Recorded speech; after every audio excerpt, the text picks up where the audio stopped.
+2 ശേഷം ഡിഗ്രി പഠനം ഇന്ത്യയിലെ കിടിലൻ യൂണിവേഴ്സിറ്റിയിൽ നിന്നായാലോ? Join Prepwise, Kerala's #1 CUET coaching platform. നിങ്ങളുടെ സ്ട്രീം ഏതുമായിക്കൊള്ളട്ടെ, സയൻസ്, കൊമേഴ്സ്, ഹ്യൂമാനിറ്റീസ്, ബോർഡ് എക്സാമിനും CUETക്കുമുള്ള കോംപ്രിഹെൻസീവ് കോച്ചിംഗ്. കൂടുതൽ വിവരങ്ങൾക്കായി ഡിസ്ക്രിപ്ഷനിലുള്ള ലിങ്കിൽ കയറി രജിസ്റ്റർ ചെയ്യുക.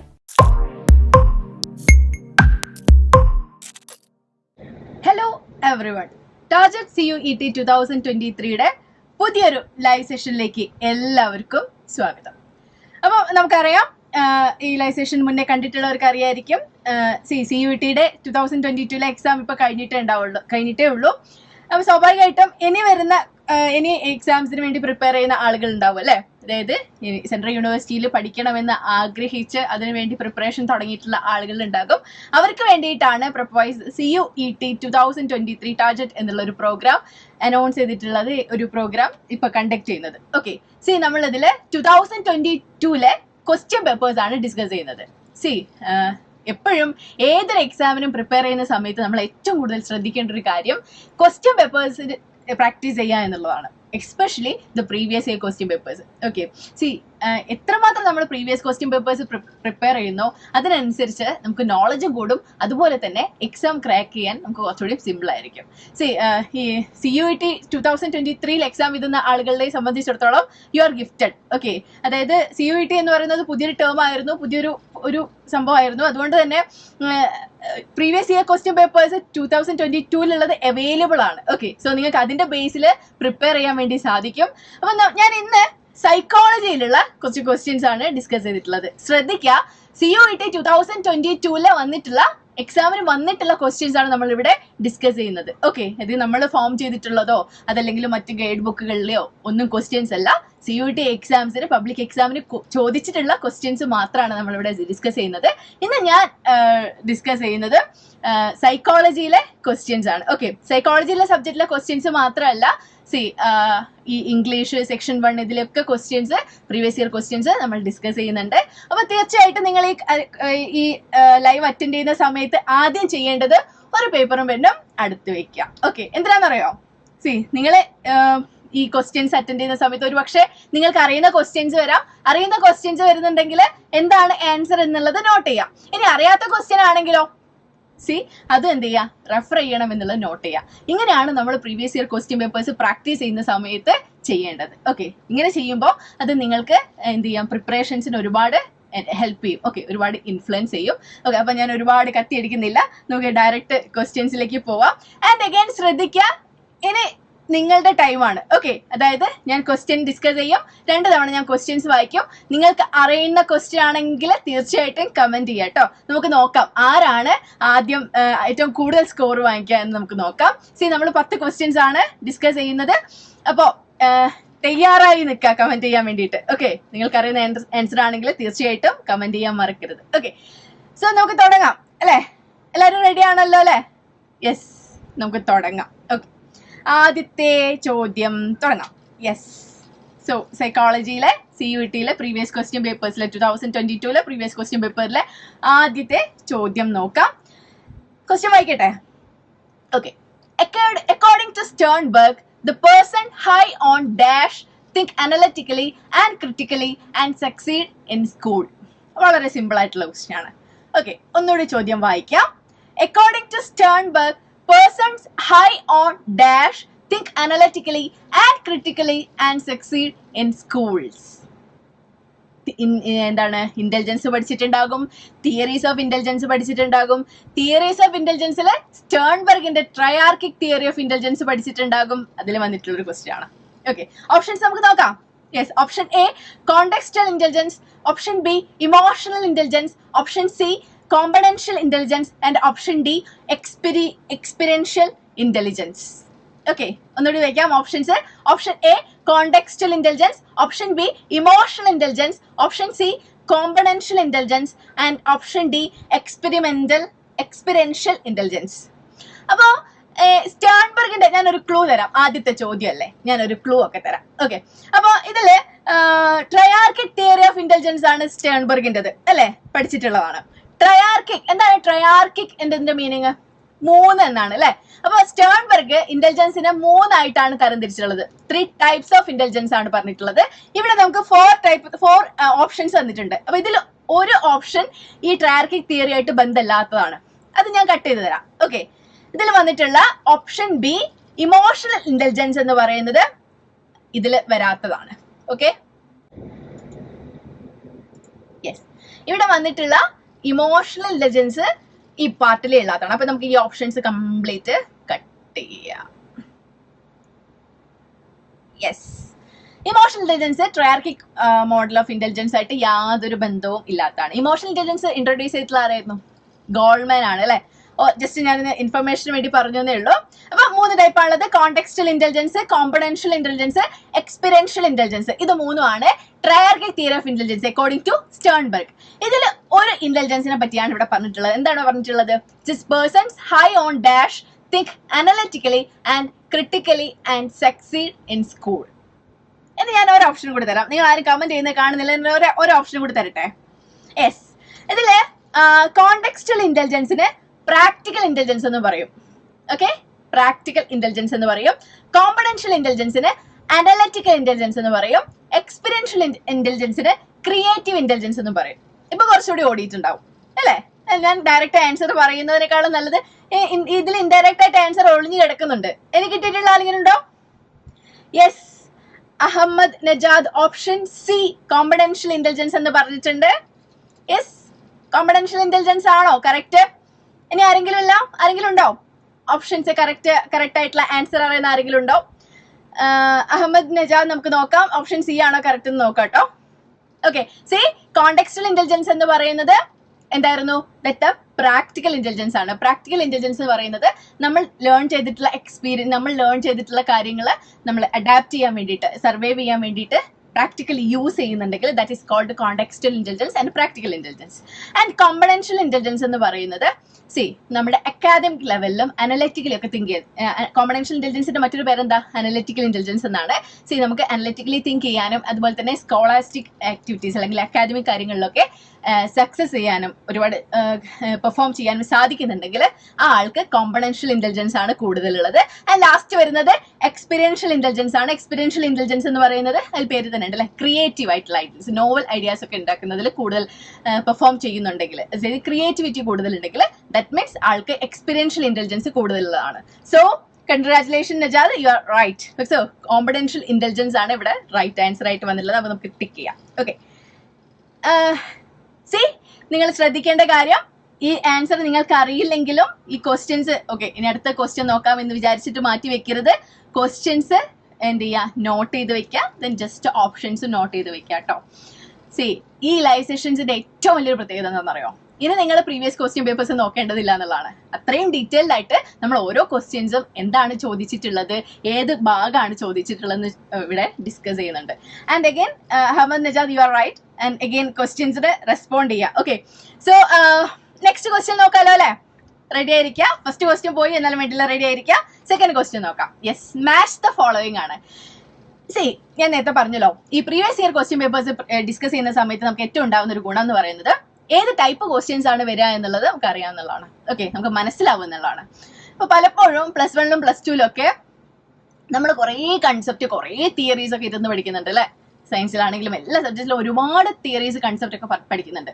ഈ തിയറീസിന്റെ അടുത്ത് എങ്ങനെയാണ് ക്വസ്റ്റ്യൻ വരിക എന്നറിയില്ലെങ്കിൽ നമ്മൾ എങ്ങനെയാണ് പഠിച്ചിട്ട് വലിയ കാര്യം ഉണ്ടാവോ? സാധാരണയായിട്ട് ഇപ്പൊ ക്ലാസ്സിൽ ലാസ്റ്റ് സമയത്തൊക്കെ, ഇപ്പൊ ലാസ്റ്റ് സെഷൻസിൽ അല്ലെങ്കിൽ ലാസ്റ്റ് ക്ലാസ്സിലൊക്കെ ടീച്ചേഴ്സ് പറയാറുണ്ട് 2 മാർക്കിന് ഈ ക്വസ്റ്റ്യൻസ് ആണ് വരിക, 5 മാർക്കിന് ഈ ക്വസ്റ്റ്യൻസ് വരും, ആൻഡ് ലോങ് എസ്സേക്ക് ഈ ക്വസ്റ്റ്യൻസ് ആണ് വരിക എന്ന് പറയും അല്ലെ. ഇതിനനുസരിച്ചാണ് നമ്മൾ പഠിച്ചിട്ട് പോവുക അല്ലെ.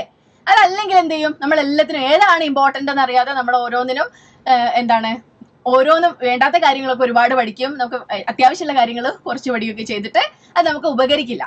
ഇവിടെയാണ് ഈ പ്രീവിയസ് ഇയർ ക്വസ്റ്റ്യൻ പേപ്പേഴ്സ് നോക്കേണ്ടതിന്റെ ആവശ്യകത എന്ന് പറയുന്നത്. അപ്പൊ പ്രീവിയസ് ഇയർ ക്വസ്റ്റ്യൻ പേപ്പേഴ്സ് നോക്കുന്ന സമയത്ത് നിങ്ങൾക്ക് എത്രമാത്രം, അതായത് ഏതൊക്കെ ടൈപ്പ് ഇവിടെ കണ്ടില്ല, ഇപ്പൊ മാച്ച് ദ ഫോളോയിങ് ക്വസ്റ്റ്യൻസ് വരുന്നുണ്ടെന്ന് നമുക്ക് മനസ്സിലായി അല്ലെ. അപ്പൊ match the following type questions നമ്മൾ എന്ത് ചെയ്യണം, പ്രാക്ടീസ് ചെയ്ത് നോക്കണം. ഓക്കെ, സോ ലിസ്റ്റ് 1 ലിസ്റ്റ് 2 ഇതിൽ നമുക്ക് ലിസ്റ്റ് 1 കൊടുത്തിട്ടുള്ള കാര്യങ്ങൾ ലിസ്റ്റ് 2 ആയിട്ട് എന്ത് ചെയ്യണം, മാച്ച് ചെയ്യിപ്പിക്കണം. ഇവിടെ ഓപ്ഷൻസ് കൊടുത്തിട്ടുണ്ട്, ഇതിൽ ഏതാണ് കറക്റ്റ് ആൻസർ എന്ന് നമ്മൾ കണ്ടുപിടിക്കണം. Okay, so option least 1 A എന്ന് പറയുന്നത് പെർഫോമൻസ് ടെസ്റ്റ് ആണ്. B verbal test, C culture fair test, and D group test.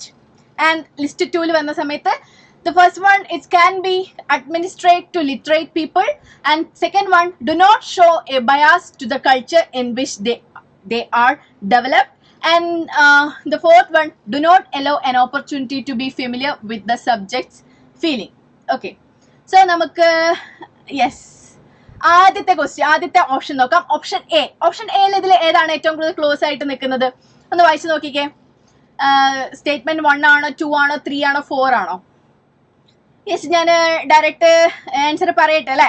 Yes, performance test എന്ന് പറയുന്നത് നമുക്കറിയാം എന്താണ്, ഇപ്പം പിക്ചർ കംപ്ലീഷൻ ടെസ്റ്റ്, ഇതുപോലെ നമ്മൾ പെർഫോം ചെയ്തോണ്ട് ഒരു പെർട്ടിക്കുലർ ടാസ്കിൽ നമുക്ക് ആദ്യം ഡയറക്ഷൻസ് തന്നോണ്ട് നമ്മൾ പെർഫോം ചെയ്തിട്ട് അത് അനലൈസ് ചെയ്യുന്നതാണ് പെർഫോമൻസ് ടെസ്റ്റ് എന്ന് പറയുന്നത്.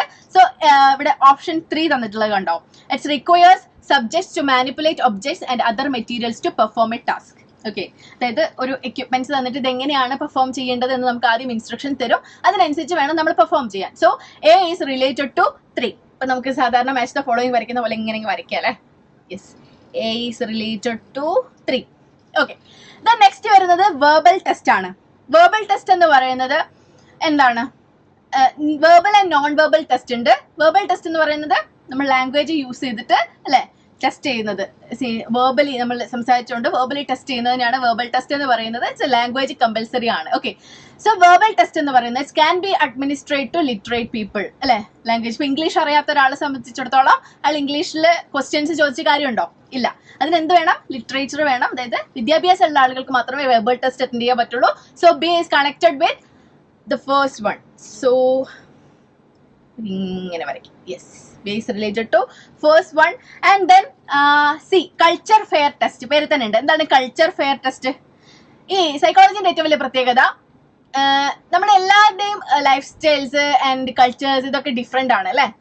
US ലുള്ള കൾച്ചർ അല്ല ഇന്ത്യയില് ആൻഡ് മറ്റു സ്ഥലങ്ങളിലൊക്കെ അവരുടേതായ ജീവിതശൈലിയും കാര്യങ്ങളും ഒക്കെയാണ്. ഓക്കെ, സോ ഏതൊരു ടെസ്റ്റും അഡ്മിനിസ്റ്റർ ചെയ്യുന്ന സമയത്ത് അല്ലെങ്കിൽ ഏതൊരു ടെസ്റ്റും ഇൻട്രൊഡ്യൂസ് ചെയ്യുന്ന സമയത്ത് അത് കൾച്ചർ ഫെയർ ആയിരിക്കണം എന്ന് പറയും. എന്താണ്? എല്ലാ കൾച്ചേഴ്സിലുള്ള ആളുകളിൽ ചെയ്തു കഴിഞ്ഞാലും ഒരേ റിസൾട്ട് കിട്ടണം. സോ അങ്ങനത്തെ ടെസ്റ്റുകൾക്കാണ് കൾച്ചർ ഫെയർ ടെസ്റ്റ് എന്ന് പറയാം. ഓക്കെ, സോ ഇവിടെ കൾച്ചേഴ്സ് ആയിട്ട് റിലേറ്റ് ചെയ്ത് ഏതെങ്കിലും ഉണ്ടോ? ഏതെങ്കിലും സ്റ്റേറ്റ്മെന്റ് ഉണ്ടോ? യെസ്, സെക്കൻഡ് വൺ ഉണ്ട്. It's do not show a bias to the culture in which they are developed. So ഇവിടെ again Ahmed Najad option B ആണ് റൈറ്റ് ആൻസർ എന്ന് പറഞ്ഞിട്ടുണ്ട്. നമുക്ക് നോക്കാം കേട്ടോ, വെയിറ്റ് ചെയ്യേ. യെസ്, അപ്പൊ ഇതിലെ ഓപ്ഷൻസ് ഇതിലെ സി, ലിസ്റ്റ് 1 സി കണക്ട് ചെയ്തിരിക്കുന്ന ഏതുമായിട്ടാണ്? Do not show a bias to the culture in which they are developed. So ഇത് ഇങ്ങനെ വരയ്ക്കും. Yes, and the last one group test. ഇതിനെ പ്രത്യേകിച്ചും പറയുന്ന കാര്യമൊന്നുമില്ല അല്ലെ. ഗ്രൂപ്പ് ഡി കണക്ട് ചെയ്തിരിക്കുന്നത് the fourth one ആണ്. It's do not allow an opportunity to familiar with the subject's feelings. C അതിൽ ഗ്രൂപ്പിനാണ് ഇമ്പോർട്ടൻറ്റ്. ദിസ് ഗ്രൂപ്പ്, അതിനാണ് ഗ്രൂപ്പ് ടെസ്റ്റ് എന്ന് പറയുന്നത്. So the option D is connected വിത്ത് 4. അപ്പൊ ഇതിൽ ഏതാണ് ആൻസർ കിട്ടിയിട്ടുള്ളത്? ഇനി ഇത് കണക്ട് ചെയ്ത് നോക്കിയാൽ മതി അല്ലേ. ഇനി നമുക്ക് താഴെ തന്നിട്ടുള്ള ആൻസേഴ്സിൽ ഇതുമായിട്ട് ഇതേപോലെ മാച്ച് ചെയ്തിട്ടുള്ളത് ഏതാണെന്ന് നോക്കിയാൽ മതി. ആൻഡ് അഹമ്മദ് നജാദ് പറഞ്ഞിട്ടുള്ളത് ഓപ്ഷൻ ബി ആണ്. നമുക്ക് നോക്കാം ഓപ്ഷൻ ബി ആണോ എന്ന്. So A related to 3. Yes, അവിടെ ഒറ്റ ഓപ്ഷനേ ഉള്ളൂ അല്ലേ. Yes, A related to 3, B related to 1, and C related to 2, then the last one D related to 4. So here the right answer is B. Again you are right. So Ahmed Nijad എന്താണ് first അടിക്കുന്ന എനിക്ക് തോന്നുന്നത്. Okay, വേറെ ആരുമില്ല respond ചെയ്യാൻ, വേറെ ആരുമില്ല compete ചെയ്യാൻ, ഉറപ്പാണോ? ഓക്കെ, സോ അറിയുന്ന ആൻസർ ആണെങ്കിൽ തീർച്ചയായിട്ടും കമന്റ് അടിക്കാൻ. ഇങ്ങനെയാണ് ലൈവിലൊക്കെ കമന്റ് ചെയ്യുക. അപ്പോൾ മാം ഇപ്പോൾ നമ്മുടെ പേരൊക്കെ വിളിച്ച് പറയുന്നതൊക്കെ എങ്ങനെയാണ് ശരിയാവാന്ന് തോന്നരുത്. തീർച്ചയായിട്ടും നിങ്ങളുടെ ചാൻസ് ആണ്. This is your opportunity. So എന്ത് ചെയ്യുക, പങ്കെടുക്കുക കേട്ടോ, പാർട്ടിസിപ്പേറ്റ് ചെയ്യാം. Okay, so the right answer is option B.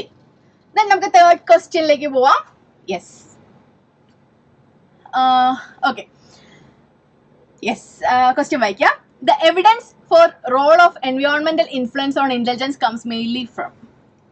ഇന്റലിജൻസിൽ എൻവയോൺമെന്റിന് ഇൻഫ്ലുവൻസ് ഉണ്ട് അല്ലെ. പഠിച്ചപ്പോൾ ഓർക്കുന്നുണ്ടാവും, നെർച്ചർ ആൻഡ് നേച്ചർ ഇൻഫ്ലുവൻസിനെ പറ്റി പറഞ്ഞിട്ടുണ്ട് അല്ലേ. എന്താണ് നേച്ചർ ആൻഡ് നെർച്ചർ എന്ന് പറയുന്നത്? നേച്ചർ മീൻസ് നമ്മുടെ ഹെറിഡിറ്ററി, നെർച്ചർ എന്ന് പറയുന്നത് ദ എൻവയോൺമെന്റ്.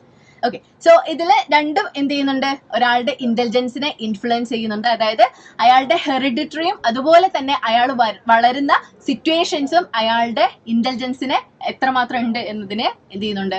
ഇൻഫ്ലുവൻസ് ചെയ്യുന്നുണ്ട്. ഓക്കെ, സോ ഇവിടെ ചോദിച്ചിരിക്കുന്നത് the evidence for role of environmental influence on intelligence comes mainly from എന്നുള്ളതാണ്. ഓക്കെ, അതായത് എൻവയോൺമെന്റിന്റെ ഇൻഫ്ലുവൻസുമായിട്ട് റിലേറ്റ് ചെയ്തിട്ടുള്ള സ്റ്റേറ്റ്മെന്റ് ഇവിടെ ഏതാണ് എന്നാണ് ചോദിച്ചിരിക്കുന്നത്.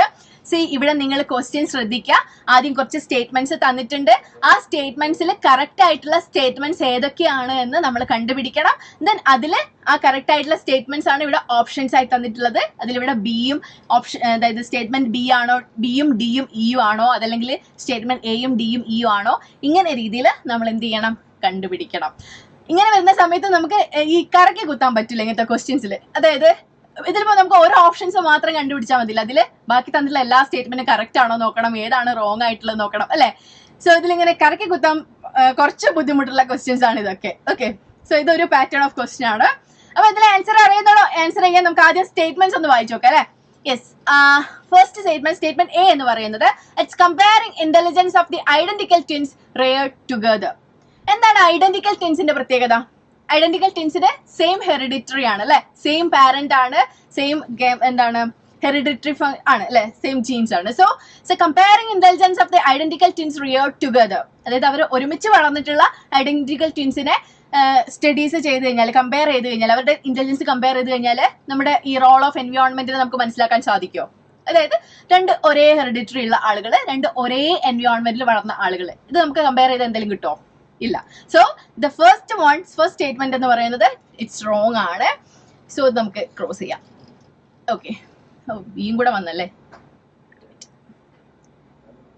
യെസ്. ഓക്കെ, ദെൻ ബി നോക്കാം. സ്റ്റേറ്റ്മെന്റ് ബി നോക്കാം.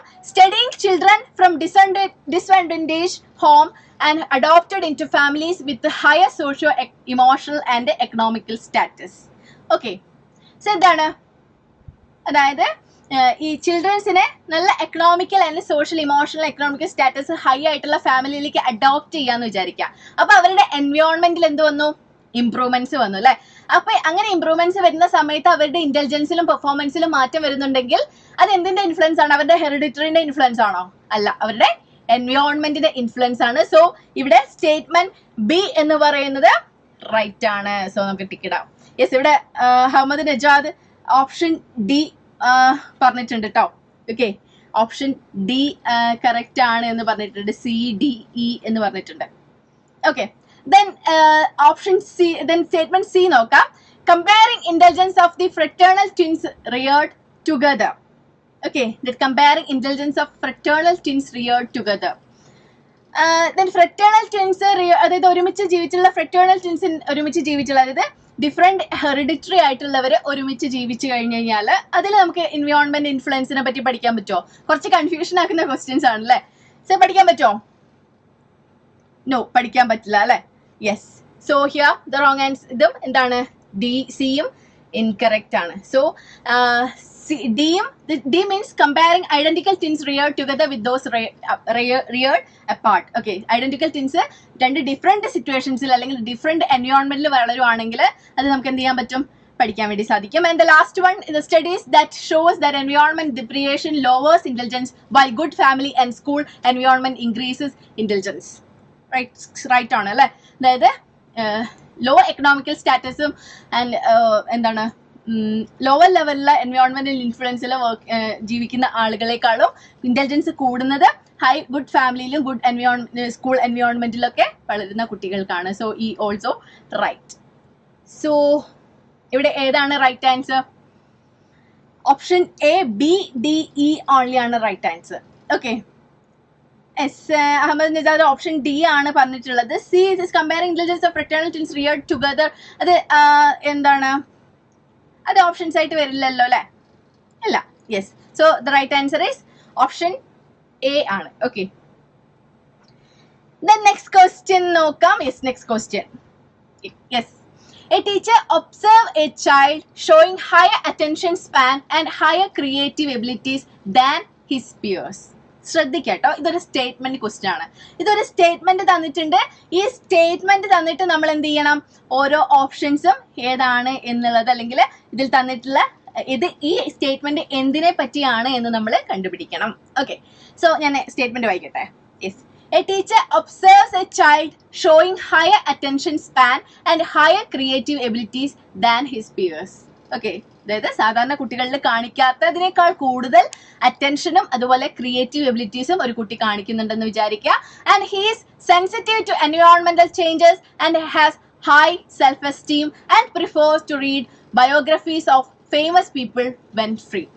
Okay, C higher academic performance ആണ്, ആൻഡ് അതുപോലെ തന്നെ ഹൈ സെൽഫ് എസ്റ്റീം ആണ്.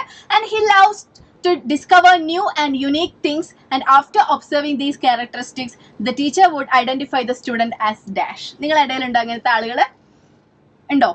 ഏതാണ് എന്താണ് നന്നായിട്ട്, അതായത് നമ്മളുടെ ലെവലിനേക്കാളൊക്കെ കൂടുതൽ ബുദ്ധിയുള്ള ആൻഡ് കൂടുതൽ പെർഫോം ചെയ്യുന്ന, കൂടുതൽ സെൽഫ് എസ്റ്റീം ഉള്ള ആളുകൾ? ഓക്കെ, ഇവരെ ഏത് കാറ്റഗറിയിലാണ് പെടുത്തുക എന്നുള്ളതാണ് ചോദ്യം.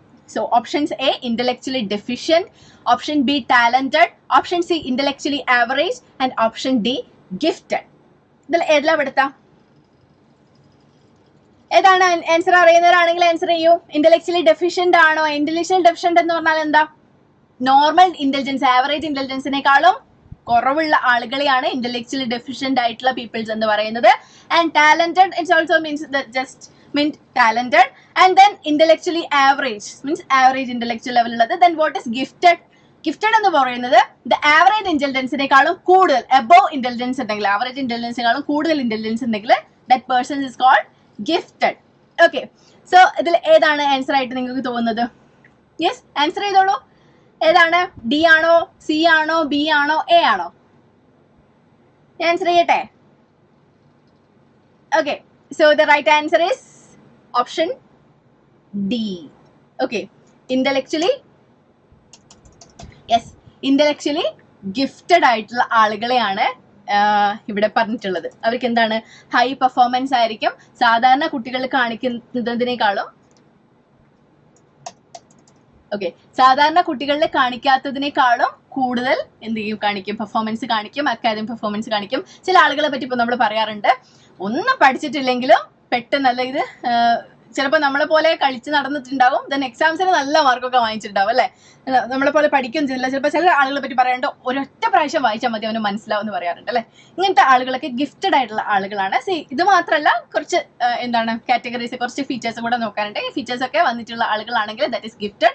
ഇവിടെ പറഞ്ഞിട്ടുള്ള കുട്ടി എന്താണ്?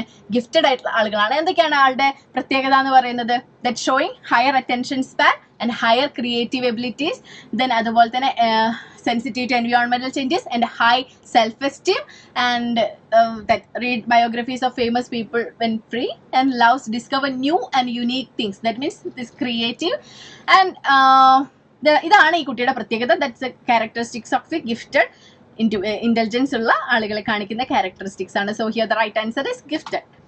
Then next question.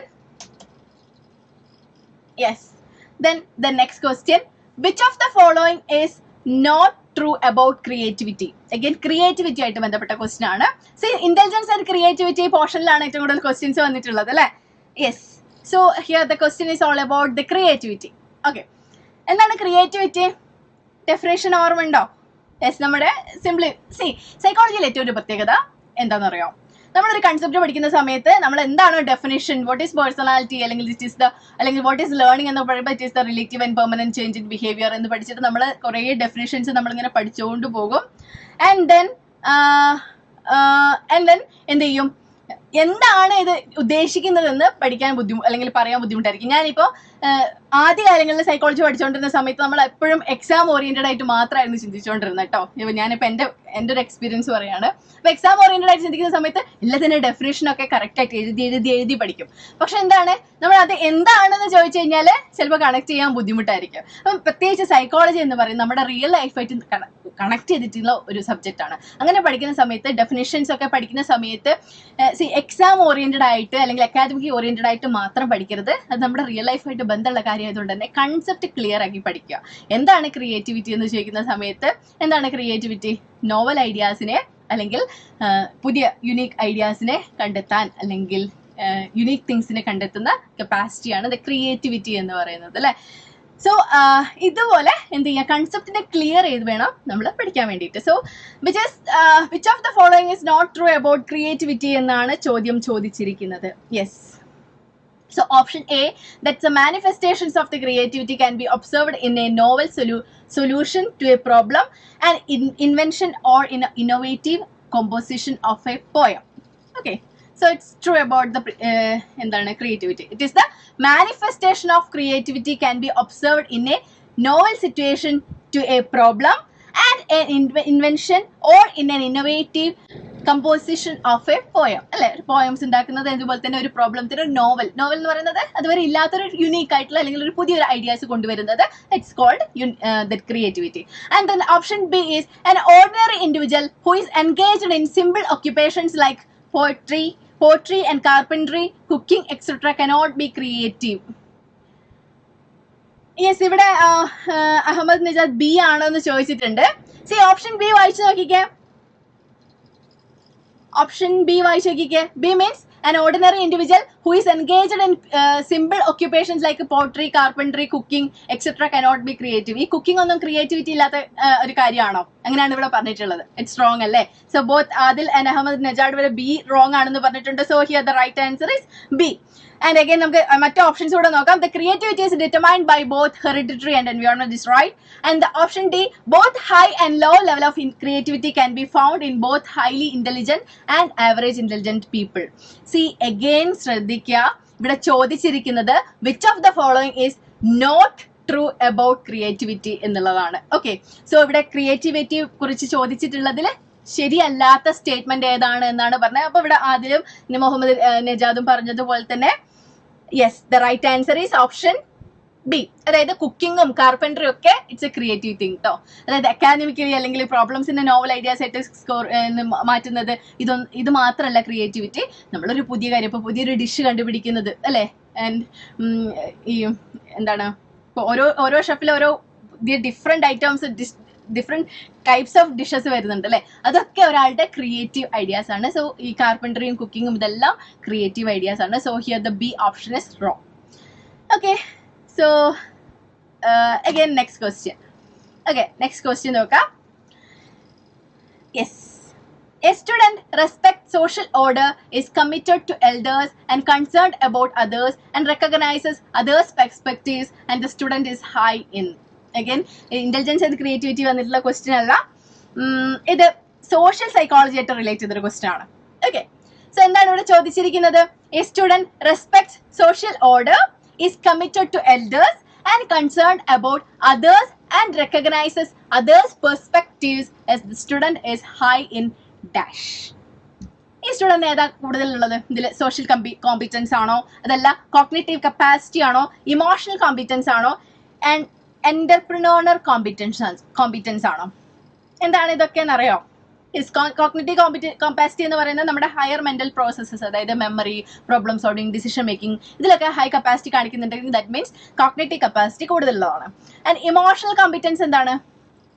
മറ്റുള്ളവരുടെ ഫീലിങ്സ്, ഇമോഷൻസ് മനസ്സിലാക്കാനും സ്വന്തം ഇമോഷൻസിനെ എന്ത് ചെയ്യാനും കൺട്രോൾ ചെയ്യാനും ഉള്ള കപ്പാസിറ്റീസ് ഒക്കെ കൂടുതലുണ്ടെങ്കിൽ that is called emotional competence. And the last one is entrepreneurial competence. എന്താണ് എന്റർപ്രണോറിയൽ കോമ്പിറ്റൻസ് എന്ന് പറയുന്നത്? ന്യൂ ബിസിനസ് റിലേറ്റഡ് ആയിട്ടുള്ള കാര്യങ്ങളിൽ എന്താണ് ന്യൂ ഐഡിയാസ്, അതുപോലെ തന്നെ ന്യൂ ബിസിനസ് സംരംഭം തുടങ്ങുക, ഇങ്ങനത്തെ കാര്യങ്ങളിലൊക്കെ ഹൈ പെർഫോമൻസ് കാണിക്കുന്നുണ്ടെങ്കിൽ that is entrepreneurial competence. And the first one ഞാൻ വിട്ടിട്ടുണ്ട്, that is social competence. So ഇവിടെ കറക്റ്റ് ആൻസർ ഏതാണ്? യെസ്, അഹമ്മദ് നജാദ് ആൻസർ ചെയ്തിട്ടുണ്ട്. Social competence is the right answer. Correct ആണോ? Yes, you are right. Okay, so the first option social competence ആണ് right ആയിട്ടുള്ളത്. എന്താണ് social competence എന്ന് പറയുന്നത്? നമുക്ക് ഇവിടെ ടിക്ക് ഇടാം. യെസ്, സോഷ്യൽ കോമ്പിറ്റൻസ് എന്താണ്? സോഷ്യൽ കോമ്പിറ്റൻസ് എന്ന് പറയുന്നത് സോഷ്യലി ഉള്ള റൂൾസ് ആൻഡ് കസ്റ്റംസിനോട് ഒക്കെ എന്താണ് അഡാപ്റ്റ് ചെയ്തിട്ട് അത് അതുപോലെ അനുസരിച്ച് അതുപോലെ ജീവിക്കുന്നതിനെയാണ് that is social competence high എന്ന് പറയുന്നത്. ആൻഡ് ഇവിടെ തന്നിട്ടുള്ള എക്സാമ്പിൾ തന്നെ, student respect social orders and customs and it's committed to elders. Then അതുപോലെ തന്നെ concerned about others and recognise others perspectives. Okay, മറ്റുള്ളവരെ മനസ്സിലാക്കുക, ഇനി അതുപോലെ തന്നെ മറ്റുള്ളവരുടെ പെർസ്പെക്റ്റീവ്സിൽ നിന്നുകൊണ്ട് ചിന്തിക്കുക. This all's about social competence. And again Ahmed Najad, you are right. The option A is the right answer. Then next question നോക്കാം. Yes, again match the following question ആണ്. ഓക്കെ, യെസ്, ഇത് നമ്മുടെ അസസ്മെന്റ് ഓഫ് അല്ലെ സൈക്കോളജിക്കൽ അസസ്മെന്റ്സിൽ വരുന്ന questions ആണ്. So ഇവിടെ ഒരുപാട് ടെസ്റ്റുകൾ കൊടുത്തിട്ടുണ്ട് ആൻഡ് അത് ടൈപ്പ് ഓഫ് ടെസ്റ്റ് ആണ് കൊടുത്തിട്ടുള്ളത്. സോ ഈ ഇതിൽ വന്നിട്ടുള്ള ടെസ്റ്റുകൾ ഈ ക്വസ്റ്റ്യൻസിൽ ഏതായിട്ടാണ് കണക്ട് ചെയ്തിട്ടുള്ളത് എന്നാണ് ചോദിച്ചിരിക്കുന്നത്. സോ ലിസ്റ്റ് 1 കൊടുത്തിട്ടുള്ള ടെസ്റ്റ് അസസ്മെന്റ്സുകൾ ഏതൊക്കെയാണ് നമുക്ക് നോക്കാം. ഫസ്റ്റ് വൺ ഈസ് സീഷോസ് musical and B differential aptitude test and C Raven's progressive matrices and D draw a person test. Okay, so ഇവിടെ ഏതാണ് റൈറ്റ് ആൻസർ എന്നുള്ളതാണ് നമുക്ക് കണ്ടുപിടിക്കേണ്ടത്. യെസ്, എന്താണ് സീഷോർ മ്യൂസിക്കൽ എന്ന് പറയുന്നത്? സി അതൊരു ആപ്റ്റിറ്റ്യൂഡ് ടെസ്റ്റ് ആണ് കേട്ടോ. ഓക്കെ, അപ്പൊ ആപ്റ്റിറ്റ്യൂഡ് ടെസ്റ്റ് ആണ്. എന്ത് ആപ്റ്റിറ്റ്യൂഡ് ടെസ്റ്റ് ആണ്? സി നമ്മുടെ മ്യൂസിക്കൽ ആപ്റ്റിറ്റ്യൂഡ്സും മെഷർ ചെയ്യാൻ വേണ്ടി യൂസ് ചെയ്യുന്നതാണ് സീഷോർ മ്യൂസിക്കൽ ആപ്റ്റിറ്റ്യൂഡ് ടെസ്റ്റ് എന്ന് പറയുന്നത്. So it's related to specialised aptitude test. Okay, ഒരു ദാറ്റ് ഈസ് സ്പെഷ്യൽ, അതായത് ഒരു സ്പെസിഫിക് ഏരിയാസിലെ ഇപ്പൊ മ്യൂസിക്കൽ ആപ്റ്റിറ്റ്യൂഡ് അതുപോലെ മ്യൂസിക്സിലുള്ള ആപ്റ്റിറ്റ്യൂഡ്സ് ഇങ്ങനെ കണ്ടുപിടിക്കുന്നതാണ് സീഷോർ മ്യൂസിക്കൽ ആപ്റ്റിറ്റ്യൂഡ് ടെസ്റ്റ് എന്ന് പറയുന്നത്. So that is related to the specialised aptitude test. അപ്പൊ ഇങ്ങനെ പഠിക്കും. Yes, and the next one is differential aptitude test ആണ്. ഡിഫറൻഷ്യൽ ആപ്റ്റിറ്റ്യൂഡ് ടെസ്റ്റ് എന്ന് പറയുന്നത്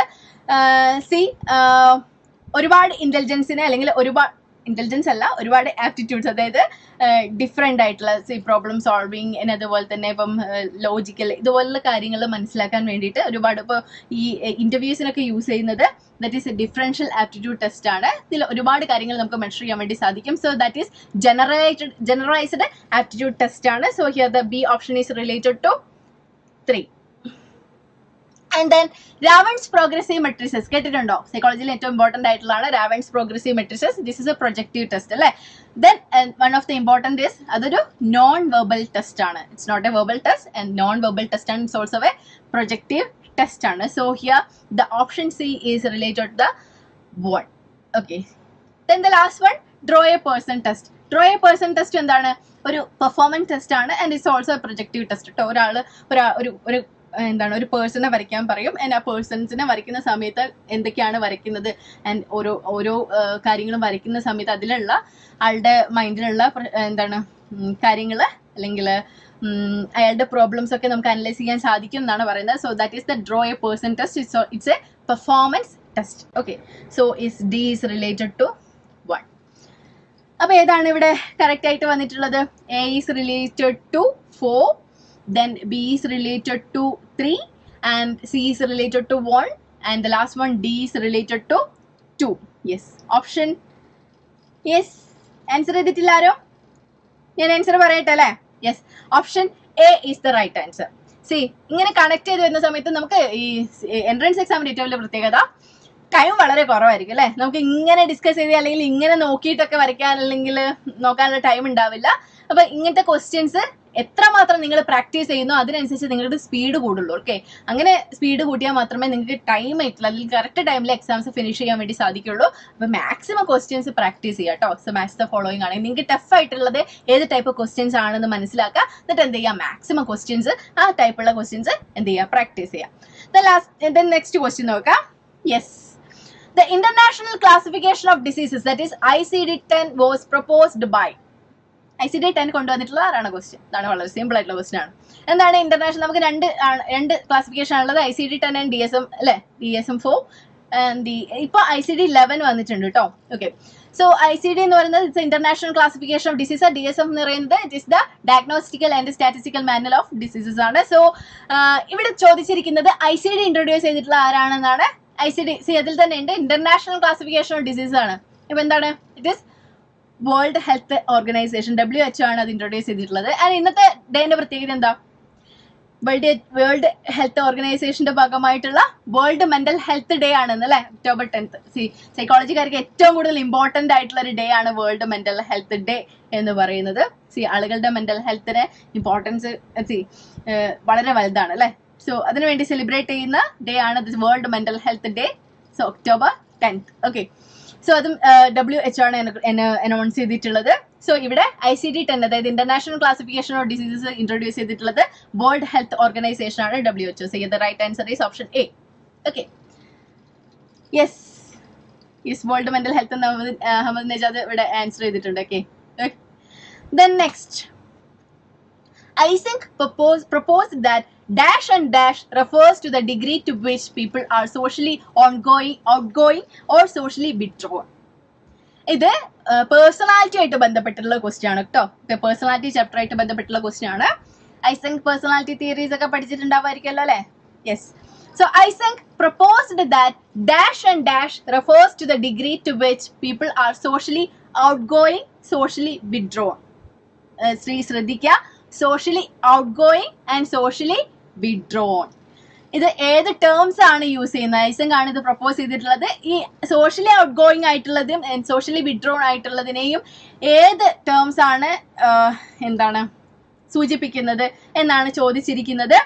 യെസ്, ഓപ്ഷൻസ് പറഞ്ഞുള്ളത് A neuroticism versus introversion, and option B extroversion versus introversion, and option C extroversion versus emotional stability, and option D extraversion versus psychotism. Okay, see, ഇതിൽ ഏതാണ് answer? Yes, എനിക്ക് തോന്നുന്നു നമ്മൾ daily ലൈഫിൽ ഏറ്റവും കൂടുതൽ യൂസ് ചെയ്യുന്ന ഒരു കാര്യമാണിത്, ഈ വേർഡ് ഇല്ലേ? സോഷ്യലി ആക്റ്റീവ് ആയിട്ടുള്ള ആളുകളെ കുറിച്ച് നമ്മൾ ഈ വേർഡ് യൂസ് ചെയ്യാറുണ്ട്. അതുപോലെ തന്നെ സോഷ്യലി ആക്റ്റീവ് അല്ലാത്ത ആളുകളെ കുറിച്ചും നമ്മൾ പറയാറുണ്ട്. യെസ്, അഹമ്മദ് നിജാദ് പറഞ്ഞിട്ടുണ്ട് ഓപ്ഷൻ ബി ആണ് റൈറ്റ് ആൻസർ എന്ന് പറഞ്ഞിട്ടുണ്ട്. ഓപ്ഷൻ ബി ആണോ റൈറ്റ് ആൻസർ? എന്താ നിങ്ങൾക്ക് തോന്നുന്നത്? കമന്റ് ചെയ്യട്ടോ. ഓപ്ഷൻ ബി ആണോ റൈറ്റ് ആൻസർ? ഓപ്ഷൻ ബി എന്ന് പറയുന്നത് എക്സ്ട്രാവേർഷൻ ആൻഡ് വേഴ്സസ് ഇൻട്രോവേർഷൻ ആണ്. എന്താണ് നമ്മൾ സോഷ്യലി ഭയങ്കര ഔട്ട് ഗോയിങ് ആയിട്ടുള്ള, സോഷ്യലി ഭയങ്കര ആക്റ്റീവ് ആയിട്ടുള്ള ആളുകൾക്ക് കൊണ്ട് പറയാറ്? ആൾ ഭയങ്കര എക്സ്ട്രോവേർട്ട് ആണെന്ന് പറയാറുണ്ട് അല്ലേ? യെസ്. അല്ല, അതുപോലെ തന്നെ നമ്മൾ അങ്ങനെ ആരുടെ മിണ്ടാതെ ക്ലാസ്സിൽ ഇങ്ങനെ ഒതുങ്ങി കൂടിയിരിക്കുന്ന ഒരാളെ കുറിച്ച് എന്താ പറയാറ്? ദാറ്റ് ഈസ് ആള് ഭയങ്കര ഇൻട്രോവേർട്ട് ആണെന്ന് പറയാറുണ്ട് അല്ലേ? സി, ആൻസർ ആയി. So the right answer is extroversion and introversion. Extroversion എന്ന് പറയുന്നത് സോഷ്യലി ഔട്ട് ഗോയിങ് ആയിട്ടുള്ള ആളുകളെയും ആൻഡ് സോഷ്യലി വിഡ്രോൺ ആയിട്ടുള്ള ആളുകളെ ഇൻട്രോവേർഷൻ എന്നാണ് പറഞ്ഞിട്ടുള്ളത്. സി, ഈ ടേം ഇൻട്രൊഡ്യൂസ് ചെയ്തിട്ടുള്ളത് ഐസങ്ക് ആണ്. And again Ahmed Najad, you are right. So option B is the right answer. So here we can note it as option B is the right answer. And then yes, last question ആണ്. Okay, last question ആണ്. കുറച്ച് lengthy question ആണ് കേട്ടോ. ഇത് നമുക്ക് order ആക്കാണ് വേണ്ടത്. Okay, ഈ സ്റ്റേറ്റ്മെന്റ്സിന്റെ order ആക്കാണ് വേണ്ടത്. എന്താണ് ക്വസ്റ്റ്യൻ നമുക്ക് നോക്കാം. So identify the correct sequence of learning four Raghav in accordance with the behaviour approach. Yes, learning ആയിട്ട് റിലേറ്റ് ചെയ്തിട്ടുള്ളതാണ്. ലേണിംഗ് എന്ന് ഓർക്കുന്ന സമയത്ത് നമ്മുടെ മനസ്സിലേക്ക് വരുന്നത് എന്താണ്? Ivan Pavlov, the dog experiment, then reinforcement, punishment അല്ലെ, ചെയിനിങ്, ഇങ്ങനത്തെ കൺസെപ്റ്റ് ഒക്കെ ഓർമ്മ വരുന്നുണ്ടല്ലോ അല്ലെ? യെസ്. അപ്പൊ ഇവിടെ ചോദിച്ചിരിക്കുന്നത് ഇതില് ലേണിംഗ് ആയിട്ട് ബന്ധപ്പെട്ടുള്ള സ്റ്റെപ്സ് ആണ് ഇവിടെ കൊടുത്തിട്ടുള്ളത്. ഇതില് കറക്റ്റ് ആയിട്ടുള്ളത് ഏതാണ്, അല്ലെങ്കിൽ കറക്റ്റ് ആയിട്ടുള്ള ഓർഡർ ഏതാണ് എന്നാണ് കൊടുത്തിട്ടുള്ളത്. ഇവിടെ താഴെ ഇതിന്റെ ഓർഡർ, സ്റ്റേറ്റ്മെന്റ്സിന്റെ ഓർഡർ കൊടുത്തിട്ടുണ്ട്. ഇതിൽ ഏതോ ഒരു ഓപ്ഷൻ കറക്റ്റ് ആണ്, അതാണ് നമ്മൾ കണ്ടുപിടിക്കേണ്ടത്. അപ്പൊ നമുക്ക് ആദ്യം എന്ത് ചെയ്യാം? ഇത് ഓരോ ഓപ്ഷൻസും വായിച്ചു നോക്കാം.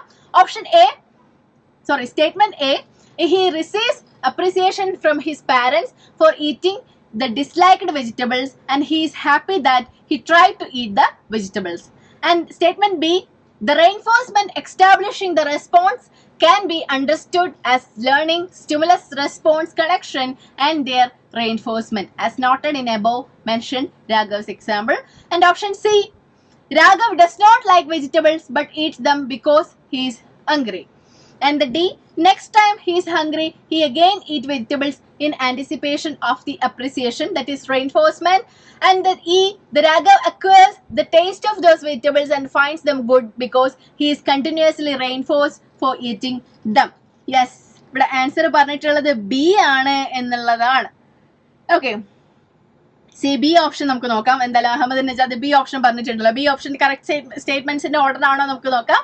ബിയിൽ വരുന്നത് ആദ്യത്തത് ഇ ആണെന്നാണ്. Raghav acquires the taste of those vegetables and finds them good because he is continuously reinforced for eating them എന്നുള്ളതാണ്. അതാണ് അവിടെ റൈറ്റ് ആയിട്ട് വന്നിട്ടുള്ളത്. ഒന്നുകൂടെ ഒന്ന് നോക്കിക്കേ, അതാണോ ഫസ്റ്റ് സ്റ്റേറ്റ്മെന്റ് വരാം? സി, ഇവിടെ സി, സ്റ്റേറ്റ്മെന്റ് സി ആണ് ആദ്യം വരിക കേട്ടോ. അതായത് സ്റ്റേറ്റ്മെന്റ് സി എന്താണ്? Yes, Raghav does not like vegetables but eat them because he is hungry. അതാണ് ആദ്യത്തെ സ്റ്റേറ്റ്മെന്റ്. സോ ഇവിടെ നമുക്ക് ഒന്നെന്ന് മാർക്ക് ചെയ്യാം. യെസ്. ആൻഡ് ദെൻ നെക്സ്റ്റ് ഏതാണ് വരിക? നെക്സ്റ്റ് എ ആണ് വരിക. So he receives appreciation from his parents for eating the disliked vegetables. He is happy that he tried to eat the vegetables. So here the right answer is A. Sorry, here the second statement vara A aanu. Then Then next നോക്കാം. Next time he is hungry, he again eats vegetable in the anticipation of appreciation. That is third one. Okay. Yes. And then fourth one വരുന്നത് E ആണ്. Raghav acquires the taste of those vegetables and finds them good because he is continuously reinforced for eating them. That is the fourth one. Okay. Then fifth one എന്താണ്? The reinforcement establishing the response can be understood as learning stimulus response connection and their reinforcement. അതായത് stimulus response connection ഉണ്ടായി. So Raghav എന്ത് ചെയ്തു? That reinforcement സ്വീകരിച്ചിട്ട് then ഈ vegetables കഴിക്കാൻ വേണ്ടി തുടങ്ങി എന്നുള്ളതാണ്. സോ ദ ബി ആണ് ലാസ്റ്റ് സ്റ്റേറ്റ്മെന്റ് ആയിട്ട് വരിക. സി ഓർഡർ ആണ് നമ്മുടെ ഇത്. സി ഒന്ന് ആലോചിച്ച് നോക്കിക്കേ, ഇത് കംപ്ലീറ്റ് ആയിട്ട് വായിച്ച് മനസ്സിലാക്കി ആൻഡ് അത് ഏത് ഓർഡറിലാണ് എന്ന് നോക്കിയിട്ട് വേണം എന്ത് ചെയ്യാൻ, ആൻസർ ചെയ്യാൻ അല്ലെ. ഈ ക്വസ്റ്റ്യൻസ്, ഈ വലിയ ക്വസ്റ്റ്യൻസ്, ആദ്യമൊക്കെ എനിക്ക് ഈ വലിയ ക്വസ്റ്റ്യൻസ് കാണുമ്പോൾ തന്നെ ബുദ്ധിമുട്ടായിരുന്നു. ഇത് കംപ്ലീറ്റ് വായിക്കണമല്ലോ, അല്ലെങ്കിൽ ഇത് നമുക്ക് ഇങ്ങനെ വായിച്ചിങ്ങനെ അർത്ഥം മനസ്സിലാക്കി വരുന്ന സമയത്തേക്ക് മറ്റതിന്റെ മാറിപ്പോവും അല്ലെ. അപ്പൊ ഇത്തരത്തിലുള്ള കൺഫ്യൂഷൻസ് ഒക്കെ ഉണ്ടാകും. ഇവിടെയാണ് നിങ്ങൾ സീരിയസ് പ്രിപ്പറേഷൻസ് തുടങ്ങേണ്ടത്. എന്റെ ആൻസർ കൂടെ നമുക്ക് എന്ത് ചെയ്യാം നോക്കാം. ഓക്കെ, ഇതിന്റെ ഏതാണ്? ഇതിലെ C and A, CA, then DEB എന്നാണ് വരിക. CADEB. So here the right answer is option C ആണ് കേട്ടോ റൈറ്റ് വരിക. ഓക്കെ, കുഴപ്പമില്ല. അഹമ്മദ് നജാദ് പറഞ്ഞിരുന്നു. ആൻഡ് അഗെയിൻ കുഴപ്പമില്ല. സി ഇത് അത്രയും ടഫ് ആയിട്ടുള്ളൊരു ക്വസ്റ്റ്യൻ ആയിരുന്നു. ഓക്കെ, സോ ഇതിന് ഒരുപാട് ടൈം എടുക്കുന്ന ഒരു ക്വസ്റ്റ്യൻ കൂടിയാണ്. അപ്പൊ നിങ്ങൾക്ക് മനസ്സിലായില്ലേ എത്രമാത്രം പ്രിപ്പറേഷൻസ് നിങ്ങൾക്ക് CUT എക്സാമിന് ആവശ്യമുണ്ടെന്ന് മനസ്സിലായിട്ടുണ്ടാവുമല്ലോ അല്ലെ. സോ ഇതിന്റെ ഒരു പ്രത്യേകത, ഈ സെൻട്രൽ യൂണിവേഴ്സിറ്റി എന്ന് പറയുന്നത് ഏതൊരാളെ സംബന്ധിച്ചിടത്തോളം ഒരു ഡ്രീം പ്ലേസ് ആണ് അല്ലെ.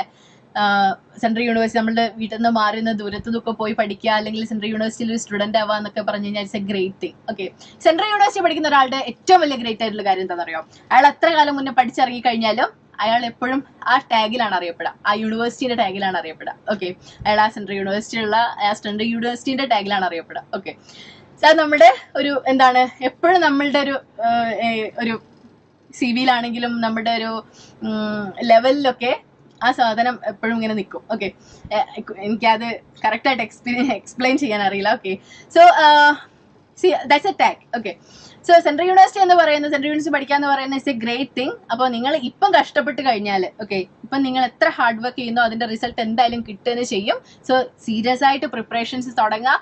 ആൻഡ് നിങ്ങൾക്ക് ഇപ്പോൾ 2022 ലെവലുള്ള ക്വസ്റ്റ്യൻസിന്റെ മാർക്ക് അല്ലെങ്കിൽ ക്വസ്റ്റ്യൻസിന്റെ ലെവൽ മനസ്സിലായിട്ടുണ്ടാവല്ലോ അല്ലെ. അപ്പോൾ വെറുതെ സിമ്പിൾ ആയിട്ട് തലേന്നത്തെ പ്രിപ്പറേഷൻസ് കൊണ്ട് മാത്രം പോയിട്ട് എക്സാം എഴുതി ക്രാക്ക് ചെയ്യാൻ സാധിക്കില്ല. ഇതിന് കോച്ചിങ് എടുക്കുന്ന വേണം, കണ്ടിന്യൂസ് ആയിട്ട് പഠിക്കുന്ന വേണം. സോ ഇവിടെയാണ് CUT Prepwise-ന്റെ ഇമ്പോർട്ടൻസ് എന്ന് പറയുന്നത്. ഓക്കെ, ഇനി ആദ്യമായിട്ടാണോ നിങ്ങൾ ആരെങ്കിലും ഇപ്പൊ CUT-ന്റെ എക്സാംസ് അല്ലെങ്കിൽ CUT-ന്റെ ഈ Prepwise-ന്റെ കോച്ചിങ് കാണുന്നെങ്കിൽ എന്താണ് Prepwise എന്നൊക്കെ അറിയണ്ടേ? സി, അപ്പൊ നിങ്ങൾക്ക് അറിയാം ഈ ക്വസ്റ്റ്യൻസ് വളരെ ടഫ് ആയിട്ടുള്ളതാണ്. ഇതിന് കോച്ചിങ് എടുത്തേ മതിയാവുള്ളൂ. അപ്പോൾ Prepwise CUT എക്സാംസിന് കോച്ചിങ് കൊടുക്കുന്ന കേരളത്തിലെ നമ്പർ 1 പ്ലാറ്റ്ഫോം ആണ്. ആൻഡ് +2 ശേഷം നിങ്ങൾക്ക് എന്താണ് സെൻട്രൽ യൂണിവേഴ്സിറ്റികളിൽ, ഇന്ത്യയിലെ ബെസ്റ്റ് യൂണിവേഴ്സിറ്റികൾ പഠിക്കാനുള്ള ഒരു ചാൻസ് ആണ് CUT എക്സാം എന്ന് പറയുന്നത്. അപ്പം ഇതുപോലെ സെൻട്രൽ യൂണിവേഴ്സിറ്റിയിൽ നിന്നും മുന്നേ പഠിച്ചിറങ്ങിയിട്ടുള്ള സെൻട്രൽ യൂണിവേഴ്സിറ്റികളിൽ നിന്നും അതുപോലെ തന്നെ NIT, IIT ഇവിടെ നിന്നൊക്കെ പഠിച്ചിറങ്ങിയിട്ടുള്ള ആളുകളുടെ ഒരു കൂട്ടായ്മയാണ് ഈ Prepwise. ഓക്കെ, സോ ഇതിൽ നമ്മൾ ഒരുപാട് ഫീച്ചേഴ്സ് കോച്ചിങ്ങിൽ കൊടുക്കുന്നുണ്ട്. അതിലുള്ളതാണ് മെന്റേഴ്സിനെ കൊടുക്കുന്നുണ്ട്. പ്രത്യേകിച്ച് നമ്മളിങ്ങനെ ഒരു എക്സാമിന് പഠിക്കുന്ന സമയത്ത് നമ്മളിങ്ങനെ മോട്ടിവേറ്റ് ചെയ്ത് കീപ്പ് ചെയ്യുക എന്നുള്ളത് കുറച്ച് ബുദ്ധിമുട്ടുള്ള കാര്യമാണ് അല്ലെ. അതേ മോട്ടിവേഷൻ കീപ്പ് ചെയ്യുക എന്നുള്ളത് കുറച്ച് ബുദ്ധിമുട്ടുള്ള കാര്യമാണ്. അപ്പൊ നിങ്ങൾ എങ്ങനെ പ്രിപ്പയർ ചെയ്യണം, എവിടേക്കാണ് നിങ്ങൾ കൂടുതൽ പ്രിപ്പയർ ചെയ്യേണ്ടത്, ഇങ്ങനത്തെ കാര്യങ്ങളൊക്കെ ഉൾക്കൊള്ളിച്ചിട്ടുള്ള മെന്റേഴ്സിനെ നിങ്ങൾ പ്രൊവൈഡ് ചെയ്യുന്നുണ്ട്. അതുപോലെ തന്നെ ഈ വാല്യൂ ആഡഡ് നോട്ട്സ് നിങ്ങൾക്ക് റിവൈസ് ചെയ്യാനും കംപ്ലീറ്റ് മനസ്സിലാക്കാനൊക്കെ പ്രത്യേകം ഡിസൈൻ ചെയ്തിട്ടുള്ള വാല്യൂ ആഡഡ് നോട്ട്സ് കൊടുക്കുന്നുണ്ട്. ആൻഡ് അതുപോലെ തന്നെ ഇതിലെ ഓരോ സിലബസിലും എക്സ്പേർട്ട് ആയിട്ടുള്ള ഫാക്കൽറ്റീസ് നടത്തുന്ന എക്സ്പേർട്ട് ക്ലാസ്സസ് ഇതുപോലെ കൊടുക്കുന്നുണ്ട്. ഇത്തരത്തിൽ ഒരുപാട് ഫീച്ചേഴ്സ് Prepwise നിങ്ങൾക്കായിട്ട് ഒരുക്കിയിട്ടുണ്ട്. അപ്പം നിങ്ങൾ തീർച്ചയായിട്ടും ഇന്ന് തന്നെ ഡിസിഷൻ എടുക്കുക. ആൻഡ് 2023 എക്സാംസിന് ഇപ്പോഴേ പ്രിപ്പയർ ചെയ്ത് തുടങ്ങണോ എന്ന് ചോദിച്ചു കഴിഞ്ഞാൽ, നിങ്ങൾക്ക് ക്വസ്റ്റ്യൻസ് ഡിസ്കസ് ചെയ്യുന്ന സമയത്ത് മനസ്സിലായിട്ടുണ്ടാവല്ലോ എത്രമാത്രം നിങ്ങൾ പ്രിപ്പയർ ചെയ്യണം, എത്രമാത്രം ഡീപ്പിൽ അത് എന്ത് ചെയ്യണം, പ്രിപ്പയർ ചെയ്യണം എന്നുള്ളത്. Okay, so yes. ഓക്കെ, അപ്പോൾ തീർച്ചയായിട്ടും Prepwise-ന്റെ കോച്ചിങ്ങിൽ ജോയിൻ ചെയ്യുക. നിങ്ങൾക്ക് അതുപോലെ നമ്മൾ ഈ ഇതിൽ ഇപ്പോൾ ഇതിൻ്റെ ഇപ്പം പ്രൊഫൈസിലെ ഈ പ്രൊപ്പൈസിലെ ലൈവിന്റെ സെഷൻസ് ആണെങ്കിലും നമ്മുടെ യൂട്യൂബിലെ സെഷൻസ് ആണെങ്കിലും ഒക്കെ അതൊക്കെ അപ്ഡേറ്റ് ചെയ്യുന്ന ഇപ്പോൾ +1ലെയും +2ലെയും കുട്ടികൾക്ക് പങ്കെടുക്കാൻ രീതിയിൽ നമ്മൾ ക്ലാസ്സുകളും അതുപോലെ തന്നെ ഇതുപോലെ ലൈവ്സ് ഒക്കെ ഷെഡ്യൂൾ ചെയ്യുന്നുണ്ട്. ഇതൊക്കെ ഷെഡ്യൂൾ ചെയ്യുന്നതിനനുസരിച്ച് നിങ്ങൾക്ക് ഇതിന്റെ അപ്ഡേറ്റ്സ് ഒക്കെ കിട്ടാൻ വേണ്ടിയിട്ട് ഒരു വാട്സപ്പ് ഗ്രൂപ്പ് നമ്മൾ തുടങ്ങിയിട്ടുണ്ട് കേട്ടോ. അപ്പോൾ അതിന്റെ ലിങ്ക് ഇതിന്റെ ഡിസ്ക്രിപ്ഷനിലുണ്ട്. അപ്പോൾ നിങ്ങൾക്ക് ഇതിന്റെ എല്ലാ അപ്ഡേറ്റ്സും അതുപോലെ തന്നെ ഇതിന്റെ നോട്ടിഫിക്കേഷൻസ് കാര്യങ്ങളൊക്കെ നിങ്ങൾക്ക് ലഭ്യമാകാൻ വേണ്ടിയിട്ട് ഈ ലിങ്ക് വഴി നീ എന്ത് ചെയ്യുക, വാട്സപ്പ് ഗ്രൂപ്പിൽ ജോയിൻ ചെയ്യുക. ഓക്കെ, സോ ഇതുപോലെ ഇതൊരു തുടക്കമാണ്. ഇതുപോലെ നമ്മൾ 2022 എല്ലാ സൈക്കോളജിയിലെ എല്ലാ സൈക്കോളജിയിൽ മാത്രമല്ല സെക്ഷൻ 1 ഇംഗ്ലീഷ് ഇതിലും എല്ലാ പ്രീവിയസ് ഇയർ ക്വസ്റ്റ്യൻ പേപ്പേഴ്സും ഡിസ്കസ് ചെയ്യുന്നുണ്ട്. ഇനി അതുപോലെ തന്നെ നിങ്ങൾ എന്ത് ചെയ്യുക, നിങ്ങളുടെ ഫ്രണ്ടിലേക്ക് ഇത് എത്തിക്കട്ടോ, ഫ്രണ്ട്സിലേക്ക് എത്തിക്കുക. ഇപ്പോൾ നമുക്ക് വളരെ വേണ്ടപ്പെട്ട ആളുണ്ടെങ്കിൽ അവരും കൂടെ സെൻട്രൽ യൂണിവേഴ്സിറ്റിയിലേക്ക് എത്തട്ടെ. ഓക്കെ, നിങ്ങൾ ഒരുമിച്ച് സെൻട്രൽ യൂണിവേഴ്സിറ്റിയിലൊക്കെ പോയി ഇത് പഠിക്കാമല്ലോ, ബെസ്റ്റ് ഫ്രണ്ട് ആയിട്ടൊക്കെ ഒരുമിച്ച് സെൻട്രൽ യൂണിവേഴ്സിറ്റിയിലൊക്കെ പോയി പഠിക്കാമല്ലോ. അപ്പോൾ നിങ്ങളുടെ ഫ്രണ്ട്സ് സർക്കിളിലേക്ക് മാക്സിമം ഇത് ഷെയർ ചെയ്യുക. ഓക്കെ, സോ നമുക്ക് വൈൻഡപ്പ് ചെയ്യാമെന്ന് തോന്നുന്നു. ഓക്കെ, സോ അപ്പോൾ നമുക്ക് അടുത്ത സെഷൻ കാണാൻ മറക്കരുത്. ഇതുപോലെ 2020 CUET 2022 previous year question papers discuss ചെയ്യുന്ന സെഷൻസ് നെക്സ്റ്റ് ഡേ ഉണ്ടാകും. സോ അത് മിസ് ചെയ്യരുത്. ഓക്കെ, അപ്പോൾ അടുത്ത സെഷനിൽ കാണാം. ഓക്കെ, എന്നാൽ ബൈ.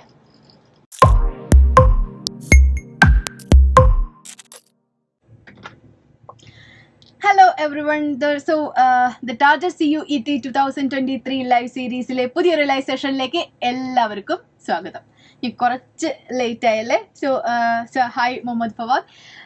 സോ നിങ്ങൾക്കറിയാം ടാർജറ്റ് CUET 2023 നമ്മൾ ഡിസ്കസ് ചെയ്യുന്നത് എന്താണ്, 2022 ക്വസ്റ്റ്യൻ പേപ്പേഴ്സ് ആണ്, CUET ക്വസ്റ്റ്യൻ പേപ്പേഴ്സ് ആണ്. നമ്മൾ ഇന്ന് ഡിസ്കസ് ചെയ്യുന്നത് സൈക്കോളജിയിലെ ക്വസ്റ്റ്യൻ പേപ്പേഴ്സ് ആണ്. ഓക്കെ, അപ്പോൾ സെൻട്രൽ യൂണിവേഴ്സിറ്റിയിൽ പഠിക്കുക. ഏറ്റവും സന്തോഷമുള്ള കാര്യം എന്താണെന്നറിയോ, നമ്മൾ ആഗ്രഹിച്ച സ്ഥലത്ത് നമുക്ക് അഡ്മിഷൻ കിട്ടുക, നമ്മൾ ആഗ്രഹിച്ച സ്ഥലത്ത് നമുക്ക് പഠിക്കാൻ സാധിക്കുക എന്നുള്ളത് it's A great thing. Okay, അതിലും വലിയൊരു സന്തോഷം വേറെ ഇല്ല. അപ്പോൾ അതിന് നിങ്ങളെ സഹായിക്കുന്ന എക്സാമാണ് CUET എന്ന് പറയുന്നത് അല്ലേ. സെൻട്രൽ യൂണിവേഴ്സിറ്റികളിൽ നിങ്ങൾക്ക് നിങ്ങളുടെ ഗ്രാജുവേഷൻ കംപ്ലീറ്റ് ചെയ്യാൻ സഹായിക്കുന്ന എക്സാമാണ് CUET എക്സാം എന്ന് പറയുന്നത്. സോ നിങ്ങൾ +1 +2 പഠിച്ചുകൊണ്ടിരിക്കുകയാണെങ്കിൽ this is the right time for preparing the CUET exam. Okay, ഇനി +2 എത്തട്ടെ, +2 ലാസ്റ്റ് എത്തട്ടെ. സാധാരണ ഈ MBBS എക്സാംസിനൊക്കെ പ്രിപ്പയർ ചെയ്യുന്ന സമയത്ത് ആളുകൾ പറഞ്ഞ് ഞാൻ കേട്ടിട്ടുണ്ട്, ഓക്കെ +2 ലാസ്റ്റിൽ എത്തുന്ന സമയത്ത് പ്രിപ്പയർ ചെയ്ത് തുടങ്ങാം അല്ലെ, ക്രാഷ് കോഴ്സിനൊക്കെ പോയിട്ട് പ്രിപ്പയർ ചെയ്ത് വാങ്ങിച്ചെടുക്കാം എന്നുള്ള രീതിയിലൊക്കെ മെന്റാലിറ്റിയിലൂടെയൊക്കെ അപ്രോച്ച് ചെയ്യുന്ന ആളുകളുണ്ട്. CUET എക്സാമിനെ സംബന്ധിച്ചിടത്തോളം ഇറ്റ്സ് എന്താണ്, നിങ്ങൾ ഇപ്പം പ്രിപ്പയർ ചെയ്ത് തുടങ്ങിക്കഴിഞ്ഞാൽ മാത്രമേ അത് ക്രാക്ക് ചെയ്യാൻ സാധിക്കുള്ളൂ. ആൻഡ് അഗെയിൻ 2022 എക്സാം ഈ അടുത്ത് കഴിഞ്ഞതേ ഉള്ളൂ. അതിൻ്റെ റിസൾട്ടൊക്കെ വന്നു. എന്താണ്, മെജോറിറ്റി ആളുകളും അവരാഗ്രഹിച്ച യൂണിവേഴ്സിറ്റികളിലൊക്കെ എത്തിപ്പെട്ടിട്ടുണ്ട് അല്ലേ. സോ ഇതുപോലെ നിങ്ങൾ ആഗ്രഹിച്ച സ്ഥലത്ത് പഠിക്കാൻ നിങ്ങൾ ഇപ്പോൾ ആഗ്രഹിക്കുന്നുണ്ടെങ്കിൽ, അല്ലെങ്കിൽ നിങ്ങൾക്കും ഇതുപോലെ സെൻട്രൽ യൂണിവേഴ്സിറ്റിയിൽ പഠിക്കണം, സെൻട്രൽ യൂണിവേഴ്സിറ്റിയുടെ പ്രൊഡക്റ്റ് ആവണം എന്ന് നിങ്ങൾ ആഗ്രഹിക്കുന്നുണ്ടെങ്കിൽ CUET എക്സാമിന് വേണ്ടി പ്രിപ്പയർ ചെയ്യുക. അതുപോലെ തന്നെ എന്താണ്, ഇപ്പം തന്നെ പഠിച്ചു തുടങ്ങുക. സോ നിങ്ങളുടെ പ്രിപ്പറേഷനിലേക്ക് സഹായിക്കുന്ന one of the important programme ആണ് ദ ടാർജറ്റ് CUET 2023 എന്ന് പറയുന്ന ലൈവ് സീരീസ്. സോ ഇതിൽ നമ്മൾ 2022 പ്രീവിയസ് ഇയർ ക്വസ്റ്റ്യൻ പേപ്പേഴ്സ് ആണ് ഡിസ്കസ് ചെയ്യുന്നത്. ഓക്കെ, അപ്പോൾ നമുക്ക് ഡയറക്റ്റ് ക്വസ്റ്റ്യൻ പേപ്പറിലേക്ക് പോവാം അല്ലേ. യെസ്, ഇപ്പോൾ സൈക്കോളജിയിലെ ക്വസ്റ്റ്യൻ പേപ്പേഴ്സ് ആണ് ഡിസ്കസ് ചെയ്യുന്നത്. ഇപ്പോൾ ഓർത്ത് വെക്കുക, this is A brilliant chance. Okay, അതായത് പ്രീവിയസ് ഇയർ ക്വസ്റ്റ്യൻ പേപ്പേഴ്സ് പലപ്പോഴും എക്സാംസിൽ പ്രിപ്പയർ ചെയ്യുന്ന സമയത്ത് ഞാനൊക്കെ പ്രിപ്പയർ ചെയ്യുന്ന സമയത്ത്, ഇപ്പോൾ PG എൻട്രൻസിലൊക്കെ പ്രിപ്പയർ ചെയ്യുന്ന സമയത്ത് പ്രീവിയസ് ഇയർ ക്വസ്റ്റ്യൻ പേപ്പേഴ്സിന് ഒരുപാട് തെരഞ്ഞു നടന്നിട്ടുണ്ട്. ഓക്കെ, ഇവിടെ പ്രൊഫൈസ് നിങ്ങൾക്ക് ഒരു ചാൻസ് തന്നിട്ടുള്ളതാണ്. അതായത് 2022 previous year question papers questions മാത്രമല്ല with answers and with explanation നിങ്ങൾക്ക് ഡിസ്കസ് ചെയ്ത് തരുന്നു എന്നുള്ളതാണ്. So don't miss it. ഇനി അതുപോലെ തന്നെ സെൻട്രൽ യൂണിവേഴ്സിറ്റിയിലേക്ക് പ്രിപ്പയർ ചെയ്യുന്ന ആളുകൾ അല്ലെങ്കിൽ നിങ്ങളുടെ ഫ്രണ്ട് സർക്കിളിലേക്കൊക്കെ ഈ ലൈവ് സീരീസ് എന്ത് ചെയ്യുക, സർക്കുലേറ്റ് ചെയ്യുക, ഷെയർ ചെയ്യുക. ഓക്കെ, സോ നമുക്ക് തുടങ്ങാം അല്ലേ. അപ്പം തയ്യാറായി നിൽക്കുക, ഇതൊരു ചാൻസ് ആണ്. നിങ്ങൾക്ക് അറിയുന്ന ക്വസ്റ്റ്യൻ ആണ് വരുന്നതെങ്കിൽ ക്വസ്റ്റ്യൻസിന് എന്ത് ചെയ്യുക, ആൻസർ കമന്റ് ചെയ്യുക. ഓക്കെ, നമുക്ക് നോക്കാം ആരാണ് ഏറ്റവും കൂടുതൽ സ്കോർ ചെയ്യുക എന്ന് നോക്കാം. ഓക്കെ, ഇനി അല്ലെങ്കിൽ ആൻസർ തെറ്റായി പോവോ, അതല്ലെങ്കിൽ പിന്നെ ഇങ്ങനെ കമന്റ് ചെയ്താൽ ശരിയാവില്ല എന്ന് വിചാരിച്ചിട്ട് മടിച്ചു നിൽക്കരുത്. നിങ്ങൾക്ക് അറിയുന്ന ആൻസർ ആണെങ്കിൽ തീർച്ചയായിട്ടും കമന്റ് ചെയ്യുക കേട്ടോ. ഓക്കെ, സോ നമുക്ക് തുടങ്ങാമല്ലോ അല്ലേ. ഓക്കെ, സൈക്കോളജിയിലെ ക്വസ്റ്റ്യൻസ് തുടങ്ങാം. യെസ്, ഓക്കെ, അപ്പൊ ആദ്യത്തെ ചോദ്യം നോക്കാം. യെസ്, ഫസ്റ്റ് ക്വസ്റ്റ്യൻ പേഴ്സണാലിറ്റി ആയിട്ട് റിലേറ്റ് ചെയ്ത ക്വസ്റ്റ്യൻ ആണ് കേട്ടോ. Okay, Golden Allport is considered dash trait as highly generalized disposition that they indicate the goal around which a person's entire life seems to revolve. Okay, അപ്പോൾ personality chapter മനസ്സിൽ വന്നിട്ടുണ്ടാവുമല്ലോ അല്ലേ? Personality and അതുപോലെ തന്നെ അതിൽ different theories, Gordon ആൽപോർട്ടിൻ്റെ theory, കാറ്റലിൻ്റെ theory, അതിൽ ട്രേറ്റ് കൺസെപ്റ്റ് ഓഫ് പേഴ്സണാലിറ്റി ഒക്കെ പഠിച്ചിട്ടുണ്ടായിരുന്നു. അതിൽ ട്രേറ്റ് കൺസെപ്റ്റിലുള്ള ഒരു ട്രേറ്റിനെ പറ്റിയാണ് ഈ ക്വസ്റ്റ്യൻ. ഒന്നുകൂടി ക്വസ്റ്റ്യൻ വായിക്കാം. The golden Allport is considered dash trait as highly generalized disposition. They indicate the goal around which a person's entire life seems to evolve. Okay, so generalized ആയിട്ടുള്ള ഒരു ഡിസ്പോസിഷൻ. ആൻഡ് ഇതിൽ ഏതാണ് answer? Yes, options തന്നിട്ടുള്ളത് cardinal trait, B central trait, C surface trait and D secondary trait. Okay, confusion ആയോ? അതിനാദ്യം ഇതൊക്കെ എന്താണ് എന്നുള്ളൊരു ഐഡിയ നമ്മൾ ഉണ്ടാക്കിയെടുക്കണം. ഓക്കെ, സെൻട്രൽ ട്രേറ്റ് ആണോ, കാർഡിനൽ ട്രേറ്റ് ആണോ, സർഫസ് ട്രേറ്റ് ആണോ, സെക്കൻഡറി ട്രേറ്റ് ആണോ എന്നുള്ളത്. യെസ്, ആൻസർ ചെയ്യൂ. ഞാൻ നിങ്ങളുടെ ആൻസറിന് വേണ്ടി വെയിറ്റ് ചെയ്യാണ്. അതല്ലെങ്കിൽ ഞാൻ ഡയറക്റ്റ് ക്വസ്റ്റ്യൻസ് പ്രിപ്പയർ ചെയ്തു അല്ലെങ്കിൽ ക്വസ്റ്റ്യൻസ് പറഞ്ഞിട്ട് പോവാൽ. ഓക്കെ, അതാണ് നിങ്ങൾക്ക് വേണ്ട. സി, നമ്മുടെ ലൈവ് സെഷൻസിൽ ഏറ്റവും കൂടുതൽ ആക്റ്റീവ് ആവുക അല്ലെങ്കിൽ ഏറ്റവും കൂടുതൽ രസകരമാവുക, ഇൻട്രസ്റ്റിംഗ് ആവുക നിങ്ങളും കൂടെ അതിൽ പാർട്ടിസിപ്പേറ്റ് ചെയ്യുമ്പോഴാണ്. ഓക്കെ, നമ്മൾക്ക് അതൊരു എന്താണ്, അതൊരു മോട്ടിവേഷൻ ആണ് അല്ലേ? നമുക്ക് കുറച്ചുകൂടി ഇൻട്രാക്റ്റീവ് ആക്കാം. ഓക്കെ, സോ എന്താണ് ആൻസർ? ഞാൻ തന്നെ പറയേണ്ടി വരുമെന്നാണ് തോന്നുന്നത്. Okay, so here the right answer is option B, central trait. So ഇവിടെ ഓപ്ഷൻസ് ശ്രദ്ധിക്കാം. യെസ്, ഇവിടെ ആൻസർ ശ്രദ്ധിക്കുക. നമുക്കിതിങ്ങനെ ടിക്ക് ചെയ്തേക്കാം. യെസ്, സോ ഇവിടെ എന്താണ്, ഈ ക്വസ്റ്റ്യൻ സ്റ്റേറ്റ്മെന്റ് ശ്രദ്ധിക്കുക. ഗോൾഡൻ ആൽപോർട്ട് ആണ് എന്നുള്ളതാണ് ആദ്യത്തെ സ്റ്റേറ്റ്മെന്റിൽ നമുക്ക് മനസ്സിലാക്കുന്ന കാര്യം. ഗോൾഡൻ ആൽപോർട്ട് പ്രധാനമായിട്ടും രണ്ട് ട്രേറ്റിനെ പറ്റിയാണ് പറഞ്ഞിട്ടുള്ളത്, കാർഡിനൽ ട്രേറ്റും അതുപോലെ തന്നെ സെൻട്രൽ ട്രേറ്റ്. അപ്പോൾ മറ്റു ഓപ്ഷൻസ് ഒക്കെ എന്തായി, കട്ട് ചെയ്തു അല്ലേ? അപ്പോൾ നമ്മൾ ഇതിൽ കാർഡിനൽ ട്രേറ്റ് ആണോ സെൻട്രൽ ട്രേറ്റ് ആണോ എന്ന് മാത്രം നോക്കിയാൽ മതി. ആൻഡ് ദെൻ അവിടെ കൊടുത്തിട്ടുള്ള നെക്സ്റ്റ് ഓപ്ഷൻ എന്ന് പറയുന്നത് traits are highly generalised disposition എന്നുള്ളതാണ്. എന്താണ് ജനറലൈസ്ഡ് എന്ന് വെച്ചാൽ എല്ലാവർക്കും ഒരുപോലെ കാണപ്പെടുന്നത് അല്ലേ? സോ ഒരുപോലെ കിട്ടുന്നത് അല്ലെങ്കിൽ ഒരുപോലെ ഉള്ളത് എന്ന് പറയുന്ന എന്ന മീനിങ് വരുന്നത് ഏത് ട്രേറ്റ് ആയിരുന്നു? That is central trait. Okay, അങ്ങനെയാണ് നമ്മൾ ആൻസേഴ്സിലേക്ക് എത്തുക. കാർഡിനൽ ട്രേറ്റ് എന്താണ്? കാർഡിനൽ ട്രേറ്റിലും പറയുന്നത് എപ്പോഴും പറയുന്ന ഒരു എക്സാമ്പിൾ ആണ് മഹാത്മാഗാന്ധിൻ്റെത്. അതായത് അദ്ദേഹത്തിന്റെ പേഴ്സണാലിറ്റി, അദ്ദേഹം എന്താവണം അല്ലെങ്കിൽ എന്താണ് ആസ് എ പേഴ്സൺ, മഹാത്മാഗാന്ധി എന്താണ് എന്നുള്ളത്, it's ahimsa, it's a way of different, അതായത് യുണീക്ക് ആയിട്ടുള്ള ഒരു വേ ഓഫ് ലൈഫ് ആയിരുന്നു അദ്ദേഹത്തിന്റെ അല്ലെ? സോ അതിന് അദ്ദേഹത്തെ സഹായിച്ചുള്ള that is a cardinal trait ആണ്, അദ്ദേഹത്തിന്റെ കാർഡിനൽ ട്രേറ്റ് ആണ്. അപ്പോൾ ഒരാൾ യുണീക്ക് ആയിട്ടുള്ളതാണ് കാർഡിനൽ ട്രേറ്റ്. സെൻട്രൽ ട്രേറ്റ് എന്ന് പറയുന്നത് എല്ലാവർക്കും കോമൺ ആയിട്ടുള്ള, എന്നാൽ അതിൽ വേരിയേഷൻസിൽ ഡിഫറൻസ് ഉള്ളതാണ്. അതിൽ ഡിഫറൻസ് ഉള്ളതാണ് സെൻട്രൽ ട്രേറ്റ് എന്ന് പറയുന്നത്. So here the right answer is central trait. ഇനി മറ്റ് ട്രേറ്റ്സ് കൂടെ നമുക്ക് നോക്കാം. ദെൻ കാറ്റിൽ പ്രപ്പോസ് ചെയ്തിട്ടുള്ളതായിരുന്നു സർഫസ് ട്രേറ്റും സോഴ്സ് ട്രേറ്റും. സർഫസ് ട്രേറ്റ് എന്ന് പറയുന്നത് നമുക്ക് ഒബ്സർവ് ചെയ്ത് ഒരാളുടെ ക്യാരക്ടറിൽ നമുക്ക് നോക്കി കണ്ട് മനസ്സിലാക്കാൻ പറ്റുന്ന ട്രേറ്റ്സ് ആണ് സർഫസ് ട്രേറ്റ്. സോഴ്സ് ട്രേറ്റ് എന്താണ്? സോഴ്സ് ട്രേറ്റ് എന്ന് പറയുന്നത് ഒരാളുടെ ബിൽഡിംഗ് ബ്ലോക്ക് ഓഫ് പേഴ്സണാലിറ്റി എന്നാണ് പറഞ്ഞിട്ടുള്ളത്. എന്താണ് ഈ ബിൽഡിംഗ് ബ്ലോക്ക് ഓഫ് പേഴ്സണാലിറ്റി എന്ന് പറയുന്നത്? അതായത് അയാളുടെ പേഴ്സണാലിറ്റി അല്ലെങ്കിൽ ക്യാരക്ടർ എന്തായിരിക്കണം എന്ന് തീരുമാനിക്കുന്നത് ഈ ബിൽഡിംഗ് ബ്ലോക്സ് ആണ്, അല്ലെങ്കിൽ ഈ എന്താണ് സോഴ്സ് ട്രേറ്റ് ആണ്. 60 സോഴ്സ് ട്രേറ്റ് ആണ് കാറ്റിൽ ഡിസ്കസ് ചെയ്തിട്ടുള്ളത്. ആൻഡ് അഗൈൻ നെക്സ്റ്റ് വന്നിട്ടുള്ളതാണ് സെക്കൻഡറി ട്രേറ്റ്. സെക്കൻഡറി ട്രേറ്റ് എന്ന് പറയുന്നത് that's only seen that particular circumstance, ഒരു സിറ്റുവേഷൻസിൽ മാത്രം പെർട്ടിക്കുലർലി കാണുന്ന ട്രേറ്റ്സിനാണ് സെക്കൻഡറി ട്രേറ്റ് എന്ന് പറയാം. ഓക്കെ, സോ നിങ്ങൾക്ക് അറിയുന്ന ആൻസർ ആണെങ്കിലും നോട്ട് ചെയ്യുക, അതുപോലെ അറിയാത്ത ആൻസേഴ്സ് ആണെങ്കിലും ഇത് പ്രിപ്പയർ ചെയ്യണം എന്നുള്ള രീതിയിൽ എന്ത് ചെയ്യുക, നോട്ട് ചെയ്ത് വെക്കുക. എങ്ങനെയാണ് നോട്ട് ചെയ്ത് വെക്കേണ്ടത്? ദാറ്റ് ഈസ് ക്വസ്റ്റ്യൻ നമ്പർ അല്ലെങ്കിൽ ക്വസ്റ്റ്യൻസിൽ ഈ ഓപ്ഷൻസ് എഴുതി വെക്കുക. ദെൻ എന്ത് ചെയ്യുക, Allport and cattle theory of personality അല്ലെങ്കിൽ ട്രേറ്റ് തിയറി ഓഫ് പേഴ്സണാലിറ്റി എന്ന് ബ്രാക്കറ്റിലിട്ട് വെക്കുക. അപ്പോൾ നിങ്ങൾ നെക്സ്റ്റ് പ്രിപ്പയർ ചെയ്യുന്ന സമയത്ത് എന്ത് ചെയ്യുക, ഈ പോർഷൻ വായിക്കുക. ഓക്കെ, സോ നെക്സ്റ്റ് ക്വസ്റ്റ്യൻ നോക്കാം. Yes, the full form of GAS അല്ലെങ്കിൽ ഗ്യാസ് അല്ല കേട്ടോ. ഓക്കെ, GAS എന്താണ്? GAS സ്ട്രെസ് ആയിട്ട് റിലേറ്റ് ചെയ്തൊരു ക്വസ്റ്റ്യൻ ആണ്. ഓക്കെ, സ്ട്രെസ്സിന്റെ ചാപ്റ്റർ പഠിച്ചിട്ടുണ്ടാവല്ലോ, അതിൽ സ്ട്രെസ് ആയിട്ട് റിലേറ്റ് ചെയ്ത ക്വസ്റ്റ്യൻ ആണ്. എന്താണ് GASന്റെ ഫുൾ ഫോം എന്നുള്ളതാണ് നമ്മൾ ഇവിടെ കണ്ടുപിടിക്കേണ്ടത്. ഓപ്ഷൻസ് തന്നിട്ടുള്ളത് the general adaptation skills and general adjustment skills, then general adaptation syndrome, then general adjustment syndrome. See, അഡാപ്റ്റേഷനും അഡ്ജസ്റ്റ്മെന്റും തമ്മിലാണ് കൺഫ്യൂഷൻസ് അല്ലേ? യെസ്, സ്കിൽസ് ആണോ സിൻഡ്രോം ആണോ? സി, ഈ ഓപ്ഷൻസ് ഇടുന്നവരെ സമ്മതിക്കണം അല്ലേ? ഒരു എന്താണ്, എല്ലാം നമുക്ക് ഏതൊരു ഓപ്ഷൻസ് വായിച്ചാലും അത് കറക്റ്റ് ആണോ എന്ന് തോന്നുന്ന രീതിയിലാണ് ഇവരുടെ ഓപ്ഷൻസ് കൊടുത്തിട്ടുള്ളത്. അപ്പോൾ ഇത് പഠിച്ചിട്ടുള്ള ഒരാൾക്ക് മാത്രം ഇത് എന്ത് ചെയ്യാൻ പറ്റുള്ളൂ, കറക്റ്റ് ആയിട്ട് ആൻസേഴ്സ് കണ്ടെത്താൻ പറ്റുള്ളൂ. So the option A is general adaptation skill, option B general adjustment skills, and option C general adaptation syndrome, option D general adjustment syndrome. ഏതാണ്? യെസ്, ഇത് ഏറ്റവും ഇമ്പോർട്ടന്റ് ആയിട്ട് എനിക്ക് തോന്നുന്നു പി ജിയിലാണെങ്കിലും യു ജിയിലാണെങ്കിലും ഒക്കെ എൻട്രൻസ് എക്സാമിന് ഏറ്റവും കൂടുതൽ റിപ്പീറ്റ് ചെയ്ത് ചോദിക്കുന്ന ഒരു ചോദ്യമാണ്. ഈ previous year question papers practice ചെയ്യുന്ന സമയത്ത് ഇങ്ങനെ ഒരു ഗുണം കൂടി ഉണ്ട് കേട്ടോ. കുറെ ക്വസ്റ്റ്യൻസ് റിപ്പീറ്റ് ചെയ്ത് വരാൻ ചാൻസ് ഉണ്ട്. അപ്പോൾ നമുക്ക് എന്ത് ചെയ്യാം, അത് പെട്ടെന്ന് സ്കോർ ചെയ്യാൻ വേണ്ടി സാധിക്കും. സോ ഇതിൽ ഏതാണ് GASന്റെ ഫുൾ ഫോം എന്ന് പറയുന്നത്? ഞാൻ പറഞ്ഞു സ്ട്രെസ് ആയിട്ട് റിലേറ്റ് ചെയ്തിട്ടുള്ള ഒരു ക്വസ്റ്റ്യൻ ആണെന്ന് ഞാൻ പറഞ്ഞു. ഇതിപ്പോ ഞാൻ എല്ലാത്തിനും ആൻസർ പറയേണ്ട അവസ്ഥയാണല്ലോ. പറയട്ടെ എന്നാലും answer? Yes. So the right answer is general adaptation syndrome ആണ്. Option C is the right answer. എന്താണ് ജനറൽ അഡാപ്റ്റേഷൻ സിൻഡ്രോം എന്ന് പറയുന്നത്? ഹാൻസിലി ആണ് ഇത് പ്രപ്പോസ് ചെയ്തിട്ടുള്ളത്. ഈ GAS അല്ലെങ്കിൽ ജനറൽ അഡാപ്റ്റേഷൻ സിൻഡ്രോം എന്ന് പറയുന്നത് ഒരു വ്യക്തി ഈ സ്ട്രെസ്സിലൂടെ കടന്നു പോകുമ്പോൾ അയാൾ അനുഭവിക്കുന്ന അല്ലെങ്കിൽ അയാൾ കടന്നു പോകുന്ന ദാറ്റ് പ്രോസസ്സിനെയാണ് എന്ന് പറയുന്നത് ജനറൽ അഡാപ്റ്റേഷൻ സിൻഡ്രോം എന്ന് പറയുന്നത്. അതിന് പ്രധാനമായിട്ടും 3 സ്റ്റേജസ് ഉണ്ടെന്നാണ് ഹാൻസിലി പറഞ്ഞിട്ടുള്ളത്. ഏതൊക്കെയാണെന്നറിയോ? Alarm, resistant and exhaustion. Okay, alarm, resistant and exhaustion note ചെയ്ത് വെക്കുക, വളരെ ഇമ്പോർട്ടന്റ് ആണ്. ആൻഡ് അഗൈൻ ഇതുമായിട്ട് റിപ്പീറ്റ് ചെയ്ത ക്വസ്റ്റ്യൻസ് ഇതിൽ തന്നെ വരാൻ ചാൻസ് ഉണ്ട്. അപ്പോൾ ഓർത്ത് വെക്കുക, ഏതായിരുന്നു 3 stages? Alarm and resistance and exhaustion. Okay, so here the right answer is general adaptation syndrome. ആരായിരുന്നു ഇത് ഇൻട്രൊഡ്യൂസ് ചെയ്തിട്ടുള്ളത്? ഹാൻസിലി ആണ് കേട്ടോ. ഓക്കെ, ദെൻ നെക്സ്റ്റ് ക്വസ്റ്റ്യനിലേക്ക് പോവാം. യെസ്, അഗൈൻ സ്ട്രെസ് റിലേറ്റ് ചെയ്തിട്ടുള്ള ഒരു ചോദ്യമാണ്. Identify the correct sequence with respect to body's response to stress as explained by Silly. ആരായിരുന്നു GAS പ്രപ്പോസ് ചെയ്തിട്ടുണ്ടായിരുന്നത്?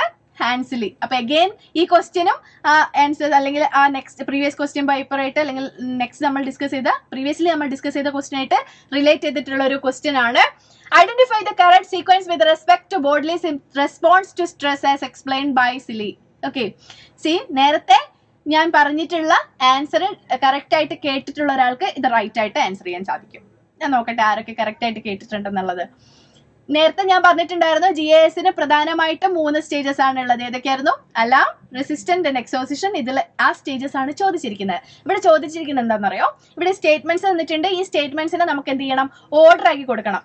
ഓക്കെ, എന്തായിരുന്നു GAS എന്ന് പറയുന്നത്? പ്രോസസ് ആണ് അല്ലെ. ഒരാൾ സ്ട്രെസ്സിൽ നിൽക്കുന്ന സമയത്ത് അല്ലെങ്കിൽ സ്ട്രെസ്ഡ് ആവുന്ന സമയത്ത് അയാൾ അനുഭവിക്കുന്ന പ്രോസസ്സിനെയാണ് എന്ത് പറയുന്നത്?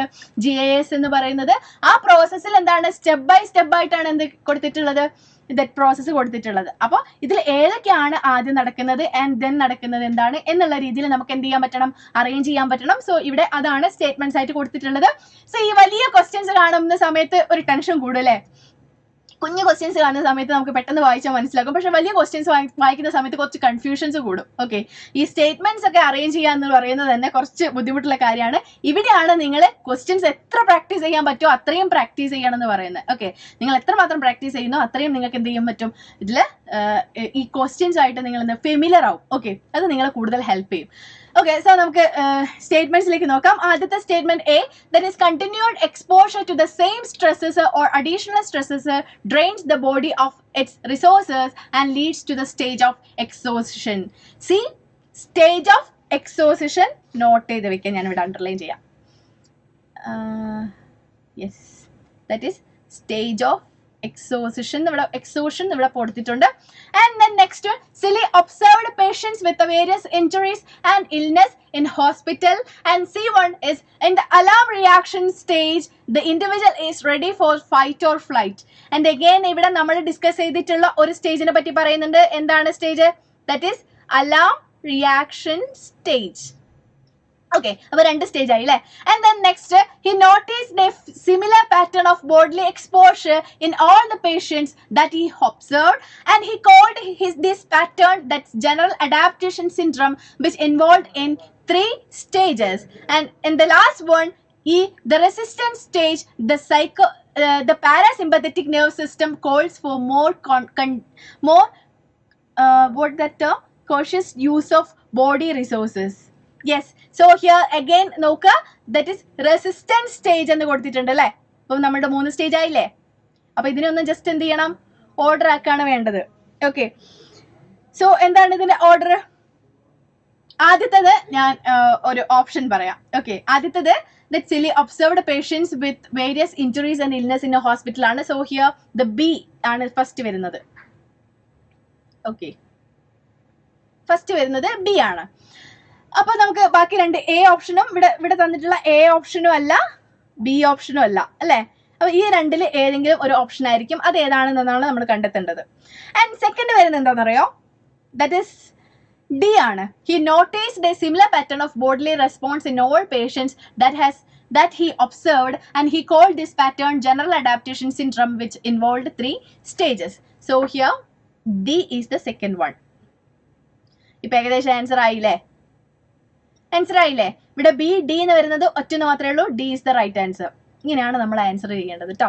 ആൻഡ് അഗൈൻ നമുക്ക് നെക്സ്റ്റ് അല്ലെങ്കിൽ മറ്റ് സ്റ്റേറ്റ്മെന്റ്സ് കൂടെ നോക്കാം. മറ്റ് സ്റ്റേറ്റ്മെന്റ്സിൽ ആൻഡ് നെക്സ്റ്റ് വരുന്നത് സി ആണ്. C is the in alarm reactions. അപ്പോൾ ആദ്യം ഇത് ഓർഡറിലാണ് കൊടുക്കുന്നത്. ആദ്യം അലാം ആണ്, ദെൻ റെസിസ്റ്റൻസ് ആണ്, ദെൻ എക്സോഷൻ ആണ്. അപ്പോൾ ആദ്യം അലാം ആണ് വരിക. അതിനാണ് ഞാൻ ഇവിടെ അണ്ടർലൈൻ ചെയ്ത് വെച്ചത്. Okay, so in the alarm reaction stage the individual is ready for fight or flight. So it is the third thing. Okay, C ഇവിടെ കൊടുത്തിട്ടുണ്ട്. ആൻഡ് നെക്സ്റ്റ് വരുന്നതാണ് റെസിസ്റ്റൻസ് സ്റ്റേജ് ആണ്. In the resistance stage the parasympathetic nervous system calls for more continuous use of the body resources. So that is E. And then last one is A, that is exertion stage. ഞാൻ ഇവിടെ എന്ത് ചെയ്തിട്ടുണ്ട്, not ചെയ്ത് വെച്ചിട്ടുണ്ട്. that continuous exposure to the same stresses or additional stresses drains the body of its resources and leads to the stage of exhaustion. കുറച്ച് ബുദ്ധിമുട്ടുള്ളൊരു question ആണ്. ഇങ്ങനെ നമ്മൾ ഓരോ ക്വസ്റ്റ്യൻസ് മരിച്ചു പെറുക്കിയിട്ട് വേണം ആൻസർ കണ്ടെത്താൻ കേട്ടോ. ഒരൊറ്റ വായനയിലൊന്നും ആൻസറിലേക്ക് എത്തരുത്. അത് നിങ്ങളുടെ ബുദ്ധിമുട്ടുണ്ടാക്കും, അല്ലെങ്കിൽ അത് നിങ്ങളുടെ ആൻസർ എന്താണ് റോങ് ആക്കും. സോ എന്ത് ചെയ്യാം, മിനിമം 2 പ്രാവശ്യമെങ്കിലും ഒരു ക്വസ്റ്റ്യൻസ് വായിക്കാം. ഓക്കെ, നെക്സ്റ്റ് ക്വസ്റ്റ്യൻ നോക്കാം. Yes, choose the statement which is not true about hardness. Okay, again personality ട്രേറ്റുമായിട്ട് ബന്ധപ്പെട്ടുള്ള ക്വസ്റ്റ്യൻ ആണ്. Choose the statement which is not true about hardness. Stress and personality, yes, interrelated ആയിട്ടുള്ള question ആണ്. ഹാർഡ്നെസ്സിനെ പറ്റിയാണ് question. Hardness ഉള്ള ഒരാളുടെ അല്ലെങ്കിൽ ഹാർഡ്നെസ് റിലേറ്റ് ചെയ്തിട്ടുള്ള ഒരു ക്വസ്റ്റ്യൻ ആണ്. ഹാർഡ്നെസ്സിൽ ഈ ഇവിടെ തന്നിട്ടുള്ള സ്റ്റേറ്റ്മെന്റ്സിൽ നോട്ട് ട്രൂ ആയിട്ടുള്ള സ്റ്റേറ്റ്മെന്റ് ആണ്. അഗൈൻ ഇവിടെ ശ്രദ്ധിക്കുക, ഈ നോട്ട് എന്നുള്ളത് നമ്മളെ കണ്ണിൽ അങ്ങനെ അങ്ങോട്ട് പെടാത്തൊരു സാധനമാണ്. ഓക്കെ, പലപ്പോഴും നമ്മൾ which is true about hardness, ആ ടെൻഷനിൽ നമ്മൾ എന്ത് ചെയ്യും, അങ്ങനെ വായിച്ചു പോകാൻ ചാൻസ് ഉണ്ട്. അപ്പോൾ നമുക്ക് ഇതിൽ ആദ്യത്തെ സ്റ്റേറ്റ്മെന്റ് വായിക്കുന്ന സമയത്ത് യെസ് ഇത് കറക്റ്റ് ആണല്ലോ, സോ എ എന്ന് പറഞ്ഞിട്ട് നമ്മൾ ടിക്ക് ചെയ്യാൻ ചാൻസ് ഉണ്ട്. എൻ്റെ ഈ നോട്ട് കാണാതെ പോയി കഴിഞ്ഞാൽ ക്വസ്റ്റ്യൻസ് എൻറ്റയർലി മാറി അല്ലേ. അങ്ങനെ നിങ്ങൾ ക്വസ്റ്റ്യൻസ് തെറ്റിക്കാൻ പാടില്ല. അതുകൊണ്ടാണ് ഞാൻ മിനിമം 2 തവണയെങ്കിലും ക്വസ്റ്റ്യൻ വായിക്കണം എന്ന് പറഞ്ഞത്. സോ ഇവിടെ തെറ്റായിട്ടുള്ള സ്റ്റേറ്റ്മെന്റ് ഏതാണ് എന്നുള്ളതാണ് നമുക്ക് കണ്ടെത്തേണ്ടത്. സോ സ്റ്റേറ്റ്മെന്റ്സ് ഞാൻ വായിക്കാം. ഓപ്ഷൻ എ എന്ന് പറയുന്നത് it is A set of beliefs about one self, the world and how they interact. Yes, it's correct. And the second one is its studies by Kobasa shows that people with high level of stress but low level of illness share 3 characteristics. It's also right. And then stress resistant personalities are committed to work, family, hobbies and social life. That is the definition of hardness. Okay, അതായത് ലൈഫിനെ വളരെ പോസിറ്റീവായിട്ട് അതല്ലെങ്കിൽ എന്താണ് engaging ആയിട്ട്, അതായത് meaning engagement ആയിട്ട് ലൈഫിനെ അപ്രോച്ച് ചെയ്യുന്ന ഒരു രീതിയാണ് ദാറ്റ്സ് ഹാർഡ്നെസ് എന്നുള്ളവരോട് ഉദ്ദേശിക്കുന്നത്. That is a stress resistant personality and that are committed to work, family, hobbies and social life. That is hardness. So and then അതിന് പ്രധാനമായിട്ടും 3 സ്റ്റെപ്സ് ആണുള്ളത്: കൺട്രോൾ, കമ്മിറ്റ്മെന്റ് ആൻഡ് ചാലഞ്ച്. ശ്രദ്ധിക്കുക, 3 steps ആണ് hardness പേഴ്സണാലിറ്റിയിൽ ഉള്ള ഏറ്റവും important ആയിട്ടുള്ള. that consist of 3 C's. Okay, that is control, commitment and challenge. And D option നോക്കാം. D option പറഞ്ഞിട്ടുള്ളത് it consists of 3 C's, that is confidence. Yes, that is confidence, competence and coverage. അപ്പോൾ ഞാൻ ഇവിടെ പറഞ്ഞിട്ടുള്ള statement correct തെറ്റല്ലേ? അതായത് D തെറ്റല്ലേ? It consist of 3 C's ആണ്, അത് റൈറ്റ് ആണ്. പക്ഷെ അത് കോൺഫിഡൻസ്, കോമ്പറ്റൻസ് ആൻഡ് കവറേജ് അല്ല. നേരെ മറിച്ച് എന്താണ്? കൺട്രോൾ, കമ്മിറ്റ്മെന്റ് ആൻഡ് ചാലഞ്ച് ആണ്. So here the right answer is D ആണ് കേട്ടോ. D is the right answer. ഇവിടെ എന്താണ്, ഇവിടെ ഈ സ്റ്റേറ്റ്മെന്റ് ആണ് കറക്റ്റ് ആയിട്ടുള്ളത്. Okay, so D is the right answer. Okay, then next ക്വസ്റ്റ്യനിലേക്ക് പോവാലോ അല്ലേ? യെസ്, നെക്സ്റ്റ് ക്വസ്റ്റ്യൻ നോക്കാം. Yes, the question is also about stress. Okay, that avoidance oriented strategy involves these steps in order to cope. Again, നമുക്ക് steps കണ്ടുപിടിക്കണം. എനിക്ക് തോന്നുന്നു ഈ type questions ആണ് കുറച്ച് ടഫ് ആയിട്ടുള്ളത്, കുറച്ച് ബുദ്ധിമുട്ടുള്ളത്. നമുക്ക് ഇത് എന്ത് ചെയ്യണം, ഓരോ സ്റ്റെപ്പ് എന്താണ്, സ്റ്റെപ്പ് ബൈ സ്റ്റെപ്പ് എന്താണ് നമ്മൾ മനസ്സിലാക്കണം, ദെൻ അത് ഓർഡറിലാക്കണം, ദെൻ ഇതിൽ ഏത് സ്റ്റേറ്റ്മെന്റ് ആണ് അല്ലെങ്കിൽ ഏത് ഓപ്ഷൻ ആണ് അത് കറക്റ്റ് ആയിട്ട് പറഞ്ഞിട്ടുള്ളത് കണ്ടുപിടിക്കണം. കുറച്ച് ബുദ്ധിമുട്ടുള്ള കാര്യമാണ്. സോ നമുക്ക് നോക്കാം. So avoidance oriented strategy involves these steps in order to cope. Okay, that's coping mechanism. എന്താണ് സ്ട്രെസ് ആയിട്ടുള്ള കോപ്പിംഗ് മെക്കാനിസം ആണ്. It's one of the coping mechanism ആണ് അവോയ്ഡൻസ് ഓറിയന്റഡ് സ്ട്രാറ്റജി എന്ന് പറയുന്നത്. ഓക്കെ, സോ ഈ അവോയ്ഡൻസ് ഓറിയന്റഡ് സ്ട്രാറ്റജിയിൽ എന്തൊക്കെ steps ആണ് ഉള്ളത് എന്നാണ് ചോദ്യം. സോ ഇവിടെ തന്നിട്ടുള്ള A, statement A, that minimizing the seriousness of the stressful situation, and B, coping with the logical and analytical thinking, and C, gathering information about one's emotional and feelings, and D, denying the existence of stressful situation, and E, replacement of negative thoughts with the self-protective thoughts. Okay, replacement of the negative thoughts with the self-protective thoughts. That is avoidant oriented strategy എന്ന് പറയുന്നത്. എന്താണ് ഈ avoidant oriented strategy? ഞാൻ പറഞ്ഞിട്ടുണ്ടായിരുന്നല്ലോ, stress ആയിട്ട് നമുക്ക് coping ചെയ്യാനുള്ള അല്ലെങ്കിൽ stress ആയിട്ട് നമുക്ക് സ്ട്രെസ്സിനെ മറികടക്കാൻ നമ്മൾ യൂസ് ചെയ്യുന്ന ടെക്നിക്കാണ് അല്ലെങ്കിൽ സ്ട്രാറ്റജിയാണ് ദാറ്റ് അവോയ്ഡന്റ് ഓറിയന്റഡ് സ്ട്രാറ്റജി എന്ന് പറയുന്നത്. ഓക്കെ, സോ ഇതിൽ മെയിൻ ആയിട്ട് ഡിനൈനിങ് അല്ലെങ്കിൽ അവോയ്ഡിങ് ദ സിറ്റുവേഷൻ അല്ലെങ്കിൽ അവോയ്ഡിങ് ദാറ്റ് സ്ട്രെസ് എന്നുള്ളതാണ് ഇതിന്റെ മെയിൻ കൺസെപ്റ്റ് എന്ന് പറയുന്നത്. സോ ഇവിടെ വന്നിട്ടുള്ള ഓർഡർ എന്ന് പറയുന്നത് that is A is also there. A is there. Okay, the minimizing the seriousness of this stressful situation is there. So here A statement is there. Then again denying the existence of the stressful situation is there. Then അതുപോലെ തന്നെ replacement of the negative thoughts with the self-protecting thoughts is there. So A, D, E are the right answer. ഇവിടെ അങ്ങനെ ഒരു option കൊടുത്തിട്ടുണ്ടോ? Yes. So here the right answer is the last one. Okay, D, option D ആണ് right answer. Okay, so ഓർത്ത് വെക്കുക, avoidant oriented strategy refer എന്ന് എഴുതി വെക്കുക കേട്ടോ. യെസ്, നെക്സ്റ്റ് ക്വസ്റ്റ്യൻ നോക്കാം അല്ലേ. യെസ്, നെക്സ്റ്റ് ക്വസ്റ്റ്യൻ നോക്കാം. A person living in A crowded area that witnessed quarrelsome neighbors every day. Okay, he faces a lot of problems in reaching work on time, and even while coming back from work he gets stuck in massive traffic signals. This poses challenges to him. So here identify the source of stresses. നമുക്ക് ഒരുപാട് source of stresses ഉണ്ട്. നമ്മുടെ life events, എൻവയോൺമെന്റൽ stresses അല്ലേ, നമ്മുടെ work space stress, ഇതുപോലെ ഒരുപാട് നമുക്ക് stress ഉണ്ടാക്കുന്ന ഒരുപാട് കാര്യങ്ങളുണ്ട്. ജസ്റ്റ് ഇമാജിൻ ഒരു പേഴ്സൺ എന്താണ് താമസിക്കുന്നത്, ചുറ്റുപാടുള്ള ആളുകൾ എപ്പോഴും അല്ലെങ്കിൽ നെയ്ബേഴ്സ് എപ്പോഴും വഴക്കുണ്ടാക്കുന്ന ഒരു അറ്റ്മോസ്ഫിയറിലാണ് താമസിക്കുന്നത്. അതുപോലെ തന്നെ അയാൾക്ക് ഒരുപാട് വർക്ക് പ്രഷേഴ്സ് അല്ലെങ്കിൽ വർക്ക് റിലേറ്റഡ് പ്രോബ്ലംസ് ഉണ്ട്. അതുപോലെ തന്നെ അയാൾ വർക്കിൽ നിന്ന് തിരിച്ചു വരുന്ന സമയത്ത് ഒരുപാട് ട്രാഫിക് സിഗ്നൽസും അതുപോലെ എന്താണ് ബ്ലോക്കിലൂടെ ഒക്കെ കടന്നിട്ടാണ് തിരിച്ചു വരുന്നത്. സോ സ്വാഭാവികമായിട്ടും അയാൾക്ക് എന്തുണ്ടാകും, ഒരുപാട് സ്ട്രെസ് ഉണ്ടാകും. So identify the source of stress. ഇതിൽ ഏത് സോഴ്സ് ഓഫ് സ്ട്രെസ് ആണ് അയാൾ അനുഭവിക്കുന്നത് അല്ലെങ്കിൽ അയാളുടെ സ്ട്രെസ്സിന്റെ സോഴ്സ് എന്താണ് എന്നുള്ളതാണ് ചോദ്യം. സോ ഇവിടെ ഓപ്ഷൻസ് തന്നിട്ടുള്ളത് hassles, B traumatic events, C life events, and D is environmental stress. Okay, this hassles, traumatic event, life events and environmental stress. പേര് തന്നെ ഉണ്ട്. ഏതാണ് right answer? So the right answer is environmental stress ആണ് കേട്ടോ. അതായത് option D is the right answer. എന്താണ് എൻവയോൺമെന്റൽ stress എന്ന് പറയുന്നത്? അതായത് അതായത് ആസ് എ പേഴ്സൺ നമ്മുടെ ചുറ്റുപാടുള്ള കാര്യങ്ങളാണ് നമ്മളിൽ സ്ട്രെസ് ഉണ്ടാക്കുന്നത് എങ്കിൽ ദാറ്റ് ഈസ് കോൾഡ് എൻവയോൺമെന്റൽ സ്ട്രെസ്സസ്. വളരെ സിമ്പിൾ ആയിട്ട് പറഞ്ഞാൽ. അപ്പോൾ ഇവിടെ എന്തൊക്കെയാണ് അയാൾ അനുഭവിക്കുന്നത്? അയാളുടെ നെയ്ബേഴ്സ് എപ്പോഴും വഴക്കിട്ടുകൊണ്ടിരിക്കുന്നതാണ്. So that's a stress. അതുപോലെ തന്നെ അയാൾ വരുന്ന സമയത്ത് എന്താണ് സിഗ്നൽസ്, അതായത് ട്രാഫിക്, അതെന്താണ് അയാളുടെ സ്ട്രെസ് ഉണ്ടാക്കുന്നുണ്ട്. ദെൻ ഇതുപോലെ വർക്ക് അറ്റ്മോസ്ഫിയർ അയാൾക്ക് ഓക്കെ അല്ല. സോ ഇതെല്ലാം എൻവയോൺമെന്റിൽ വരുന്ന സ്ട്രെസ്സസ് ആണ്. So it's all about the source of environmental stress. So here the right answer is option D. Okay, yes. Then വളരെ ഇൻട്രസ്റ്റിംഗ് ആയിട്ടുള്ളൊരു ക്വസ്റ്റ്യൻ ആണ്. ഓക്കെ, ഇത്രയും നേരം നമ്മൾ സ്ട്രെസ് ആൻഡ് പേഴ്സണാലിറ്റി അങ്ങനത്തെ ക്വസ്റ്റ്യൻസ് ആയിരുന്നു ഡിസ്കസ് ചെയ്തിട്ടുണ്ടായിരുന്നത്. ഇത് അബ്നോർമൽ ആയിട്ട് റിലേറ്റ് ചെയ്തൊരു ക്വസ്റ്റ്യൻ ആണ്. പലപ്പോഴും സൈക്കോളജി പഠിക്കുമ്പോൾ നമുക്ക് ഏറ്റവും ഇൻട്രസ്റ്റിംഗ് ആയിട്ടുള്ളൊരു മേഖല എന്ന് പറയുന്നത് അബ്നോർമൽ സൈക്കോളജി ആയിരിക്കും അല്ലേ. അബ്നോർമൽ സൈക്കോളജി പഠിക്കുന്ന സമയത്ത് നമ്മൾ ഒരുപാട് ഡിസോർഡേഴ്സിനെ പറ്റിയും അതുപോലെ തന്നെ ഒരുപാട് സിംറ്റംസിനെ പറ്റിയൊക്കെ പഠിക്കും. ആൻഡ് ഈ അബ്നോർമൽ പഠിക്കുന്ന സമയത്ത് കുറേ പേര് എക്സ്പീരിയൻസ് പറഞ്ഞു കേട്ടിട്ടുണ്ട്. ചില ഡിസോർഡേഴ്സ് ഒക്കെ ഡിസ്കസ് ചെയ്യുന്ന സമയത്ത് ഇതെനിക്കുണ്ടോ എന്നുള്ള കൺഫ്യൂഷൻസ് ഒക്കെ വന്നിട്ടുണ്ട് അല്ലേ, ചില സിംറ്റംസ് ഒക്കെ ഡിസ്കസ് ചെയ്യുമ്പോൾ. ഓക്കെ, സോ ഇവിടെ ചോദിച്ചിരിക്കുന്നത് the people experience delusion of reference feel that എന്നുള്ളതാണ്. ഡെലൂഷൻ എന്ന് പറയുന്നത് ഇറ്റ് ഈസ് എ സിംറ്റം അല്ലേ. ഓക്കെ, എന്താണ് ഡെലൂഷൻ എന്ന് പറയുന്നത്? ഹലൂസിനേഷനും ഡെലൂഷനും സൈക്കോളജിയിൽ നമ്മൾ എപ്പോഴും കേട്ടിട്ടുള്ള അല്ലെങ്കിൽ നമ്മൾ കേട്ടിട്ട് മറക്കാത്ത ഒരു കാര്യമായിരിക്കും. ഏതൊറക്കത്ത് വീട്ടാലും ചോദിച്ചാൽ പറയുന്ന ഒരു കാര്യമായിരിക്കും ഹാലൂസിനേഷനും ഡെലൂഷനും. ഹാലൂസിനേഷൻ എന്ന് പറയുന്നത് സ്റ്റിമുലസ് ഇല്ലാതെ നമ്മൾ അതിനെ റെസ്പോണ്ട് ചെയ്യുന്നത് അല്ലേ. ഒരാൾ സംസാരിക്കുന്നത്, ഓഡിറ്ററി ഹാലൂസിനേഷൻ, ഒരാൾ സംസാരിക്കുന്നത് കേൾക്കുന്നത്, അല്ലെങ്കിൽ ഒരാളെ കാണുന്നത്, വിഷ്വൽ ഒരു സബ്ജക്റ്റിനെ കാണുന്നത്, ദാറ്റ് ഈസ് വിഷ്വൽ ഹാലൂസിനേഷൻ അല്ലേ. എന്താണ് ഡെലൂഷൻ എന്ന് പറയുന്നത്? ഡെലൂഷൻ എന്ന് പറയുന്നത് is false and unshakable beliefs about that things that is unreal അല്ലെ.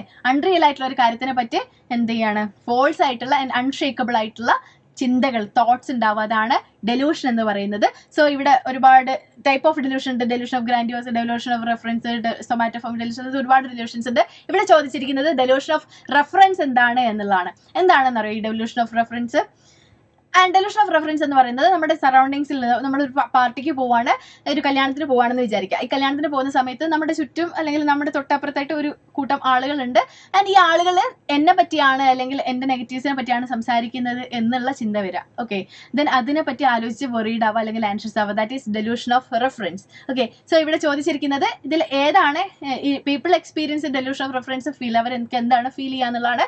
So options A, they hear people talking about them or attach meaning to the actions of others, and then B, they are being persecuted by people, and C, they are being loved by people, and D, they have weak memory and do not remember events. It's വളരെ simple ആയിട്ടുള്ള question ആണ്. ഏതാണ് answer വരിക? ഞാനിപ്പോൾ explain ചെയ്തത് ഇതിലുണ്ട്. എന്താണ്? they hear people talking about them or attach meaning to the actions of others.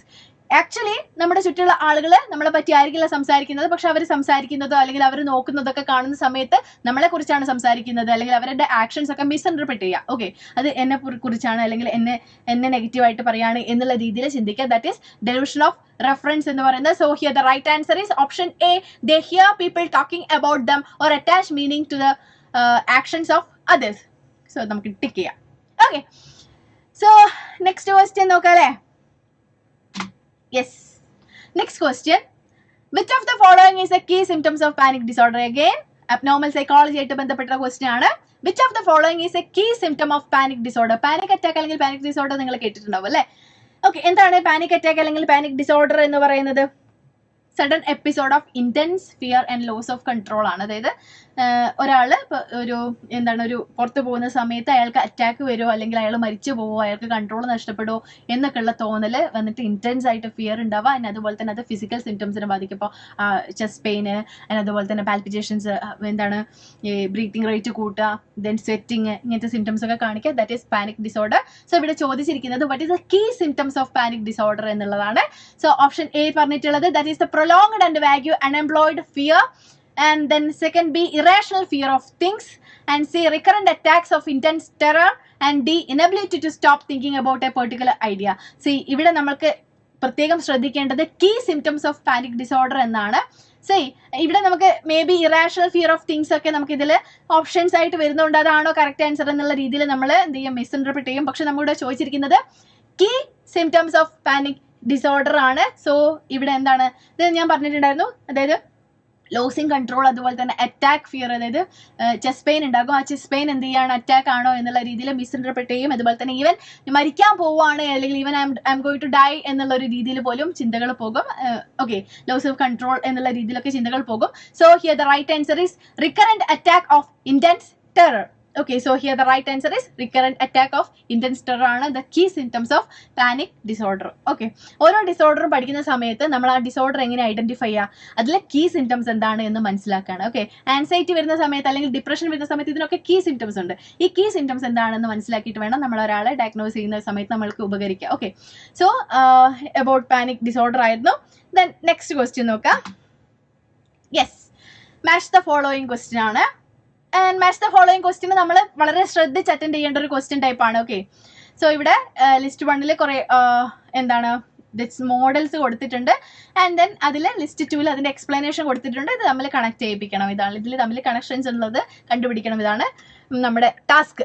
Okay, so ഇവിടെ ഓരോ മോഡൽസിനെ പറ്റിയാണ് പറഞ്ഞിട്ടുള്ളത്. അബൌട്ട് അബ്നോർമൽ ബിഹേവിയേഴ്സിനെ കുറിച്ചാണ്. ഓക്കെ, അല്ലെങ്കിൽ അബൌട്ട് സ്ട്രെസ്ഫുൾ ഇവന്റ്സിനെ നമ്മൾ കോപ്പി ചെയ്യുന്നതിനനുസരിച്ചാണ്. സോ ഹിയർ ലിസ്റ്റ് 1 കൊടുത്തിട്ടുള്ളത് ഓപ്ഷൻസ് ഞാൻ വായിക്കാം. That is diathesis stress model, then B humanistic existential model, then the C behavioural model, and the last one D psychodynamic model. Okay, and again list 2 വരുന്ന സമയത്ത് first one is abnormal behaviour is a symbolic expression of unconscious. ഇപ്പം തന്നെ answer ആയിട്ടുണ്ടാവും അല്ലേ? Note ചെയ്ത് വെക്കാം, then comment ചെയ്യാം. Okay, then second one, normal and abnormal behavior are learned, and then third, the biological predisposition is set off by stressful situations, and the fourth one, aspects are related to human existence. Okay, aspects related to human existence. C ഇവിടെ തന്നിട്ടുള്ള ഓരോ ഈ ലിസ്റ്റിൽ തന്നിട്ടുള്ള ഓരോ ഇതിന്റെ characters ആണ് ഇവിടെ ലിസ്റ്റിൽ കൊടുത്തിട്ടുള്ളത്. ഞാനിപ്പോൾ വളരെ എക്സാമ്പിൾ ആയിട്ട് വളരെ സിമ്പിൾ ആയിട്ടുള്ള ഒരു എക്സാമ്പിൾ പറയാം. എന്താണ് സൈക്കോ ഡൈനാമിക് എന്ന് കേൾക്കുന്ന സമയത്ത് നമ്മുടെ മനസ്സിലേക്ക് ആദ്യം വരുന്നത്? It's deal about unconscious mind അല്ലേ? ദാറ്റ് ഈസ് സൈക്കോ ഡൈനാമിക് എന്ന് പറയുന്നത്. സോ ഇവിടെ തന്നിട്ടുള്ള ഫസ്റ്റ് തിങ് കണ്ടില്ലേ, that's abnormal behaviour is a symbolic explanation of unconscious. ആ അൺകോൺഷ്യസ് എന്നുള്ള വേർഡ് മാത്രം മതി എന്ത് ചെയ്യാൻ, നമുക്ക് കണക്ട് ചെയ്യാൻ. So the psychodynamic model is related to that unconscious. അപ്പൊ നമുക്ക് ഇങ്ങനെ വരയ്ക്കാം. Yes. And then second one is humanistic existential model. എന്താണ് ഹ്യൂമനിസ്റ്റിക് എക്സിസ്റ്റൻഷ്യൽ മോഡൽ? ആൻഡ് ഇവിടെ തന്നെ ലാസ്റ്റ് ലിസ്റ്റ് 2 ഫോർത്ത് കണ്ടന്റ് കണ്ടില്ലേ, that's aspects related to human existence. രണ്ടും ഒരേ നെയിം തന്നെ അതിൽ കൊടുത്തിട്ടുണ്ട് അല്ലേ, ഹ്യൂമനിസ്റ്റിക് എക്സിസ്റ്റൻഷ്യൽ മോഡൽ. ഇവിടെ തന്നിട്ടുള്ള എന്താണ്, aspects related to human existence. So B is related to yes 4. And the C is behavior model. Behaviour മോഡലിനെ പറ്റി നമുക്ക് ആദ്യം ഓർക്കുന്ന സമയത്ത് മനസ്സിലേക്ക് വരുന്നത് എന്താണ്? ലേണിംഗ് അല്ലെ, ദ പവ്ലോവിന്റെയും അതുപോലെ ക്ലാസിക്കൽ കണ്ടീഷനിങ്, ദെൻ അതുപോലെ സ്കിന്നറിന്റെ എന്താണ് ദാറ്റ് ഇൻസ്ട്രുമെന്റൽ കണ്ടീഷനിങ്, ഇതൊക്കെയല്ലേ നമ്മുടെ മനസ്സിലേക്ക് ഓർമ്മ വരുന്നത്. ദാറ്റ്സ് ഓൾ അബൌട്ട് ലേണിംഗ് ആണ്. അപ്പൊ ഇവിടെ ലേണിംഗ് ആയിട്ടുള്ള അല്ലെങ്കിൽ ലേണിംഗ് എന്ന വേർഡ് എവിടെയും കൊടുത്തിട്ടുണ്ടോ നോക്കാം. യെസ്, സെക്കൻഡ് സ്റ്റേറ്റ്മെന്റ് എന്താണ്? The normal and abnormal behaviours are learned എന്നുള്ളതാണ്. So the behaviour model is connected to second statement. And the last one നമുക്ക് ഡയാത്തസിസ് സ്ട്രെസ് മോഡൽ ആണുള്ളത്. അതേതാണ്? That biological predisposition is set off by stressful situations. So A is related to 2. Okay, അപ്പൊ ഇതില് ഇങ്ങനെ connect ചെയ്യുന്ന ഏതെങ്കിലും statement ഉണ്ടോ അല്ലെങ്കിൽ ആൻസർ ഉണ്ടോ എന്ന് നോക്കിക്കേ. യെസ്, അപ്പൊ അതിൽ വന്നിട്ടുള്ളത് A2 ആണ്. സോറി, വന്നിട്ടുള്ളത് A3 ആണ്. ഓക്കെ, ഞാൻ ഇവിടെ കണക്ട് ചെയ്തിട്ടുള്ളത് മാറിയിട്ടുണ്ട് അല്ലേ. ഓക്കെ, ഇവിടെ A3 ആണ്. ഓക്കെ, യെസ്, A3 ആണ്. അപ്പൊ A3 വന്നിട്ടുള്ളത് BCDയും A3 ആണ് കൊടുത്തിട്ടുള്ളത്. ഇനി സെക്കൻഡ് വരുന്ന സമയത്ത് B എന്ന് പറയുന്നത് H4 ആണ്. B4 എന്ന് പറയുന്നത് yes that is B, option B അല്ലേ. Yes, option B. So A3, B4, C2 and D1. Okay, that is the right answer. So ഇങ്ങനെയാണ് നമ്മൾ മാച്ച് ദ ഫോളോയിങ് ക്വസ്റ്റ്യൻസ് എന്ത് ചെയ്യുക, സോൾവ് ചെയ്യുക. ഓക്കെ, കൺഫ്യൂഷൻസ് ഒന്നും ഇല്ലല്ലോ? ഡൗട്ട് എന്തെങ്കിലും ഉണ്ടെങ്കിൽ നിങ്ങൾക്ക് ചോദിക്കാം കേട്ടോ. Okay, and the last question. Okay, so 10 questions ആണ് നമ്മൾ ഡിസ്കസ് ചെയ്യുക. അതിൽ ലാസ്റ്റ് ക്വസ്റ്റ്യൻ ആണ്, Rita was a victim of the earthquake that occurred in her village and she lost her mother and brother in it and was extremely stressed and she is likely to be expressing dash. Yes, ഒരു statement തന്നിട്ടുണ്ട്. ഇത് application ലെവലിലെ questions ആണ്. ഇങ്ങനെയാണ് സൈക്കോളജിയിലെ application ലെവലിലെ questions ചോദിക്കാം. Okay, ഒരു situation തരും, ഇത് എന്തുമായിട്ട് relate ചെയ്തിട്ടുള്ളതാണെന്ന് നമ്മൾ കണ്ടെത്തണം. ഓക്കെ, സോ ഇവിടെ എന്താണ് സിറ്റുവേഷൻ കൊടുത്തിട്ടുള്ളത്? Rita was a victim of the earthquake that is occurred in her village. Okay, so she lost her mother and brother in it and was extremely stressed and she is likely to be expressing dash. അതായത് earthquake എന്ന് പറയുന്നത് it's A trauma അല്ലേ. എർത്തേക്ക് ഉണ്ടായി, ആൾക്ക് റീത്തയ്ക്ക് എന്ത് ചെയ്തു, ബ്രദറിനെയും അതുപോലെ മദറിനെയും നഷ്ടപ്പെട്ടു. ആൻഡ് അതൊരു ട്രോമാറ്റിക് ഇവന്റ് ആണ്. അപ്പൊ ഈ ട്രോമാറ്റിക് ഇവന്റുമായിട്ട് ബന്ധപ്പെട്ട് കിടക്കുന്ന സ്ട്രെസ് ഏതാണ്, അല്ലെങ്കിൽ ഇപ്പൊ അയാൾ ആ കുട്ടിക്ക് ഫീൽ ചെയ്യുന്ന ദറ്റ് ഡിസോർഡർ ഏതാണ് എന്നുള്ളതാണ് ചോദ്യം. സോ എ എന്ന് പറയുന്നത് that is somatic symptom disorder, and B depressive disorder, and C post traumatic stress disorder, and D bipolar disorder. ഇതിന് നമ്മൾ എന്ത് ചെയ്യണം, ആദ്യം ഈ ഡിസോർഡേഴ്സ് എന്തൊക്കെയാണെന്ന് പഠിക്കണം അല്ലേ. ആൻഡ് അഗെയിൻ ഇവിടെ പേര് തന്നെ ഉണ്ട്, ട്രോമയായിട്ട് റിലേറ്റ് ചെയ്തിട്ടുള്ള സ്ട്രെസ്. അപ്പൊ അത് ഏതായിരിക്കും ആൻസർ വരിക? That is post traumatic stress disorder, PTSD എന്ന് പറയും. എന്താണ് PTSD എന്ന് പറയുന്നത്? ഒരു ട്രോമയ്ക്ക് ശേഷം ട്രോമയായിട്ടുള്ള റിലേറ്റ് ചെയ്തിട്ടുള്ള മെമ്മറീസ് കാര്യങ്ങളൊക്കെ ആളുകളിൽ സ്ട്രെസ് ഉണ്ടാക്കുക, അതിനത് റിയൽ ലൈഫിനെ ബാധിക്കുന്നുണ്ടെങ്കിൽ that is post traumatic stress disorder. ഇത് മന്ത്ലി അതിനകത്തുള്ള ട്രീറ്റ്മെന്റ്സ് നേടിയിട്ടില്ലെങ്കിൽ ഇയർ വരെയൊക്കെ എന്ത് ചെയ്യാം, ലോങ് ലാസ്റ്റ് ചെയ്യാൻ പറ്റുന്നതാണ്. സോ ഇവിടെ റീത്ത ഒരു ട്രോമ അനുഭവിക്കുകയാണ്, ആ ട്രോമയിലുള്ള മെമ്മറി അയാൾ എപ്പോഴും ട്രിഗർ ചെയ്തുകൊണ്ടിരിക്കുന്നുണ്ട്. That is post traumatic stress disorder. Okay, so ഇത്രയുമാണ് 10 questions. Okay, so how do you feel? നിങ്ങൾ ക്വസ്റ്റ്യൻസ് ഓരോന്നും അറ്റൻഡ് ചെയ്തിട്ടുണ്ടെങ്കിൽ എത്ര മാർക്ക് ഉണ്ട്, എത്ര സ്കോർ ഉണ്ട് എന്നുള്ളത് ജസ്റ്റ് ഒന്ന് കാൽക്കുലേറ്റ് ചെയ്യുക. അപ്പോൾ നിങ്ങൾക്ക് ഏകദേശം CUT കിട്ടാൻ മാത്രം പ്രിപ്പറേഷൻസ് ഇത്ര മതി, ഇനി പ്രിപ്പയർ ചെയ്യേണ്ട എന്നാണോ? ഇനി അതെല്ലാം നന്നായിട്ട് പ്രിപ്പയർ ചെയ്ത് കഴിഞ്ഞാൽ ഞാൻ ആഗ്രഹിച്ച പൊസിഷനിൽ എത്തൂ എന്നുള്ളതാണോ നിങ്ങളുടെ ഒരു ഫൈനൽ ഡിസിഷൻ എന്ന് നോക്കുക. ഓക്കെ, അപ്പോൾ അതിന് മുന്നേ എന്ത് ചെയ്യണം, നിങ്ങൾ ഓരോ ആൻസേഴ്സും അല്ലെങ്കിൽ ഓരോ ക്വസ്റ്റ്യൻസും ചെക്ക് ചെയ്യണം കേട്ടോ. ഓക്കെ, അപ്പോൾ ടാർജറ്റ് CUET 2023 നമ്മൾ 2022 സൈക്കോളജിയിലെ 10 ക്വസ്റ്റ്യൻസ് ആയിരുന്നു ഡിസ്കസ് ചെയ്തിട്ടുണ്ടായിരുന്നത്. ഓക്കെ, അപ്പോൾ ഇപ്പോൾ Prepwise നിങ്ങൾക്ക് പ്രൊവൈഡ് ചെയ്യുന്ന ഒരു കോച്ചിങ്, അതായത് CUET എക്സാം ക്രാക്ക് ചെയ്തുകൊണ്ട് സെൻട്രൽ യൂണിവേഴ്സിറ്റിയിൽ പഠിക്കണമെന്ന് നിങ്ങൾ ആഗ്രഹിക്കുന്നുണ്ടെങ്കിൽ തീർച്ചയായിട്ടും നിങ്ങൾ കോച്ചിങ് എടുക്കുക. And Prepwise definitely will help you. Okay, so ഇവിടെ കൊടുത്ത പോലെ +2 ശേഷം നിങ്ങൾക്ക് ഇന്ത്യയിലെ കിടിലൻ യൂണിവേഴ്സിറ്റികളിൽ നിന്ന് തന്നെ പഠിക്കാം. ഈ CUET എക്സാം ക്രാക്ക് ഈ CUET exam 2023 CUET exam crack ചെയ്യുന്നത് കൂടി. സോ എന്തൊക്കെയാണ് Prepwiseൽ നിങ്ങൾ കോച്ചിങ് എടുത്താൽ ഉണ്ടാവുന്ന നിങ്ങൾക്ക് കിട്ടാൻ പോകുന്ന ബെനിഫിറ്റ്സ് ഉണ്ട്, എങ്ങനെയാണ് ഈ Prepwise നിങ്ങളെ ഹെൽപ്പ് ചെയ്യുന്നത് എന്നറിയണ്ടേ?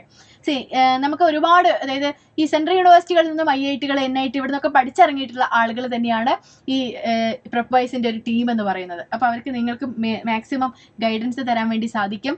ആൻഡ് അതുപോലെ തന്നെ ഇപ്പം നിങ്ങൾക്ക് ഈ സിലബസ് അല്ലെങ്കിൽ ഈ ക്വസ്റ്റ്യൻസ് വായിക്കുന്ന സമയത്ത് മനസ്സിലായിട്ടുണ്ടാകും, ഒരു സർഫസ് ലെവലിലെ ക്വസ്റ്റ്യൻസ് അല്ല, ഏതൊരു സബ്ജക്റ്റിലും ഡീപ്ലി മനസ്സിലായിട്ടുള്ള അല്ലെങ്കിൽ ഡീപ്ലി പഠിച്ചിട്ടുള്ള ഒരാൾക്ക് മാത്രമേ ഈ ക്വസ്റ്റ്യൻസ് അറ്റൻഡ് ചെയ്യാൻ വേണ്ടി സാധിക്കുള്ളൂ. സോ ഇതിനെന്ത് ചെയ്യണം, ഈ സിലബസ് കംപ്ലീറ്റ് ആയിട്ട് കവർ ചെയ്യുന്ന ക്ലാസ്സുകൾ വേണം അല്ലേ, അല്ലെങ്കിൽ കംപ്ലീറ്റ് ആയി നമ്മൾ കവർ ചെയ്യണം. ഈ കംപ്ലീറ്റ് ആയിട്ട് കവർ ചെയ്യുന്ന എക്സ്പേർട്ട് ക്ലാസ്സസ് നിങ്ങൾക്ക് ഈ Prepwise പ്രൊവൈഡ് ചെയ്യുന്നുണ്ട്. ഈ ഓരോ സബ്ജക്റ്റിലും എക്സ്പേർട്ട് ആയിട്ടുള്ള ഫാക്കൽറ്റീസ് ആണ് ഈ ക്ലാസ്സസ് ഒക്കെ ഡീൽ ചെയ്യുന്നത്. ദെൻ അതുപോലെ തന്നെ നിങ്ങൾക്ക് എത്രമാത്രം നമ്മൾ ഈ ഒബ്ജക്റ്റീവ് എക്സാമിന്റെ പ്രത്യേകത എന്ന് പറയുന്നത് എത്രമാത്രം നമ്മൾ ക്വസ്റ്റ്യൻസ് പ്രാക്ടീസ് ചെയ്യുന്നു അല്ലെങ്കിൽ എത്രമാത്രം നമ്മൾ റിവിഷൻ നടത്തുന്നോ അതിനനുസരിച്ച് നമുക്ക് എക്സാം ക്രാക്ക് ചെയ്യാൻ എളുപ്പമാവും എന്നുള്ളതാണ്. അപ്പം നിങ്ങൾക്ക് റിവിഷൻ നിങ്ങളെ സഹായിക്കുന്ന വാല്യൂ ആഡഡ് നോട്ട്സ് ഇവിടെ ഈ Prepwise ഡിസൈൻ ചെയ്തിട്ടുണ്ട്. അതുപോലെ തന്നെ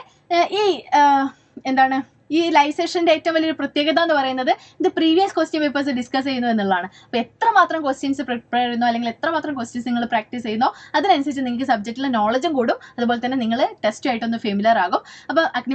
അപ്പോൾ ഈ Prepwise പ്രൊവൈഡ് ചെയ്യുന്ന മറ്റൊരു ഫീച്ചറാണ് ദ ടോപ്പിക് ടെസ്റ്റും അതുപോലെ തന്നെ ഈ മോക്ക് ടെസ്റ്റ് ഒക്കെ. അതായത് നിങ്ങൾ പഠിക്കുന്ന സിലബസിനനുസരിച്ച് റിവൈസ് ചെയ്തിട്ടുള്ള ടോപ്പിക് വൈസിലുള്ള ടെസ്റ്റുകൾ അല്ലെങ്കിൽ ടോപ്പിക് വൈസ് ക്വസ്റ്റ്യൻസ് ഒക്കെ നിങ്ങൾക്ക് Prepwise പ്രൊവൈഡ് ചെയ്യുന്നുണ്ട്. ദെൻ നെക്സ്റ്റ് വരുന്നതാണ് ലൈവ് ഡൗട്ട് ക്ലിയറിംഗ് സെഷൻസ്. നിങ്ങൾക്ക് ഫാക്കൽറ്റീസുമായിട്ട് നിങ്ങൾക്ക് ഉണ്ടായിട്ടുള്ള അല്ലെങ്കിൽ നിങ്ങൾ പ്രിപ്പയർ ചെയ്യുമ്പോൾ ഉണ്ടാകുന്ന എല്ലാ ഡൗട്ട്സും കാര്യങ്ങളൊക്കെ ക്ലിയർ ചെയ്യാൻ സാധിക്കും. അതുപോലെ തന്നെ CUET മോക്ക് ടെസ്റ്റ് അവൈലബിൾ ആണ്. ദെൻ അതുപോലെ നിങ്ങൾക്ക് മെന്റേഴ്സിനെ തരുന്നുണ്ട്. ഓക്കെ, അതായത് നിങ്ങളെ പഠനത്തിന് വേണ്ടി നിങ്ങളൊന്ന് സപ്പോർട്ട് ചെയ്യാൻ വേണ്ടിയിട്ട് ഇവിടെ Prepwise മെന്റേഴ്സിനെ കൂടെ തരും. അപ്പം നിങ്ങൾ എങ്ങനെയാണ് പ്രിപ്പയർ ചെയ്യേണ്ടത്, ഏതൊക്കെ ഭാഗത്താണ് കൂടുതൽ ഇമ്പോർട്ടൻസ് കൊടുക്കേണ്ടത്, ഓക്കെ, ഇതിനനുസരിച്ചുള്ള പേഴ്സണലൈസ്ഡ് പ്രിപ്പറേഷൻ സ്ട്രാറ്റജി ഒക്കെ ഈ മെന്റേഴ്സ് നിങ്ങൾക്ക് പറഞ്ഞുതരും. സോ ഇതാണ് CUET കോച്ചിങ്ങിന്റെ പ്രത്യേകത അല്ലെങ്കിൽ CUET ഇവിടെ Prepwise കോച്ചിങ്ങിന്റെ പ്രത്യേകത എന്ന് പറയുന്നത്. അപ്പം നിങ്ങൾ സെൻട്രൽ യൂണിവേഴ്സിറ്റിയിൽ പഠിക്കണമെന്നാണ് നിങ്ങളുടെ തുടർ പഠനം സെൻട്രൽ യൂണിവേഴ്സിറ്റിയിൽ ആയിരിക്കണമെന്ന് നിങ്ങൾ ആഗ്രഹിക്കുന്നുണ്ടെങ്കിൽ തീർച്ചയായിട്ടും Prepwiseൽ ജോയിൻ ചെയ്യുക. ദെൻ അതുപോലെ കോച്ചിങ്ങിന് എടുക്കുക. ദെൻ ഞങ്ങളും നിങ്ങളുടെ കൂടെ ഉണ്ടാകും. അപ്പം നമുക്ക് ഒരുമിച്ച് നിന്നുകൊണ്ട് തന്നെ എക്സാം ക്രാക്ക് ചെയ്യാം. ഓക്കെ, സോ തീർച്ചയായിട്ടും ഇതൊരു ഗോൾഡൻ ചാൻസ് ആണ്. ഓക്കെ, അതായത് ഈ previous year question papers discuss ചെയ്യുക, അതിന് ആൻസേഴ്സ് വിത്ത് എക്സ്പ്ലനേഷൻ കിട്ടുക എന്ന് പറയുന്നത് ഇറ്റ്സ് എ ഗോൾഡൻ ചാൻസ്. അപ്പോൾ നിങ്ങളുടെ ഫ്രണ്ട്സ് സർക്കിളിലേക്കും ഒക്കെ ഈ ലൈവ് ഷെയർ ചെയ്യുക. അതുപോലെ തന്നെ നിങ്ങൾക്ക് +1 ആൻഡ് +2 പഠിക്കുന്ന കുട്ടികൾക്ക് വേണ്ടിയിട്ട് ഇതുപോലെ ലൈവ് സെഷൻസ് കാര്യങ്ങളൊക്കെ അപ്ഡേറ്റ് ചെയ്യുന്ന ഒരു വാട്സ്ആപ്പ് ഗ്രൂപ്പ് ഉണ്ട്. ഓക്കെ, താഴെ ഡിസ്ക്രിപ്ഷനിൽ ലിങ്ക് ഉണ്ട്. ആ ലിങ്ക് വഴി നിങ്ങൾക്ക് ആ വാട്സ്ആപ്പ് ഗ്രൂപ്പിലേക്ക് ജോയിൻ ചെയ്യാം. ദെൻ നിങ്ങൾക്ക് Prepwiseന്റെ എല്ലാ ഡീറ്റെയിൽസും അതുപോലെ തന്നെ നമ്മുടെ ലൈവ് സെഷൻസിന്റെ അപ്ഡേറ്റ്സ് കാര്യങ്ങൾ ടൈമിംഗ് എല്ലാം ആ ഗ്രൂപ്പിൽ അപ്ഡേറ്റ് ചെയ്യുന്നുണ്ട്. സോ നിങ്ങൾക്ക് ഇൻട്രസ്റ്റഡ് ആണെങ്കിൽ ആ ലിങ്ക് വഴി വാട്സ്ആപ്പ് ഗ്രൂപ്പിലും ജോയിൻ ചെയ്യാം. ഓക്കെ, അപ്പോൾ നാളെയും ഇതുപോലെ ഇനി വരുന്ന ലൈവ് സെഷൻസിലും കാണുമല്ലോ അല്ലേ?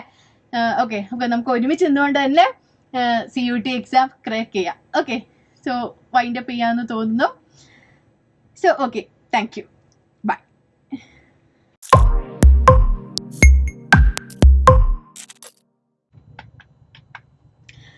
Hello everyone, I am Charvida. So Target CUET 2023 live സീരീസിലെ പുതിയൊരു ലൈവ് സെഷനിലേക്ക് എല്ലാവർക്കും സ്വാഗതം. അപ്പോൾ നമ്മൾ തുടങ്ങുകയാണല്ലേ? ഓക്കെ, അപ്പോൾ നിങ്ങൾക്ക് എല്ലാവർക്കും അറിയാം Target CUET 2023 2022 CUET ക്വസ്റ്റ്യൻസ് ആണ് ഡിസ്കസ് ചെയ്യുന്നത്. ആൻഡ് ക്വസ്റ്റ്യൻ പേപ്പർ ഡിസ്കസ് ചെയ്യുക എന്ന് പറയുന്നത് നമ്മൾ പ്രിപ്പറേഷൻ തുടങ്ങി ആൻഡ് എങ്ങനെയാണ് അതിലെ ക്വസ്റ്റ്യൻസ് വരിക ആൻഡ് എന്തൊക്കെ ടോപ്പിക്സ് ആണ് കവർ ചെയ്യേണ്ടത് ഇതിനൊക്കെ പറ്റിയൊക്കെ നോളജ് തരുന്ന ഒരു കാര്യമാണ് അല്ലേ. സോ ഞാൻ ഇന്ന് എടുക്കുന്നത് സൈക്കോളജിയിൽ, എനിക്ക് തോന്നുന്നു നമ്മുടെ മൂന്നാമത്തെ സെഷൻ ആണല്ലേ. യെസ്, മൂന്നാമത്തെ സെഷനാണ് സൈക്കോളജിയിലെ ക്വസ്റ്റ്യൻസ് ഡിസ്കസ് ചെയ്യുന്നത്. സോ 2022 CUET എക്സാമിൽ സൈക്കോളജി റിലേറ്റഡ് ആയിട്ടുള്ള സൈക്കോളജി ക്വസ്റ്റ്യൻസിൽ ആയിട്ടുള്ള പ്രീവിയസ് ഇയർ ക്വസ്റ്റ്യൻ പേപ്പേഴ്സ് ആണ് നമ്മൾ ഡിസ്കസ് ചെയ്യുന്നത്. ഓക്കെ, അപ്പോൾ നിങ്ങൾ ചെയ്യേണ്ട ഒരു കാര്യം ജസ്റ്റ് ഒരു പേപ്പറും പെന്നും എടുത്ത് വെക്കാം. ഓക്കെ, ഒരു പക്ഷേ നെക്സ്റ്റ് CUET ഈ ക്വസ്റ്റ്യൻസ് റിപ്പീറ്റ് ചെയ്ത് വരാം, ഇതിൽ ഏതെങ്കിലും ഒരു ക്വസ്റ്റ്യൻ റിപ്പീറ്റ് ചെയ്ത് വരാം, അതല്ലെങ്കിൽ ഈ ടൈപ്പ് ക്വസ്റ്റ്യൻസ് വരാം. ഓക്കെ, സോ ക്വസ്റ്റ്യൻ പേപ്പേഴ്സ്, പ്രത്യേകിച്ച് previous year question papers work out ചെയ്യുന്ന സമയത്ത് അതിന് ഒരുപാട് ഉപകാരങ്ങളുണ്ട്. ഓക്കെ, ഏതൊക്കെ ടോപ്പിക്കാണ്, എങ്ങനെ ഏതൊക്കെ സിലബസിൽ ഏതൊക്കെ ടോപ്പിക്കിന് ഇമ്പോർട്ടൻസ് കൊടുക്കണം, ഇതൊക്കെ നമുക്ക് നോളജ് കിട്ടുന്നത്, ഇതിനെ പറ്റിയൊക്കെ ഇൻഫർമേഷൻ കിട്ടുന്നത് ഈ previous year question papers work out ചെയ്യുമ്പോഴാണ്. അതുകൊണ്ട് തന്നെയാണ് ടാർഗറ്റ് CUET 2023 എന്നൊരു പ്രോഗ്രാം നമ്മൾ ഇൻട്രൊഡ്യൂസ് ചെയ്തിട്ടുള്ളത്. ഓക്കെ, സോ നമുക്ക് ക്വസ്റ്റ്യൻസിലേക്ക് പോവാമെന്ന് തോന്നുന്നു. അതിനു മുന്നേ നിങ്ങൾക്ക് അറിയുന്ന ആൻസർ ആണെങ്കിൽ തീർച്ചയായിട്ടും കമന്റ് ചെയ്യുക. ഇപ്പൊ സെൻട്രൽ യൂണിവേഴ്സിറ്റി പഠിക്കാൻ ആഗ്രഹമുള്ള ആളുകളാണെങ്കിൽ തീർച്ചയായിട്ടും കമന്റ് ചെയ്യും അല്ലേ. ആൻസർ തെറ്റിപ്പോയിക്കോട്ടെ, കുഴപ്പമില്ല, നമ്മുടെ പബ്ലിക് എക്സാം ഒന്നും അല്ലല്ലോ. ഓക്കെ, അപ്പൊ നിങ്ങൾക്ക് അറിയുന്ന ആൻസർ ആണെന്നുണ്ടെങ്കിൽ കമന്റ് ചെയ്യുക. ഇനി തെറ്റിപ്പോയാലും കുഴപ്പമില്ല. ഇനി അറിയാത്ത ആൻസേഴ്സ് അല്ലെങ്കിൽ അറിയാത്ത ക്വസ്റ്റ്യൻ ഉണ്ടെങ്കിൽ റെഫർ ചെയ്ത് അത് ഏത് ടോപ്പിക്കിലാണ് എന്നുള്ളത് ജസ്റ്റ് റെഫർ ചെയ്യണമെന്ന് പേപ്പറിൽ എഴുതി വെക്കുക. ഓക്കെ, സോ നിങ്ങൾക്ക് ടൈം തരുന്നതായിരിക്കും, നമുക്ക് നോക്കാം ആരാണ് ഏറ്റവും കൂടുതൽ സ്കോർ ചെയ്യുക എന്നുള്ളത്. ഓക്കെ, അപ്പൊ നമ്മൾ 10 ക്വസ്റ്റ്യൻസ് ആണ് ഡിസ്കസ് ചെയ്യുക. 10 ക്വസ്റ്റ്യൻസ് നിങ്ങൾ അറിയുന്ന ക്വസ്റ്റ്യൻസ് ആണെങ്കിൽ എന്ത് ചെയ്യുക, ആൻസർ ചെയ്യാം. സോ ഇന്ന് എനിക്ക് തോന്നുന്നു കമ്പാരിറ്റീവ്ലി കുറച്ച് സിമ്പിൾ ആയിട്ടുള്ള ക്വസ്റ്റ്യൻസ് ആണ് ഇന്ന് ഡിസ്കസ് ചെയ്യുന്നത്. ഓക്കെ, സോ നമുക്ക് ക്വസ്റ്റ്യനിലേക്ക് പോവാം. ഓക്കെ, അപ്പൊ എല്ലാവരും കമന്റ് ചെയ്യാൻ തയ്യാറായിരിക്കുകയാണല്ലോ അല്ലേ. യെസ്, സോ ആദ്യത്തെ ചോദ്യം നോക്കാം.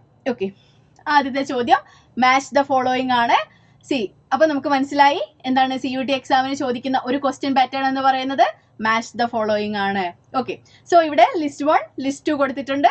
അതിൽ obsession, then phobia, compulsion, then somatic symptom disorders കൊടുത്തിട്ടുണ്ട്. ഈ സൈഡിൽ list 2 that inability to stop thinking of a particular idea, then need to perform certain behaviour repeatedly and physical symptoms in the absence of physical disease and irrational fear. ഇത്രയാണ് കൊടുത്തിട്ടുള്ളത്. നമ്മൾ എന്ത് ചെയ്യണം, പരസ്പരം connections ഉള്ളത് പെയർ ചെയ്യിപ്പിക്കണം. Okay, so ഇവിടെ ABCD options കൊടുത്തിട്ടുണ്ട്. ഇതിൽ ഏതൊരു ആൻസർ ആണ് കറക്റ്റ്, ഇതാണ് നമ്മൾ കണ്ടുപിടിക്കേണ്ടത്. ഓക്കെ, സോ ഏതൊക്കെയാണ് തുടങ്ങാം അല്ലെ. Yes, obsession. എന്താണ് ഒബ്സഷൻ എന്ന് പറയുന്നത്? അതായത് റിപ്പീറ്റഡ്ലി അൺവാണ്ടഡ് ആയിട്ടുള്ള അൺകൺട്രോൾഡ് ആയിട്ടുള്ള തോട്ട്സ് വരിക, ദാറ്റ് ഈസ് ഒബ്സഷൻ. നിങ്ങൾ കേട്ടിട്ടുണ്ടാവില്ലേ, OCD, obsessive compulsive disorder, OCPD, obsessive compulsive personality disorder, ഒക്കെ കേട്ടിട്ടുണ്ടാവും അല്ലെ. അതിൽ എന്താണ് മെയിൻ ആയിട്ട് വരുന്നത്? ഒബ്സഷൻസും കമ്പൽഷൻസും ആണ്. പലപ്പോഴും പല ആളുകൾക്കും എന്താണ് കൺഫ്യൂഷൻസ് വരുന്നൊരു കാര്യമാണ് ഒബ്സഷനും കമ്പൽഷനും അങ്ങോട്ടും ഇങ്ങോട്ടും മാറിപ്പോവുക എന്നുള്ളത്. അത് നമുക്ക് ഇന്ന് അങ്ങ് തറവാക്കാം. Okay, so what is obsession? Repeatedly thought വരിക. ഓക്കെ, അൺകൺട്രോൾഡ് ആയിട്ടുള്ള റിപ്പീറ്റഡ് തോട്ട്സിനെയാണ് ഒബ്സഷൻ എന്ന് പറയാം. ആ ആൻസറുമായിട്ട് ബന്ധപ്പെട്ട ഏതെങ്കിലും സ്റ്റേറ്റ്മെന്റ്സ് ഇവിടെ ലിസ്റ്റ് 2 ഉണ്ടോ? യെസ്, ദ ഫസ്റ്റ് സ്റ്റേറ്റ്മെന്റ് എന്താണ്? It's inability to stop thinking of a particular idea, that is obsession. So A related to 1. Okay, so A1 ആണ് നമുക്ക് കിട്ടിയില്ലേ. അപ്പൊ A1 എന്നതിൽ ഇവിടെ എന്താണ്? 2 ആൻസേഴ്സ് ഉണ്ട്, ഡിയും അതുപോലെ സിയും ഉണ്ട് അല്ലേ. ഈ 2 ആൻസേഴ്സ്. അപ്പൊ നമുക്ക് ബാക്കി എയും ബിയും നമുക്ക് കട്ട് ചെയ്യാം. ഇത് രണ്ടും അല്ല ഇതിന്റെ ആൻസേഴ്സ്. എന്താണ്? സിയും ഡിയിലും ഏതോ ഒന്നാണ്. ഇനി അടുത്ത നോക്കാം, ഫോബിയ. ഫോബിയ എന്താണ്?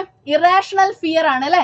ആർക്കെങ്കിലും എന്തെങ്കിലും ഫോബിയ ഉള്ള ആളുകളുണ്ടോ? ചിലർക്ക് സ്പൈഡറിനൊക്കെ ഭയങ്കര ഫോബിയ ഉള്ള ആളുകളൊക്കെ ഉണ്ട്. ഓക്കെ, സോ ഏതെങ്കിലും ഫോബിയ ഉള്ള, ഹൈറ്റിന് പേടിയുള്ള അങ്ങനത്തെ ആരെങ്കിലും ഒക്കെ ഉണ്ടോ? ഓക്കെ, സോ ഫോബിയ എന്ന് പറയുന്നത് ദാറ്റ് ഈസ് ഇറാഷണൽ ഫിയർ ആണ്. അപ്പൊ ഇറാഷണൽ ഫിയർ ഇവിടെ ഡയറക്റ്റ് കൊടുത്തിട്ടുണ്ട് അല്ലെ. Phobia is related to irrational fear. So B is related to 4. അപ്പൊ നമുക്ക് ആൻസർ കിട്ടി. B4 വരുന്നത് ഡി ഓപ്ഷൻ മാത്രമേ ഉള്ളൂ. എന്നാൽ നമുക്ക് സി മറ്റേ ഓപ്ഷൻസ് കൂടെ കണ്ടെത്താം. C compulsion. Okay, C compulsion ഏതായിട്ട് ബന്ധപ്പെട്ടാണ്? ഓർത്ത് വെക്കുക, ഒബ്സഷൻ എന്ന് പറയുന്നത് റിപ്പീറ്റഡ് തോട്ട് ആയിരുന്നു ആൻഡ് കമ്പൽഷൻ എന്ന് പറയുന്നത് എന്താണ്? റിപ്പീറ്റഡ് ബിഹേവിയർ ആണ് കേട്ടോ. അപ്പൊ റിപ്പീറ്റഡ് ബിഹേവിയർ ആയിട്ട് വരുന്ന ഏതെങ്കിലും ഉണ്ടോ? Yes, need to perform certain behaviour repeatedly ഇവിടെ കൊടുത്തിട്ടുണ്ട്. So C is related to 2 ഇവിടെ കൊടുത്തിട്ടുണ്ട് അല്ലെ. C related to. And the last one is somatic symptom disorder. എന്താണ് സൊമാറ്റിക് സിംറ്റംസ് ഡിസോർഡേഴ്സ് എന്ന് പറയുന്നത്? നമ്മളെ bodily symptoms without the presence of the physical causes നമുക്ക് ബോഡിലി സിംറ്റംസ് അല്ലെങ്കിൽ ഫിസിക്കൽ ഡിസോർഡേഴ്സ് കാണിക്കുന്നതിനെയാണ് സൊമാറ്റിക് സിംറ്റം ഡിസോർഡേഴ്സ് എന്ന് പറയാം. So it's a physical symptoms in the absence of physical diseases. Okay, നമുക്ക് physical disease ഇല്ലാതെ some physical symptoms കാണിക്കുക. ഭയങ്കരമായിട്ട് വയറുവേദന, ഭയങ്കരമായിട്ട് തലവേദന, ECG അല്ലെങ്കിൽ എന്തെങ്കിലും ചെക്ക് ചെയ്യുന്ന സമയത്ത്, ടെസ്റ്റ് ചെയ്യുന്ന സമയത്ത് യാതൊരു കുഴപ്പവും ഉണ്ടാവില്ല. That is somatic symptom disorder. So D is related to 3. So നമ്മുടെ റൈറ്റ് ആൻസേഴ്സ് എന്ന് പറയുന്നത് A1, B4, C2, D3 ആണ്. ആർക്കെങ്കിലും കറക്റ്റ് ആയിട്ടുണ്ടോ? കറക്റ്റ് ആയിട്ടുള്ള ഒരു കമന്റ് ചെയ്യണം കേട്ടോ. നിങ്ങൾ ആൻസർ ചെയ്യാത്തതുകൊണ്ടാണ് ഞാൻ പെട്ടെന്ന് ആൻസേഴ്സിലേക്ക് പോയിട്ടുള്ളത്. സോ അടുത്ത ക്വസ്റ്റ്യൻ തൊട്ട് ഞാൻ വെയിറ്റ് ചെയ്യാം കേട്ടോ. ഏതാണ് നിങ്ങളുടെ ആൻസർ ഏതാണെന്ന് നോക്കട്ടെ. നിങ്ങൾക്ക് എത്ര നോളജ് ഉണ്ട് സൈക്കോളജിയിൽ ഒന്ന് നോക്കാലോ. ഓക്കെ, സോ അടുത്ത ചോദ്യം നോക്കല്ലേ. അടുത്ത ക്വസ്റ്റ്യൻ, യെസ്, അടുത്ത question, the disorder which involves persistent preoccupation about developing a serious diseases and constantly working about its possibility is known as. അതായത് കണ്ടിന്യൂസ് ആയിട്ട് ഒരു അസുഖം വരുന്നതിനെ പറ്റി ചിന്തിക്കുക, ദെൻ അതിനെപ്പറ്റി വറീഡ് ആവാം. ഇത് ഏത് ഡിസോർഡർ ആണ് എന്നുള്ളതാണ് കണ്ടുപിടിക്കേണ്ടത്. വളരെ സിമ്പിൾ ആയിട്ടുള്ള ക്വസ്റ്റ്യൻ ആണ്. ഇവിടെ ഓപ്ഷൻസ് കണ്ടാൽ നിങ്ങൾക്ക് മനസ്സിലാവും. Option A conversion disorder, option B illness anxiety disorder, option C dissociative amnesia, option D agoraphobia. And ഇതില് സാധാരണ ഈ ഓപ്ഷൻസിനെ പരസ്പരം നമുക്ക് ഏതാണ് എന്ന് കൺഫ്യൂഷൻ വരുന്ന ഓപ്ഷൻസ് ആണ് കൊടുക്കാറുള്ളത്. പക്ഷേ ഇന്നത്തെ ക്വസ്റ്റ്യൻ സെറ്റിൽ എന്താണ്, നമുക്ക് പെട്ടെന്ന് തന്നെ ഈവൻ ഈ സ്റ്റേറ്റ്മെന്റ് വായിച്ചാൽ പെട്ടെന്ന് തന്നെ ആൻസർ കണ്ടെത്താൻ പറ്റുന്ന രീതിയിലാണ് ഓപ്ഷൻസ് കൊടുത്തിട്ടുള്ളത്. Conversion disorder, illness anxiety disorder, dissociative amnesia, agoraphobia. ഏതാണ് ആൻസർ? യെസ്, ഇത് വളരെ സിമ്പിൾ ആയിട്ടുള്ള ക്വസ്റ്റ്യൻ ആണ് കേട്ടോ. നിങ്ങൾ എന്തായാലും തീർച്ചയായിട്ടും ആൻസർ ചെയ്യണം. ജസ്റ്റ് ഗസ് ചെയ്താൽ തന്നെ കറക്റ്റ് ആവുന്ന ആൻസർ ആണ് ഇതിലത്തത്. ഒന്ന് ഓപ്ഷൻസ് ഒന്ന് വായിച്ച് ഒന്ന് ഓടിച്ച് നോക്കിയാൽ മനസ്സിലാവും. യെസ്, കൺവേർഷൻ ഡിസോർഡർ ആണോ, ഇൽനെസ് ആൻസൈറ്റി ഡിസോർഡർ ആണോ, ഡിസോസിയേറ്റീവ് ആണോ, അഗോറഫോബിയ ആണോ എന്ന്. ഓക്കെ, സോ ഞാൻ ആൻസർ പറയാം അല്ലേ. Yeah, okay, so here the right answer is illness anxiety disorder. പേര് തന്നെ ഉണ്ട്, ഇൽനെസ് ആൻസൈറ്റി ഡിസോർഡർ. ഒരു അസുഖം വരുമോ എന്നുള്ള അസുഖം വരുമോ എന്ന് ആലോചിച്ചിട്ട് ആൻഷ്യസ് ആവാം. Okay, that is called illness anxiety disorder. So here the right answer is option B. Okay, so next question. ഇത് വളരെ സിമ്പിൾ ആയിട്ടുള്ള ക്വസ്റ്റ്യൻ ആയിരുന്നു കേട്ടോ. നിങ്ങൾക്ക് സ്കോർ ചെയ്യാൻ പറ്റുന്ന ഏറ്റവും സിമ്പിൾ ആയിട്ടുള്ള ഒരു ക്വസ്റ്റ്യൻ ആയിരുന്നു. And next question, yes, choose the correct option which explain substance related and addictive disorders. Okay, addictive and substance related disorders ആയിട്ട് ബന്ധമുള്ള സ്റ്റേറ്റ്മെന്റ്സ് ഏതാണ് എന്നുള്ളത് കണ്ടെത്താം. ആൻഡ് അതിൽ സബ്സ്റ്റൻസ് റിലേറ്റഡ് ആയതുകൊണ്ട് അതിൽ ആൽക്കഹോളിനെ പറ്റിയോ അതല്ലെങ്കിൽ മറ്റ് ഡ്രഗ്സിനെ പറ്റിയോ പ്രതിപാദിച്ചിട്ടുണ്ടെങ്കിൽ ദാറ്റ് ഇസ് എന്താണ്, സബ്സ്റ്റൻസ് റിലേറ്റഡ് അല്ലെങ്കിൽ അഡിക്ഷൻ ഡിസോർഡേഴ്സ് ആയിട്ട് ബന്ധപ്പെട്ടതായിരിക്കും അല്ലേ. അങ്ങനെയാണെങ്കിൽ കണ്ടെത്തി നോക്കൂ. വളരെ സിമ്പിൾ ആണ്. ഇതിൽ ആൽക്കഹോളിനെ പറ്റിയോ അല്ലെങ്കിൽ സബ്സ്റ്റൻസിനെ പറ്റിയോ ആൻഡ് സബ്സ്റ്റൻസ് യൂസ് ചെയ്യുമ്പോൾ ഉണ്ടാകുന്ന നമ്മുടെ ഫിസിക്കൽ കണ്ടീഷനെ പറ്റിയോ ഏതെങ്കിലും സൂചിപ്പിച്ചിട്ടുണ്ടെങ്കിൽ ആ സ്റ്റേറ്റ്മെന്റ്സ് ഒക്കെ ഇൻക്ലൂഡ് ചെയ്യണം. സോ ഏതാണ് റൈറ്റ് ആൻസർ? ഞാനൊന്ന് ഓപ്ഷൻസ് വായിക്കാം, സ്റ്റേറ്റ്മെന്റ് വായിക്കാം. Statement A, it includes problems associated with the use and abuse of alcohol, cocaine, tobacco and opioids. Then B, individual may eat excessive amount of food, then purge her or his body of food by using medicines such as laxatives or diuretics. Then the C, an individual body builds up tolerance for the substance. And the D, it involves excessive intake of high calorie food or substance such as alcohol or cocaine. And the last one, the individual has a distorted body image that leads her or him to see herself as overweight. So here ഏതാണ് right answer ആയിട്ടുള്ളത്? ഇതിൽ ഏതൊക്കെ statements ആണ് addictive അല്ലെങ്കിൽ substance related ആയിട്ട് ഉണ്ടായിട്ടുള്ളത് ഏതാണെന്നാണ് ചോദ്യം. So ഏതാണ്? യെസ്, കമന്റ് ചെയ്തോളൂ ഏതാണ്. ഓക്കെ, ഇതിപ്പോ എല്ലാത്തിനും ഞാൻ തന്നെ ആൻസർ പറയേണ്ടി വരും അല്ലേ. ഓക്കെ, സോ ഇവിടെ നമുക്ക് നോക്കാം. First option A, it includes problems associated with the use and abuse of alcohol, cocaine and tobacco and opioids എന്ന് പറയുന്ന റൈറ്റ് ആൻസർ ആണ്. ഇതിൽ എന്താണ് ഡ്രഗ്സിനെ പറ്റി പറഞ്ഞിട്ടുണ്ട്. സോ എ എന്നുള്ള സ്റ്റേറ്റ്മെന്റ് ഇൻക്ലൂഡഡ് ആണ്. അപ്പൊ ഈ രണ്ട് സ്റ്റേറ്റ്മെന്റ്സ്, ഈ രണ്ട് ഓപ്ഷൻസ് വെട്ടില്ലേ, ഇതിൽ എ ഇല്ല. യെസ്, ആൻഡ് നെക്സ്റ്റ് വരുന്നത് individual may eat excessive amount of food then purge her or his body of food by using medicines such as laxatives or diuretics. അത് ഡ്രഗ്സ് ആയിട്ട് ബന്ധപ്പെട്ടതാണോ? അല്ല. സോ ബി ഓപ്ഷൻ വരുന്നില്ല. Then C1, an individual that body builds up tolerance for the substances. എന്താണ് tolerance? ഡ്രഗ്സിൽ നമ്മൾ പഠിക്കുന്ന വകയാണ്. അതായത് വളരെ simple പറഞ്ഞാൽ ഇന്ന് ഒരു കോഫി കഴിച്ചിട്ട് ആൾക്ക് അലേർട്ടായി അല്ലെങ്കിൽ ഒരു നല്ല ഫീലിംഗ് ഗുഡ് തോന്നി കഴിഞ്ഞു കഴിഞ്ഞാൽ ആൻഡ് ഡെയിലി കോഫി കഴിക്കുന്ന ഒരാളെ സംബന്ധിച്ചിടത്തോളം ഒരു കപ്പ് കോഫി മതിയാവില്ല. ഓക്കെ, ഇന്നൊരു കോഫി കഴിക്കുന്ന ആള് നാളെ 2 കോഫി കഴിക്കേണ്ടി വരും, മറ്റന്നാൾ എന്ത് ചെയ്യണം 3 കോഫി കഴിക്കേണ്ടി വരും. ഇങ്ങനെ ടോളറൻസ്, എന്നാലേ 3 കോഫി കഴിച്ചാൽ ആൾക്ക് എന്താണ് ബോഡീനെ എഫക്ട് ചെയ്യുള്ളൂ. That is called tolerance. ആൽക്കഹോളിന്റെ കേസിൽ ജസ്റ്റ് ആലോചിച്ചാൽ മതി. സോ ബോഡി ബിൽഡ് എന്ത് ചെയ്യും, ഈ ടോളറൻസിനെ ബിൽഡ് ചെയ്യും. So AC option is also included. And D1 it involves excessive intake of high calorie food or substance such as alcohol or cocaine. ഞാൻ പറഞ്ഞല്ലോ ആൽക്കഹോൾ എന്ന വേർഡ് വന്നു. So here the right here the D option is also included. And the last one, the individual has a distorted body image that leads to her or him to see himself or herself as overweight. It's not included. ഇതെന്തിനെ പറ്റിയാണെന്ന് അറിയോ? അത് bulimia nervosa, anorexia nervosa എന്നൊക്കെ കേട്ടില്ലേ? That is eating disorder. Okay, eating ഡിസോർഡറെ പറ്റി ഉള്ള statements ആയിരുന്നു ബാക്കി രണ്ടും ഉണ്ടായിട്ടുണ്ടായിരുന്നത്. സോ ഇവിടെ വന്നിട്ടുള്ളത് A ഉണ്ട്, C ഉണ്ട്, D ഉണ്ട്. സോ ACD എന്ന് വന്നിട്ടുള്ള ഓപ്ഷൻ ഏതാണ്? Yes, option B is the right answer. Okay, then next question. A 10-year-old was taken a child psychologist by a social worker as he seemed lost and out of place, and when he was found he was hurting a street dog, and on being questioned he revealed he ran away from home and had some cash with him that he stole from his mother's purse.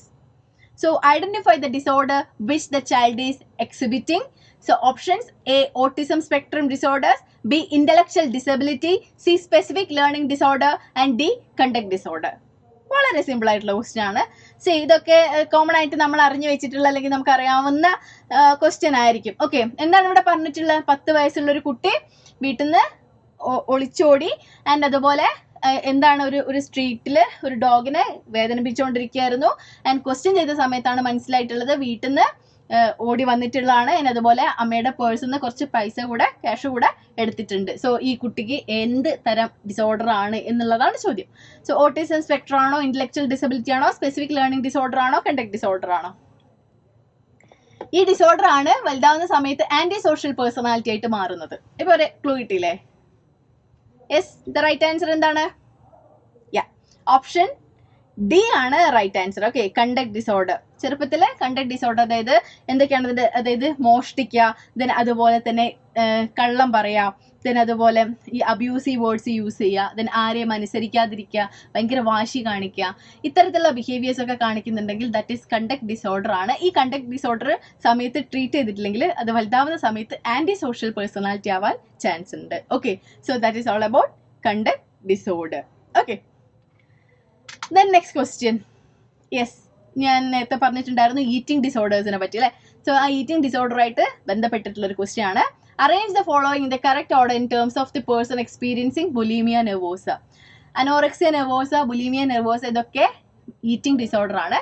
ഈ bulimia നെർവോസിന്റെ പ്രത്യേകത, ഇവർ ഒരുപാട് ഭക്ഷണം കഴിക്കും. Okay, ഒരുപാട് ഭക്ഷണം, അവർ വയറ് ഫുള്ളാവുന്നവരെ ഭക്ഷണം കഴിക്കും, എന്നിട്ട് എന്ത് ചെയ്യും, വോമിറ്റ് ചെയ്ത് കളയും. ഓക്കെ, എങ്ങനെയെങ്കിലും, അതായത് എന്തെങ്കിലും മെഡിസിൻ കഴിച്ചിട്ടോ അതല്ലെങ്കിൽ നമ്മുടെ വിരൽ ഉപയോഗിച്ചിട്ടൊക്കെ എന്ത് ചെയ്യും, വോമിറ്റ് ചെയ്ത് കളയും. ഓക്കെ, അതായത് ഡൈജസ്റ്റ് ചെയ്യാൻ സമ്മതിക്കില്ല, അതായത് അവരുടെ ബോഡിയിലേക്ക് ഇൻടേക്ക് ചെയ്യാൻ സമ്മതിക്കില്ല. എല്ലാ ഫുഡും കഴിക്കും, പക്ഷെ എന്നിട്ട് വോമിറ്റ് ചെയ്ത് കളയും. That is bulimia nervosa. അപ്പോൾ ഈ ബുലിമിയ നെർവോസയായിട്ട് ബന്ധപ്പെട്ടിട്ടുള്ള സ്റ്റേറ്റ്മെന്റ്സ് അല്ലെങ്കിൽ അതിന്റെ ഇവിടെ തന്നിട്ടുള്ള സ്റ്റേറ്റ്മെന്റ്സ് ഓർഡർ ആക്കാനാണ് പറഞ്ഞിട്ടുള്ളത്. ഓക്കെ, സോ എ ഓപ്ഷൻ തന്നിട്ടുള്ളത് bulimia nervosa is A part of group of disorder that calling feeding and eating disorder. Then the individual purges his or her body of food by using medicines such as laxative and diuretic or by vomiting. And then C, this eating disorder starts with a distorted emotion after purging.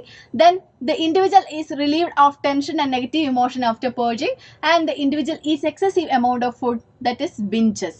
അതിനാണ് binges എന്ന് പറയാം. That is bulimia nervosa. Binge ഈറ്റിംഗിൽ നിന്നാണ് bulimia nervosa എന്ന് പറഞ്ഞിട്ടുള്ളത്. Okay, binge eating means excess ആയിട്ട് food കഴിക്കാം. Okay, so ഇതിനെ നമുക്ക് എന്ത് ചെയ്യണം, ഓപ്ഷൻസ് ആയിട്ട് മാറ്റണം. സോ എന്താണ്, യെസ്, എന്താണ് ഇവിടെ തന്നിട്ടുള്ളത്? ഇതിൽ ആദ്യം വരുന്നത് ഏതാണ്? The individual eats excess amount of food, that is binges. അതാണ് ആദ്യം വരിക അല്ലേ? അതല്ലെങ്കിൽ അത് എ ആണോ ആദ്യം വരിക? ഒന്ന് നോക്കി നോക്കിയേ. സോ എ ആണ് ആദ്യം വരിക. എന്താണ്? ബുലിവിയ nervosa is a part of group of disorder that called feeding or eating disorder. So that is A. Then C. This eating disorder starts with a distorted emotional after purging. So C is the second statement. And then E. The individual eats excess amount of food, that is binges. And then B. The individual purges his or her body of food by using medicines such as laxatives and diuretic or by vomiting. And the last one is D. That is the individual is relieved of tension and negative emotion after purging. So here the right answer is option B.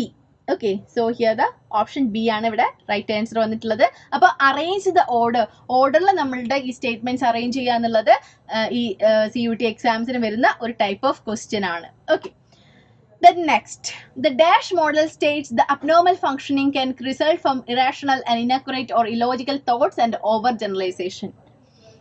So abnormal ഡിസോർഡേഴ്സിനെ പറ്റിയാണ്. ഈ abnormal ഡിസോർഡേഴ്സിന് ഓരോ perspectives ഉണ്ട്, ഓരോ models പറഞ്ഞിട്ടുണ്ട് ഈ abnormal ഡിസോർഡേഴ്സിനെ പറ്റി. Psychodynamic ഉണ്ട്, കോഗ്നിറ്റീവ് ഉണ്ട്, ഹ്യൂമനിസ്റ്റിക് ഉണ്ട്. ഇതിൽ ഏത് മോഡലാണ് ഈ അബ്നോർമൽ ഫംഗ്ഷനിങ് എന്ന് പറയുന്നത് നമ്മുടെ ഇറാഷൻ അല്ലെങ്കിൽ ഇനാക്യുറേറ്റ് ഓർ ഇലോജിക്കൽ തോട്ട്സും അല്ലെങ്കിൽ ഓവർ ജനറേഷനിൽ നിന്നും ഭാഗമായിട്ട് വരുന്നതാണ് എന്ന് പറഞ്ഞിട്ടുള്ളത്? സൈക്കോഡൈനാമിക് ആണോ, കോഗ്നിറ്റീവ് ആണോ, ഹ്യൂമനിസ്റ്റിക് ആണോ, സോഷ്യോ കൾച്ചറൽ ആണോ? യെസ്, അറിയുന്ന ആൻസർ ആണെങ്കിൽ വേഗം ആൻസർ ചെയ്യൂ. യെസ്, ഏതാണ്? ഇവിടെ ഞാനൊരു വളരെ സിമ്പിൾ ആയിട്ട് ഇത് കണ്ടുപിടിക്കാനുള്ള ഒരു ഷോർട്ട് കട്ട് പറയട്ടെ. നിങ്ങൾ എവിടെയെങ്കിലും തോട്ട്സ് അല്ലെങ്കിൽ ഈ തോട്ട്സ് എന്ന് പറയുന്നത് എന്തിന്റെ ഭാഗമാണ്? നമ്മുടെ കോഗ്നീഷന്റെ ഭാഗമാണ് അല്ലെ, ഹയർ മെന്റൽ പ്രോസസ്സിന്റെ ഭാഗമാണ് തോട്ട്സ് എന്ന് പറയുന്നത്. അപ്പൊ തോട്ട്സ് ആയിട്ട് ബന്ധപ്പെട്ടിട്ടുള്ള ഫംഗ്ഷൻസ് അല്ലെങ്കിൽ തോട്ട്സിൽ ബുദ്ധിമുട്ടുള്ളതുകൊണ്ടാണ് അല്ലെങ്കിൽ തോട്ട്സ് ഓക്കെ അല്ലാത്തതുകൊണ്ടാണ് ഡിസോർഡേഴ്സ് വരുന്നുണ്ട് എന്ന് പറഞ്ഞിട്ടുണ്ടെങ്കിൽ അത് ഏത് പെർസ്പെക്റ്റീവ് ആയിരിക്കും? കോഗ്നിറ്റീവ് പെർസ്പെക്റ്റീവ് ആയിരിക്കും. So here the right answer is option B. Okay, നമ്മൾ CBT ഒക്കെ ട്രീറ്റ് ചെയ്യുന്നത്, CBT കേട്ടിട്ടില്ലേ? Cognitive behaviour therapy. ഇതൊക്കെ മെയിൻ ആയിട്ട് ഫോക്കസ് ചെയ്യുന്നത് കോഗ്നീഷൻസ് അല്ലെങ്കിൽ നമ്മുടെ തോട്ട് പ്രോസസ്സിൽ ചേഞ്ചസ് വരുത്തുന്നതാണ്. ഓക്കെ, സോ അബ്നോർമൽ ബിഹേവിയർ നമ്മുടെ തോട്ട് പ്രോസസ്സിന്റെ ഭാഗമായിട്ട് നമുക്ക് വരുന്നതാണ് എന്നുള്ളതാണ് ഇതിന്റെ ഒരു concept. Okay, so next question. And again എന്താണ് ഓർഡർ ശരിയാക്കാൻ വേണ്ടിയിട്ടാണ്. Arrange the steps in the modality of the treatments in psychodynamic therapy. Psychodynamic തെറാപ്പിയായിട്ട് ബന്ധപ്പെട്ടൊരു ചോദ്യമാണ്.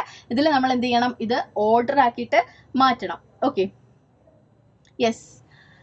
So here the statements are: the therapist overcome the resistance by repeatedly confronting the patient about it and by uncovering emotions such as anxiety, fear or shame.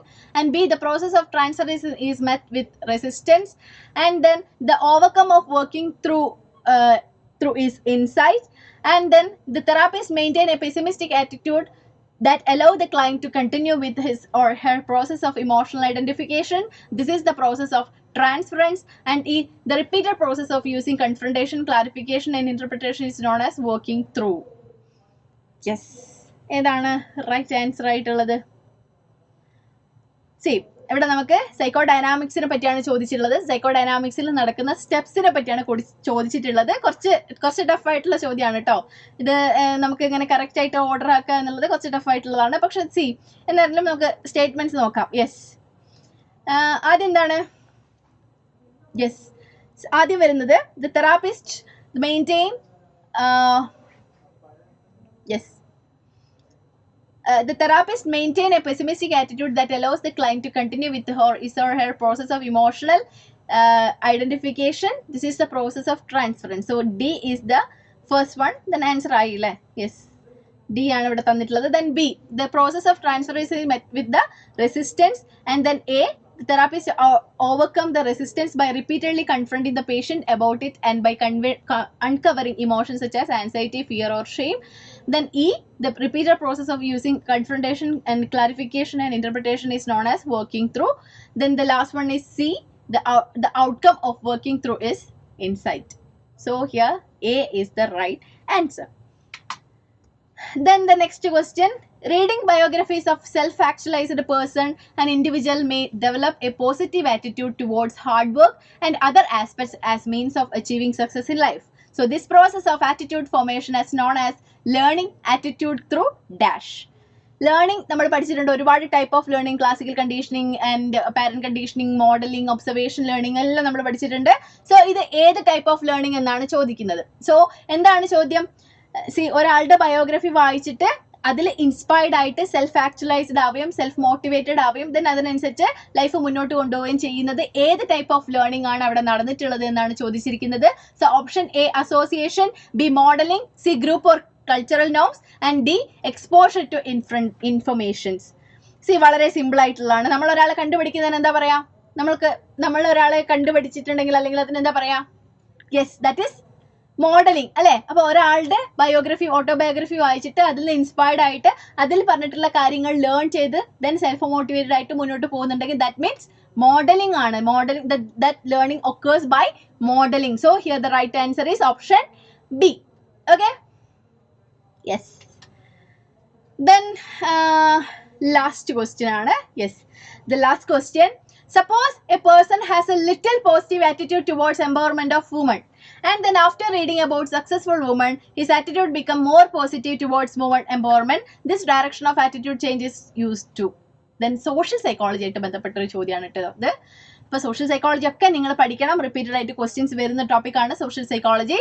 So suppose a person has a little positive attitude towards empowerment of woman. Woman എംപവർമെന്റിൽ വളരെ little അല്ലെങ്കിൽ അതിനെപ്പറ്റി വളരെ മോശമായിട്ടുള്ള ഒരു കാഴ്ചപ്പാടുള്ള ഒരാള് എന്താണ് ഒരു സക്സസ് വുമന്റെ ഓട്ടോബയോഗ്രഫി അല്ലെങ്കിൽ സക്സസ് വുമണിനെ പറ്റി വായിച്ചതിന് ശേഷം ഈ വുമൺ എംപവർമെന്റ് വളരെ പോസിറ്റീവായിട്ട് അപ്രോച്ച് ചെയ്തു അല്ലെങ്കിൽ പോസിറ്റീവായിട്ട് കണ്ടു. ഇത് എന്ത് ടൈപ്പ് ഓഫ് ആറ്റിറ്റ്യൂഡ് ചേഞ്ച് ആണ് അല്ലെങ്കിൽ this direction of attitude change is use to എന്താണെന്നാണ്. So stereotypes, congruence, incongruence and centrality. Options വായിച്ചാൽ മനസ്സിലാവും എന്താണ് നമ്മുടെ ഒരാളുടെ ആറ്റിറ്റ്യൂഡ് ചേഞ്ചസ്. അല്ലെങ്കിൽ നമുക്ക് പൊതുവെ വുമൺസ്, സ്ത്രീകൾ മോശമാണ് അല്ലെങ്കിൽ സ്ത്രീകൾ എംപവർമെന്റ് പോസിബിൾ അല്ല എന്നുള്ള രീതിയിലൊക്കെ ചിന്തിക്കുന്നുണ്ടെങ്കിൽ എന്താണ് that is called stereotypes അല്ലെ. അപ്പൊ അയാളുടെ സ്റ്റീരിയോ ടൈപ്പിലാണ് എന്ത് വന്നിട്ടുള്ളത്? ചേഞ്ചസ് വന്നിട്ടുള്ളത്. So here the right answer is stereo types.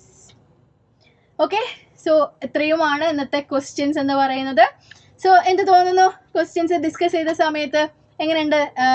വളരെ സിമ്പിൾ ആയിരുന്നോ? ഇനി അതല്ല ഇതിന്റെ എല്ലാ ടോപ്പിക്സും കവർ ചെയ്തിട്ടുണ്ടായിരുന്നോ? ഇനി അതല്ല ഇനി കുറച്ചുകൂടി പ്രിപ്പയർ ചെയ്യണം. നന്നായിട്ട് പ്രിപ്പയർ ചെയ്താൽ മാത്രമേ നിങ്ങൾ ആഗ്രഹിച്ച സ്ഥലത്ത് പഠിക്കാൻ പറ്റുള്ളൂ എന്ന് തോന്നുന്നുണ്ടോ? സോ ഇവിടെയാണ് CUET എൻട്രൻസ് കോച്ചിങ്ങിന്റെ പ്രത്യേകത. ഓക്കെ, നിങ്ങൾ ആഗ്രഹിച്ച സ്ഥലത്ത് പഠിക്കുക എന്നുള്ളത് വളരെ സിമ്പിൾ ആയിട്ടുള്ള കാര്യമൊന്നുമല്ല. അതിന് കുറച്ച് ഹാർഡ് വർക്ക് വേണം. സോ +2 ശേഷം ഇന്ത്യയിലെ കിടിലൻ യൂണിവേഴ്സിറ്റിയിൽ പഠിക്കാൻ നിങ്ങൾക്ക് ചാൻസ് ഒരുക്കി തരുന്ന അല്ലെ നിങ്ങളെ കേപ്പബിൾ ആക്കുന്ന നമ്പർ 1 കോച്ചിങ് ആണ് CUET 2023 കോച്ചിങ് എന്ന് പറയുന്നത്.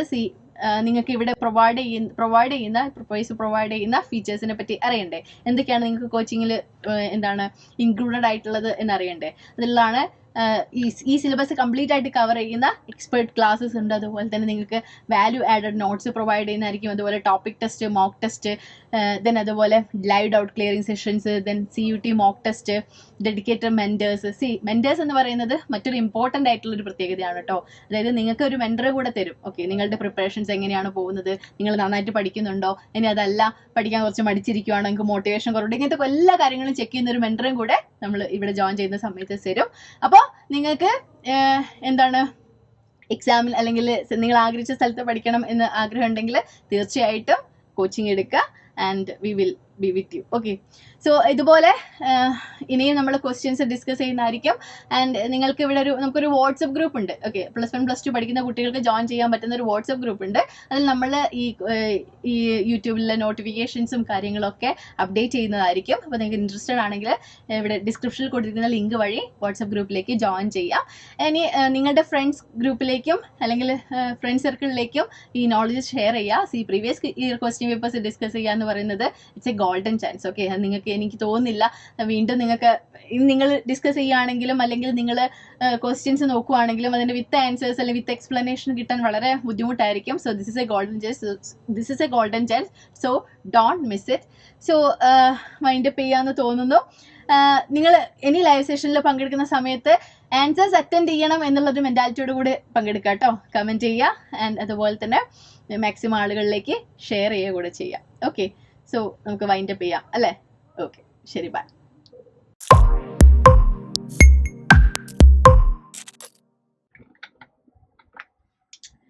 ഹലോ, ടാർജറ്റ് CUET 2023 പുതിയൊരു ലൈവ് സെഷനിലേക്ക് എല്ലാവർക്കും സ്വാഗതം. സോ നമുക്കറിയാം CUET എക്സാംസ് എന്തിനാണ്? തീർച്ചയായിട്ടും ഈ എൻട്രൻസ് കോച്ചിങ്, അതായത് ഡിഗ്രി നമുക്ക് ഈ സെൻട്രൽ യൂണിവേഴ്സിറ്റികൾ പഠിക്കാൻ വേണ്ടിയിട്ടാണ് അല്ലേ. സോ CUET ഒക്കെ ക്രാക്ക് ചെയ്ത് നമ്മൾ ആഗ്രഹിച്ചൊരു യൂണിവേഴ്സിറ്റിയിൽ ഈ എൻട്രൻസ് ഒക്കെ ക്രാക്ക് ചെയ്ത് പഠിക്കുന്നതിൻ്റെ ഒരു ഗുണം എന്താണെന്നറിയോ? നമ്മൾ ഏതൊരു യൂണിവേഴ്സിറ്റിയിലാണോ പഠിക്കുന്നത് അതിൻ്റെ ഒരു ടാഗ് എപ്പോഴും നമ്മളുടെ പേരിൻ്റെ കൂടെ അല്ലെങ്കിൽ നമ്മളുടെ കരിയറിൻ്റെ കൂടെ ഉണ്ടാവും എന്നുള്ളതാണ്. ഞാൻ അലിഗഡ് യൂണിവേഴ്സിറ്റിയിൽ നിന്നാണ് പഠിച്ചിട്ടുള്ളത്. സോ ഞാൻ സ്റ്റിൽ നമ്മൾ എത്ര കാലം കഴിഞ്ഞ് കഴിഞ്ഞാലും ഞാനൊരു അലിഗാണ്. ഓക്കെ, സോ ഇതുപോലെ നിങ്ങളുടെ സെൽഫ് കോൺഫിഡൻസ് കൂട്ടാനും അതുപോലെ തന്നെ നിങ്ങളുടെ കരിയർ ആണെങ്കിലും ഒക്കെ അതിലൊക്കെ ഒരുപാട് ഇമ്പോർട്ടൻ്റ് ആയിട്ടുള്ള ഇൻഫ്ലുവൻസ് ഉണ്ടാക്കുന്ന ഒരു കാര്യമാണ് ഈ സെൻട്രൽ യൂണിവേഴ്സിറ്റിയിൽ പഠിക്കുക എന്നുള്ളത്. സോ അതുകൊണ്ട് തന്നെ തീർച്ചയായിട്ടും CUET പ്രിപ്പയർ ചെയ്യാൻ നിങ്ങൾ ആഗ്രഹിച്ച യൂണിവേഴ്സിറ്റിയിൽ പഠിക്കുക എന്നുള്ളത് നിങ്ങളുടെ one of the best aim തന്നെയായിരിക്കണം. ആൻഡ് പലപ്പോഴും പല ആളുകളും ഈ +2 കഴിഞ്ഞിട്ട് നോക്കി തുടങ്ങാം, അല്ലെങ്കിൽ +2 കഴിയട്ടെ അതുവരെ +2 മാത്രം കോൺസെൻട്രേറ്റ് ചെയ്യാം എന്ന് വിചാരിച്ചിട്ട് CUET എക്സാംസിനൊന്നും പ്രിപ്പയർ ചെയ്യാതെ നിൽക്കുന്ന ആളുകൾ ഉണ്ടാകും. ശ്രദ്ധിക്കുക, ഇതിന്റെ കൂടെ നമ്മുടെ പഠനത്തിന്റെ കൂടെ കൊണ്ടുപോകേണ്ട ഒരു പ്രിപ്പറേഷൻ ആണ് ഇത്. ഓക്കെ, ഇതിനായിട്ട് പ്രത്യേക ഒരു CUETക്കായിട്ട് പ്രത്യേക ഒരു ടൈം ഇരുന്ന് പ്രിപ്പയർ ചെയ്യുക എന്നുള്ളത് പോസിബിൾ ആയിരിക്കില്ല. ബിക്കോസ് നിങ്ങളുടെ എക്സാം കഴിഞ്ഞ സമയം തന്നെ തീർച്ചയായിട്ടും എന്തുണ്ടാവും, ഈ എക്സാം വരുന്നതായിരിക്കും. ഓക്കെ, സോ നമ്മളിന്ന് ഡിസ്കസ് ചെയ്യുന്നത് സൈക്കോളജിയിലെ പ്രീവിയസ് ഇയർ ക്വസ്റ്റ്യൻ പേപ്പേഴ്സ് ആണ്. ഏതൊരു എക്സാമിനും വളരെ ഇമ്പോർട്ടന്റ് ആയിട്ടുള്ള കാര്യമാണ് previous year question papers work out ചെയ്യുക എന്നുള്ളത്. ഓക്കെ, നമ്മൾ എത്ര പഠിച്ചിട്ടും കാര്യമില്ല, previous year question papers work out ചെയ്യുന്നതോടുകൂടി നമുക്ക് എങ്ങനെയാണ് ഇതിൽ ക്വസ്റ്റ്യൻസ് വരിക, എങ്ങനെയാണ് ഏതൊക്കെ പാർട്ടിനാണ്, ഏതൊക്കെ ക്വസ്റ്റ്യൻസ് ആണെങ്കിൽ ഏതൊക്കെ ചാപ്റ്റേഴ്സിനാണ് ഇമ്പോർട്ടൻസ് ഉള്ളത്, ഇതൊക്കെ മനസ്സിലാക്കാൻ വേണ്ടി സാധിക്കും. സോ പ്രത്യേകിച്ച് ഇതൊരു ഗോൾഡൻ ചാൻസ് ആണ്. ഓക്കെ, ഈ previous year question papers collect ചെയ്യുക എന്ന് പറയുന്നത് തന്നെ വലിയൊരു പണിയാണ്. ഓക്കെ, ഇവിടെ നിങ്ങൾക്ക് ഈ ക്വസ്റ്റ്യൻ പേപ്പേഴ്സ് നിങ്ങൾക്ക് തരുന്നു എന്ന് മാത്രമല്ല, അതിൽ എക്സ്പ്ലനേഷൻസും എങ്ങനെയാണ് ക്വസ്റ്റ്യൻസ് സോൾവ് ചെയ്യേണ്ടത് എന്നൊക്കെ പറഞ്ഞു തരുന്നുണ്ട്. ഓക്കെ, സോ ഇനി വരുന്ന ഓരോ ലൈവ് സെഷൻസും മുടങ്ങാതെ കാണുക. സോ നമുക്ക് ഡയറക്റ്റ് ക്വസ്റ്റ്യനിലേക്ക് പോവാം. Okay, so first question, yes, and അതിന് മുന്നേ ശ്രദ്ധിക്കുക, നിങ്ങൾക്ക് അറിയുന്ന ആൻസേഴ്സ് ആണെങ്കിൽ തീർച്ചയായിട്ടും കമന്റ് ചെയ്യാം കേട്ടോ. നമുക്ക് നോക്കാം ആർക്കാണ് ഏറ്റവും കൂടുതൽ സ്കോർ ചെയ്യാൻ പറ്റുന്നതെന്ന്. Okay, so first question, dash refers to the cognitive component of attitude and ഉള്ളത്. സോ കോഗ്നിറ്റീവ് കമ്പോണന്റ് എന്താണ് കോഗ്നിറ്റീവ് കമ്പോണന്റ് എന്നോട് ഉദ്ദേശിക്കുന്നത്? അതായത് നമ്മുടെ തോട്ട് ആണ് അല്ലെ, നമ്മുടെ തിങ്കിങ്, നമ്മുടെ ഹയർ മെന്റൽ പ്രോസസ് ആണ് കോഗ്നിഷൻ എന്നുള്ളത് കൊണ്ട് ഉദ്ദേശിക്കുന്നത്. So cognitive component is definitely നമ്മുടെ ബിലീഫ് ആണ്. ഓക്കെ, നമ്മുടെ ബിലീഫ് എന്ന് പറയുന്നത് നമ്മുടെ തോട്ടിന്റെ പ്രൊഡക്റ്റ് ആണ് അല്ലെ. സോ ഈ ആറ്റിറ്റ്യൂഡിന്റെ ബേസ് ആയിട്ടുള്ള, ഗ്രൗണ്ട് ആയിട്ടുള്ള ആൻഡ് അതുപോലെ തന്നെ ദ കോഗ്നിറ്റീവ് കമ്പോണന്റ് ആയിട്ടുള്ള കൺസെപ്റ്റ് എന്താണെന്നാണ് ചോദിച്ചിരിക്കുന്നത്. So here the right answer is option A, belief ആണ്. Okay, so the right answer is option A, belief. Okay, social psychology important ആണ്. ഈ ഒരു attitude formation and what is attitude, ഈ definition കാര്യങ്ങളൊക്കെ just ഒന്ന് ഓർത്ത് വയ്ക്കാം. Okay, then second question, A parent praise a teenager for helping out in an after school program with little kids. Okay, so as a result the team developed a positive attitudes towards volunteer work. This is an example of. എന്താ പറഞ്ഞിരിക്കുന്ന, ഒരു parent തന്റെ teenagers എന്താണ് ചൈൽഡിനെ ഈ സ്കൂളിൽ ഈ after school പ്രോഗ്രാംസിൽ എന്ത് ചെയ്തു, വളണ്ടിയർ ചെയ്യുന്നതിന് പ്രൈസ് ചെയ്തു എന്നുള്ളതാണ്. ഓക്കെ, അതായത് റെയിൻഫോഴ്സ്മെന്റ് കൊടുത്തു. സോ ഈ റെയിൻഫോഴ്സ്മെന്റ് കൊടുത്തതുകൊണ്ട് തന്നെ ഈ കുട്ടിയിൽ എന്ത് ചെയ്തു, ഈ വളണ്ടിയറിങ്ങിനോട് ഒരു പോസിറ്റീവ് ആറ്റിറ്റ്യൂഡ് വന്നു. ഓക്കെ, സോ ഇത് എന്ത് കൈൻഡ് ഓഫ് എക്സാമ്പിൾ ആണ് എന്നാണ് ചോദിച്ചിരിക്കുന്നത്. സോ ഇവിടെ options A, learning attitude through exposure to information, and B, learning attitude through observation, and C, learning attitude through group as cultural norms, and D, learning attitude through rewards and punishment. ഇവിടെ നിങ്ങൾ ശ്രദ്ധിക്കുക, parents price A teenager എന്നാ കൊടുത്തിട്ടുള്ളത് അല്ലെ. So parents എന്ത് ചെയ്തിട്ടുണ്ട്, reinforcement കൊടുത്തിട്ടുണ്ട്. So here the right answer is option D, learning attitude through rewards and punishment. നമുക്ക് അങ്ങനെ വരാറുണ്ട് അല്ലെ. പലപ്പോഴും ഇപ്പൊ NSSലൊക്കെ വർക്ക് ചെയ്യുന്ന സമയത്ത് ഒരു NSS വോളണ്ടിയർ ആവണമെന്ന് പറയുന്ന സമയത്ത് ഉണ്ടാവുന്ന ഒരു പോസിറ്റീവ് റെയിൻഫോഴ്സ്മെന്റ് നമുക്ക് കിട്ടുന്നുണ്ട് അല്ലേ. സോ അത് കാരണം വളണ്ടിയറിങ് ഇഷ്ടപ്പെടുന്ന ആളുകൾ ഉണ്ടാവും. ഇതുപോലെ നമുക്ക് കിട്ടുന്ന ഒരു പോസിറ്റീവ് റെയിൻഫോഴ്സ്മെന്റിനെയും പണിഷ്മെന്റിനെ അനുസരിച്ച് നമ്മളുടെ എന്താണ് ഈ പോസിറ്റീവ് ആറ്റിറ്റ്യൂഡും നെഗറ്റീവ് ആറ്റിറ്റ്യൂഡും ഒക്കെ ഉണ്ടാവുന്നുണ്ടെങ്കിൽ അതെന്താണ്, it is the learning attitude through rewards and punishment ആണ്. ഓക്കെ, നമ്മൾ ലേൺ ചെയ്തിട്ടുള്ള ഒരു ആറ്റിറ്റ്യൂഡ് ആണത്. ഓക്കെ, ക്ലിയർ ആണല്ലോ? എന്തെങ്കിലും ഡൗട്ട് ഉണ്ടെങ്കിൽ നിങ്ങൾ കമന്റ് ചെയ്യാം കേട്ടോ. Okay, the next question, yes, pro social behaviour cannot be explained by dash. Okay, pro-social behavior cannot be explained by dash. Options തന്നിട്ടുള്ളത് A, norm of reciprocity, B, norms of equity, C, norms of responsibility, and D, norms of intellectual understanding. Okay, ഒന്നുകൂടെ വായിക്കാം. A norms of reciprocity, B norms of equity, C norms of responsibility, D നോം of intellectual understanding. എന്താണ് pro social behaviour? ഈ pro social behaviour നമ്മൾ എപ്പോഴും പറയുന്ന ഒരു example ആണ് മദർ തെരേസയുടെ ഒരു എക്സാമ്പിൾ. ഓക്കെ, അതായത് തിരിച്ചു കിട്ടുമെന്ന് പ്രതീക്ഷിക്കാതെ, തിരിച്ചൊന്നും എക്സ്പെക്ട് ചെയ്യാതെ തന്നെ മറ്റുള്ളവരെ ഹെൽപ്പ് ചെയ്യുന്ന ബിഹേവിയർ ആണ് പ്രോ സോഷ്യൽ ബിഹേവിയർ എന്ന് പറയുന്നത്. ഈ പ്രോ സോഷ്യൽ ബിഹേവിയറിന് കാരണമായിട്ടുള്ളത് എന്താണ് എന്നാണ് ചോദിച്ചിട്ടുള്ളത്, അല്ലെങ്കിൽ അതിനെ ബിഹേവിയർ എക്സ്പ്ലെയിൻ ചെയ്യാൻ പറ്റാത്തത് ഏതാണ്? സി, നിങ്ങൾ ശ്രദ്ധിക്കുക, പലപ്പോഴും പ്രോ സോഷ്യൽ ബിഹേവിയർ കൺസെപ്റ്റ് അറിയുന്ന ഒരാൾക്ക് കനോട്ട് എന്നുള്ള ചില സമയത്ത് നമ്മൾ എന്ത് ചെയ്യും, ക്വസ്റ്റ്യൻസ് വായിച്ചിട്ട് മിസ്അണ്ടർസ്റ്റാൻഡ് ചെയ്യാനുള്ള ചാൻസ് ഉണ്ട്. ഓക്കെ, അതുകൊണ്ടാണ് ഏതൊരു ക്വസ്റ്റ്യൻ ആണെങ്കിലും, പ്രത്യേകിച്ച് എൻട്രൻസ് എക്സാമിന് ഏതൊരു ക്വസ്റ്റ്യൻ ആണെങ്കിലും 2 തവണ മിനിമം വായിക്കണം എന്ന് പറയുന്നത്. ഓക്കെ, സോ ഇവിടെ നോം ഓഫ് ഇന്റലക്ച്വൽ അണ്ടർസ്റ്റാൻഡിങ് ഈ പ്രോ സോഷ്യൽ ബിഹേവിയറിനെ എക്സ്പ്ലെയിൻ ചെയ്യാൻ പറ്റുന്നതാണ്. ആൻഡ് അതുപോലെ തന്നെ ദ നോം ഓഫ് റെസ്പോൺസിബിലിറ്റി, അതായത് എനിക്ക് സോഷ്യൽ റെസ്പോൺസിബിലിറ്റി ഉണ്ട്, സോ ആ സോഷ്യൽ റെസ്പോൺസിബിലിറ്റി കൊണ്ട് എനിക്ക് സച്ച് ഓഫ് എന്താണ് some kind of helping mentality develop ചെയ്യണം, ഈ സൊസൈറ്റി എന്ന് പറയുന്നത് എൻ്റെ കൂടെ റെസ്പോൺസിബിൾ ആണ് എന്നുള്ളൊരു തോട്ടാണ് നോം ഓഫ് റെസ്പോൺസിബിലിറ്റി. ആൻഡ് നെക്സ്റ്റ് വരുന്ന നോം ഓഫ് ഇക്വിറ്റി ആണ്. It's also included in pro social behaviour. But the A option ഉണ്ടല്ലോ, നോം ഓഫ് റെസിപ്രോസിറ്റി. റെസിപ്രോസിറ്റി എന്ന് പറയുന്നത് നമ്മൾ എന്തെങ്കിലും എക്സ്പെക്ട് ചെയ്തുകൊണ്ട് ഒരു കാര്യം ചെയ്യുന്നതിനെയാണ് റെസിപ്രോസിറ്റി എന്ന് പറയുന്നത്. പ്രോ സോഷ്യൽ ബിഹേവിയറിൽ റെസിപ്രോസിറ്റി ഇല്ല. So here the right answer option A, നോം ഓഫ് റെസിപ്രോസിറ്റി ആണ്. So A is the right answer. See, ശ്രദ്ധിക്കുക, ഏതാണ് അല്ലെങ്കിൽ ഇതിൽ ഏത് ലോ ആണ്, ഏത് നോം ആണ് പ്രോ സോഷ്യൽ ബിഹേവിയറിനെ എക്സ്പ്ലെയിൻ ചെയ്യാൻ സാധിക്കാത്തത് എന്നാണ് ചോദിച്ചിരിക്കുന്നത്. Okay, fine. Okay, then the next one, conformity behavior in a group is likely to be greater if. Okay, yes. So again, social psychology ലാണ് കുറേ ക്വസ്റ്റ്യൻസ് വന്നിട്ടുള്ളത് കേട്ടോ. So conformity behaviour in a group is likely to be greater if എന്നുള്ളതാണ്. എന്താണ് conformity എന്ന് പറയുന്നത്? It's a type of group behaviour അല്ലെ, അതായത് ഒരു ഗ്രൂപ്പിലുള്ള ആളുകൾ സെയിം കൈൻഡ് ഓഫ് ആറ്റിറ്റ്യൂഡ്സും സെയിം കൈൻഡ് ഓഫ് ബിഹേവിയറും കാണിക്കുന്നതിനാണ് കൺഫോമിറ്റി എന്ന് പറയുന്നത്. സോ ഇത് ഏത് ഗ്രൂപ്പ്സിലായിരിക്കും കൂടുതൽ ഉണ്ടാവുക എന്നുള്ളത്, അല്ലെങ്കിൽ എന്താണ് ഇതിനെ ഇൻഫ്ലുവൻസ് ചെയ്യുന്ന ഫാക്ടേഴ്സ് എന്നാണ് ചോദിച്ചിരിക്കുന്നത്. സോ ഇവിടെ option A, size of group is large, and B, size of the group is small, and C, private expression of opinion exists, and D, individual are independent in their way of thinking. See, conformity കൂടെ എപ്പോഴാണെന്നറിയോ? ഒരു ഗ്രൂപ്പിലെ size കുറവാകുന്ന സമയത്താണ്. Okay, അതായത് 5-6 people's ആണെങ്കിൽ അതിന്റെ conformity കൂടും, and ഗ്രൂപ്പിലെ members കൂടുന്നതിനനുസരിച്ച് കൺഫോമിറ്റി കുറഞ്ഞു വരികയാണ് ചെയ്യുക. So here the right answer is option B. Okay, എന്തെങ്കിലും കൺഫ്യൂഷൻസ് ഉണ്ടെങ്കിൽ ചോദിക്കണം. ആൻഡ് അതുപോലെ തന്നെ ഇത് സോഷ്യൽ സൈക്കോളജിയാണ് കൂടുതൽ ഫോക്കസ് ചെയ്യുന്നത് എന്ന് തോന്നുന്നു. Okay, and next one match the following ആണ്. Okay, match the following question ആണ്. Yes, okay. സോ ഇവിടെ ലിസ്റ്റ് 1 കൊടുത്തിട്ടുണ്ട്, ലിസ്റ്റ് കൊടുത്തിട്ടുണ്ട്. അതിൽ എന്ത് ചെയ്യണം? മാച്ച് ചെയ്യാണ് ചെയ്യേണ്ടത്. So A audience, B mobs, C team, D crowd ആണ് കൊടുത്തിട്ടുള്ളത്. And list 2 1 impulsivity, 2 complementary skills, and 3 no cohesiveness, and 4th one passive ആണ് കൊടുത്തിട്ടുള്ളത്.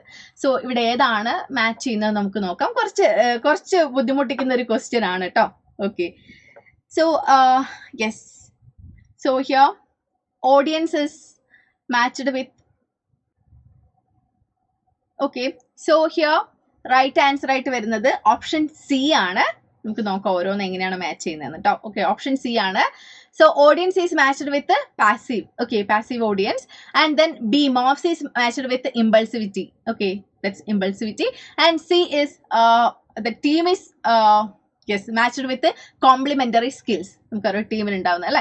And the last one is D crowd is matched with no cohesiveness.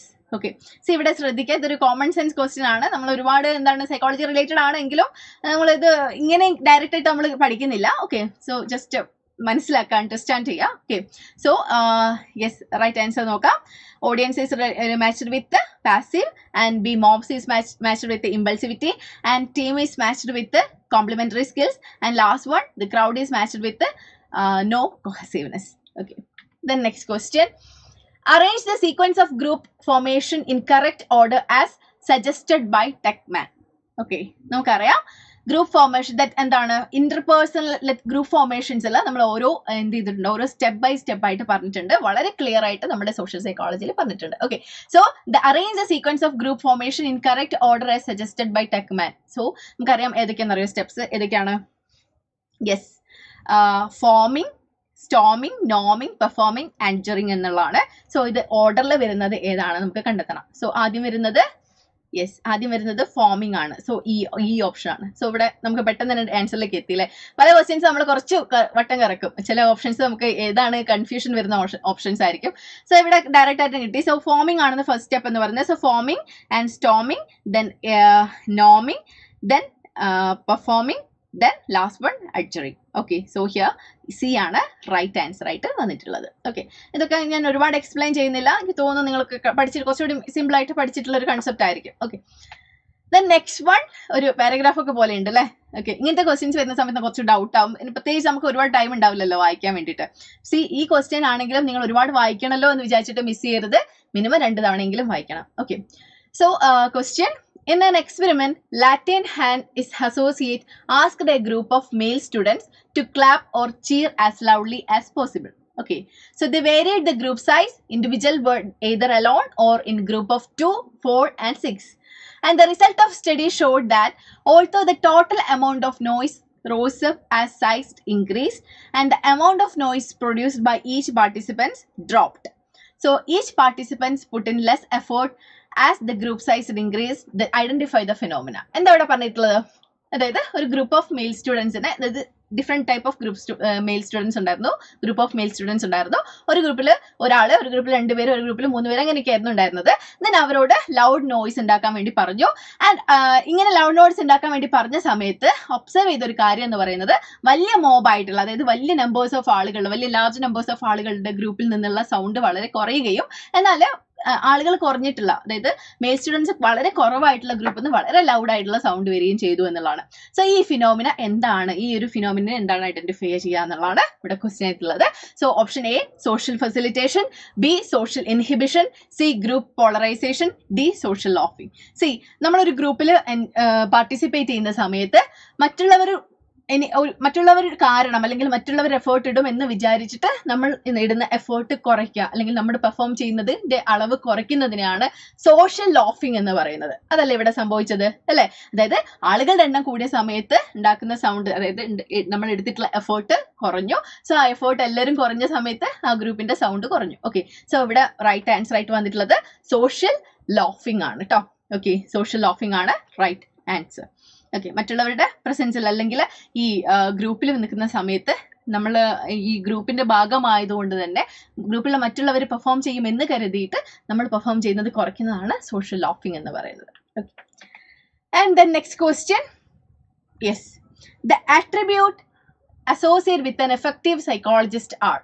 Okay, psychologist നമ്മുടെ first chapters ആയിരുന്നു അല്ലെ. Yes, the attribute associate with effective psychologist are. ഇതൊക്കെ attributes ആണ് ഒരു effective സൈക്കോളജിസ്റ്റിന് വേണ്ടത് എന്നാണ് ചോദിച്ചിരിക്കുന്നത്. സോ ഇവിടെ പറഞ്ഞിട്ടുള്ളത് positive regard for others, ability to sympathise, ability to empathise, authenticity and paraphrasing ആണ്. സോ ഹിയർ നമുക്ക് ഓരോന്ന് ചെക്ക് ചെയ്യാം. പോസിറ്റീവ് റിഗാർഡ് ഫോർ അതേഴ്സ് എന്താണ് ഒരു സൈക്കോളജിസ്റ്റിന് അത്യന്തിക ഭാഷയുമായിട്ട് വേണ്ട ഒരു കാര്യമാണ്. ഓക്കെ, ആൻഡ് നെക്സ്റ്റ് വരുന്നത് എബിലിറ്റി ടു സിമ്പതൈസ് ആണ്. സിമ്പതൈസ് അല്ല നമുക്ക് വേണ്ടത്, എംപതൈസ് ആണ്. ഓക്കെ, ഒരു സൈക്കോളജിസ്റ്റ് എപ്പോഴും സിമ്പതൈസ് ചെയ്യല്ല വേണ്ടത്, എംപതൈസ് ചെയ്യാണ്. So sympathise is wrong answer. And ability to empathise എന്താണ് ഒരു സൈക്കോളജിസ്റ്റിന്റെ attribute associated ആണ്. And then D option is authenticity, it's also included. And the last one paraphrasing. നമ്മൾ കേൾക്കുന്ന ആക്റ്റീവ് ലിസണിങ്ങിന്റെ ഇമ്പോർട്ടന്റ് ആയിട്ടുള്ള കാര്യമാണ് പാരാഫ്രേസിംഗ് എന്ന് പറയുന്നത്. അതും ഒരു സൈക്കോളജിസ്റ്റിന് വളരെ ഇമ്പോർട്ടന്റ് ആയിട്ട് വേണ്ടതാണ്. സോ ഈ 4 ഫാക്ടേഴ്സ് ആണ്. സോ ഈ 4 ഫാക്ടേഴ്സ് വരുന്ന ഓപ്ഷൻസ് ഏതൊക്കെയാണ്? എ ഇൻക്ലൂഡഡ് ആയിട്ടുണ്ട്, ബി ഇൻക്ലൂഡഡ് ആയിട്ടുണ്ട്, സോറി ബി ഇല്ല അല്ലെ, യെസ്, എ ഇൻക്ലൂഡഡ് ആയിട്ടുണ്ട്, സി ഇൻക്ലൂഡഡ് ആയിട്ടുണ്ട്, ഡി ഇൻക്ലൂഡഡ് ആയിട്ടുണ്ട്, ഇ ഇൻക്ലൂഡഡ് ആയിട്ടുണ്ട്. So here the right answer is option C. Okay, then next question. Yes, dash refers to the state in which a person feels that she or he has lost something valuable and is not getting something what she or he deserves. And again social psychology ഉള്ള question ആണ് ട്ടോ. Okay, എന്താണ് ചോദിച്ചിരിക്കുന്നത്? Dash refers to the state in which a person feels that he or she has lost something valuable and is not getting something what he deserves. Okay, ഒരാൾക്ക് അയാൾ deserve ചെയ്യുന്ന കാര്യം കിട്ടുന്നില്ല, അതല്ലെങ്കിൽ അയാൾക്ക് എന്തൊക്കെയോ മിസ് ആവുന്നുണ്ട്, വാല്യുബിൾ ആയിട്ടുള്ള എന്തോ മിസ് ചെയ്യുന്നുണ്ട് എന്നുള്ളത് എന്താണ് റെഫർ ചെയ്യുന്നത് എന്നുള്ളതാണ്. So option A discrimination, B social disadvantage, and C stereotypes, and B deprivation. Yes, ഏതാണ് ആൻസർ? യെസ്, ഡിപ്രിവേഷൻ ആണ് കേട്ടോ right answer. Option D deprivation ആണ് റൈറ്റ് ആൻസർ ആയിട്ട് വരുന്നത്. നമുക്കൊന്ന് ലാക്ക് ചെയ്യുന്നുണ്ട്, വാല്യുബിൾ ആയിട്ടുള്ള ഒന്ന് മിസ് ചെയ്യുന്നുണ്ടെന്നുള്ളത് ഡിപ്രിവേഷൻ ആണ്. ഡിസ്ക്രിമിനേഷൻ നമുക്കറിയാലോ. ഡിസ്ക്രിമിനേഷൻ എന്ന് പറയുന്നത് സോഷ്യലി എന്താണ്, ഡിസ്ക്രിമിനേറ്റ് ചെയ്യുക, ആളുകളെ വ്യത്യസ്ത രീതിയിൽ കാണുക. ഓക്കെ, വേർതിരിച്ച് കാണുക. ഓക്കെ,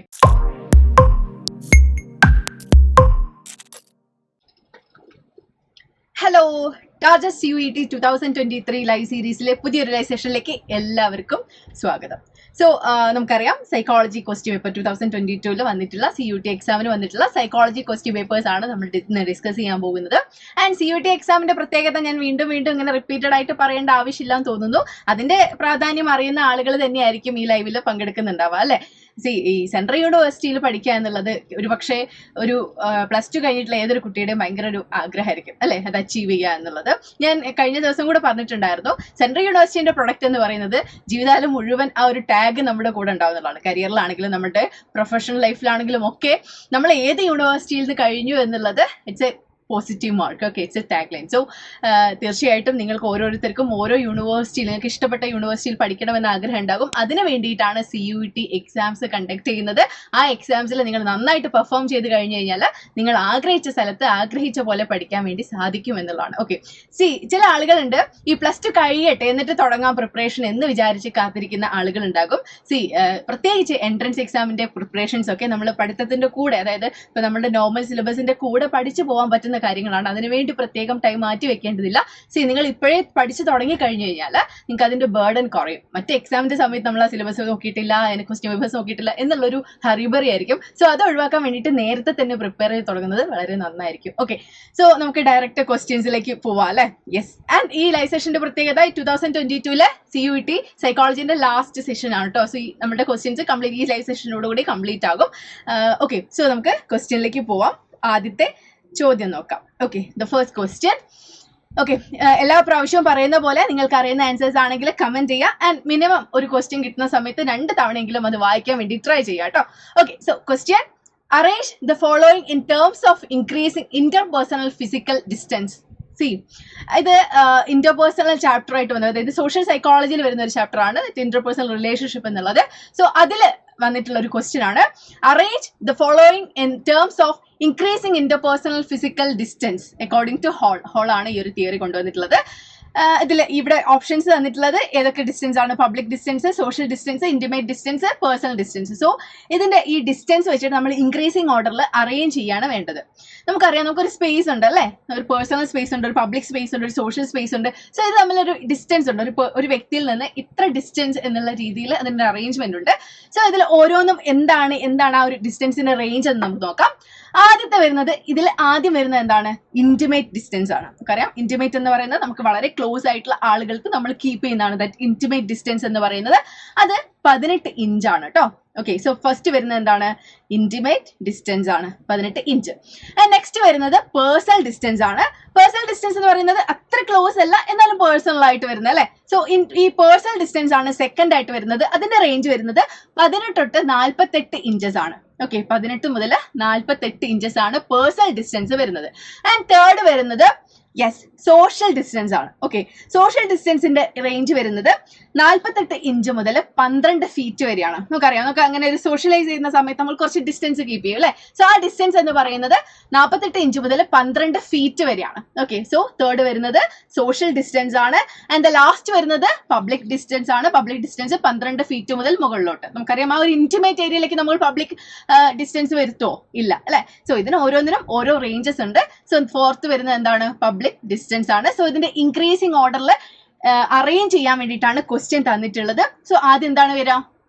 ഇന്റിമേറ്റ് ഡിസ്റ്റൻസ് ആണ്, അതായത് C ആണ് വരിക. സോ C വരുന്ന ഒരൊറ്റ ഓപ്ഷനേ ഉള്ളൂ അല്ലെ. യെസ്, ഇങ്ങനെയാണ് നമ്മൾ എന്ത് ചെയ്യേണ്ടത്? കൺക്ലൂഷനിലേക്ക് എത്തേണ്ടത്, ആൻസേഴ്സിലേക്ക് എത്തേണ്ടത്. അതുകൊണ്ടാണ് ഒരു ക്വസ്റ്റ്യൻ മിനിമം 2 തവണയെങ്കിലും വായിക്കണം എന്ന് പറയുന്നത്. ഓക്കെ, ഇവിടെ ആൻസർ ആയി. ബാക്കി നമ്മൾ ഓർഡർ ആണോ നോക്കേണ്ട ആവശ്യമില്ല, എന്നാൽ ജസ്റ്റ് നോക്കാം. C ആണ് ഇന്റിമേറ്റ് ഡിസ്റ്റൻസ് ഫസ്റ്റ് വന്നു. ദെൻ നെക്സ്റ്റ് വരുന്നത് പേഴ്സണൽ ഡിസ്റ്റൻസ്, ദെൻ നെക്സ്റ്റ് വരുന്നത് സോഷ്യൽ ഡിസ്റ്റൻസ്, ലാസ്റ്റ് വരുന്നത് public distance. So the right answer is option A. Okay, then next question നോക്കാം. എന്തെങ്കിലും ഡൗട്ട് എന്തെങ്കിലും ഉണ്ടെങ്കിൽ നിങ്ങൾക്ക് ചോദിക്കാവുന്നതാണ് കേട്ടോ.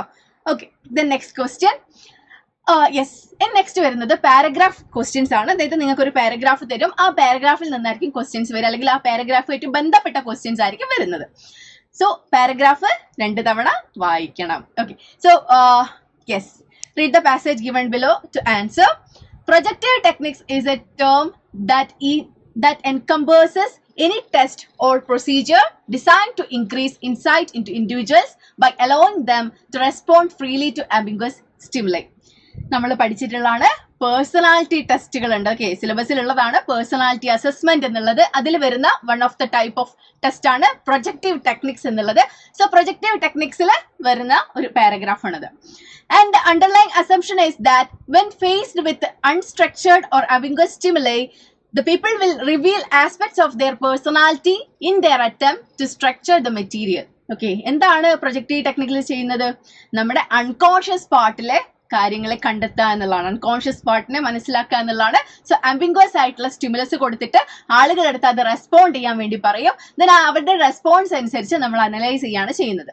So projective techniques comprise inkblot method, story telling method, figure drawing methods and sentence completion methods. Okay, 4 ടൈപ്പാണുള്ളത്: story telling, inkblot and figure drawing and sentence completion.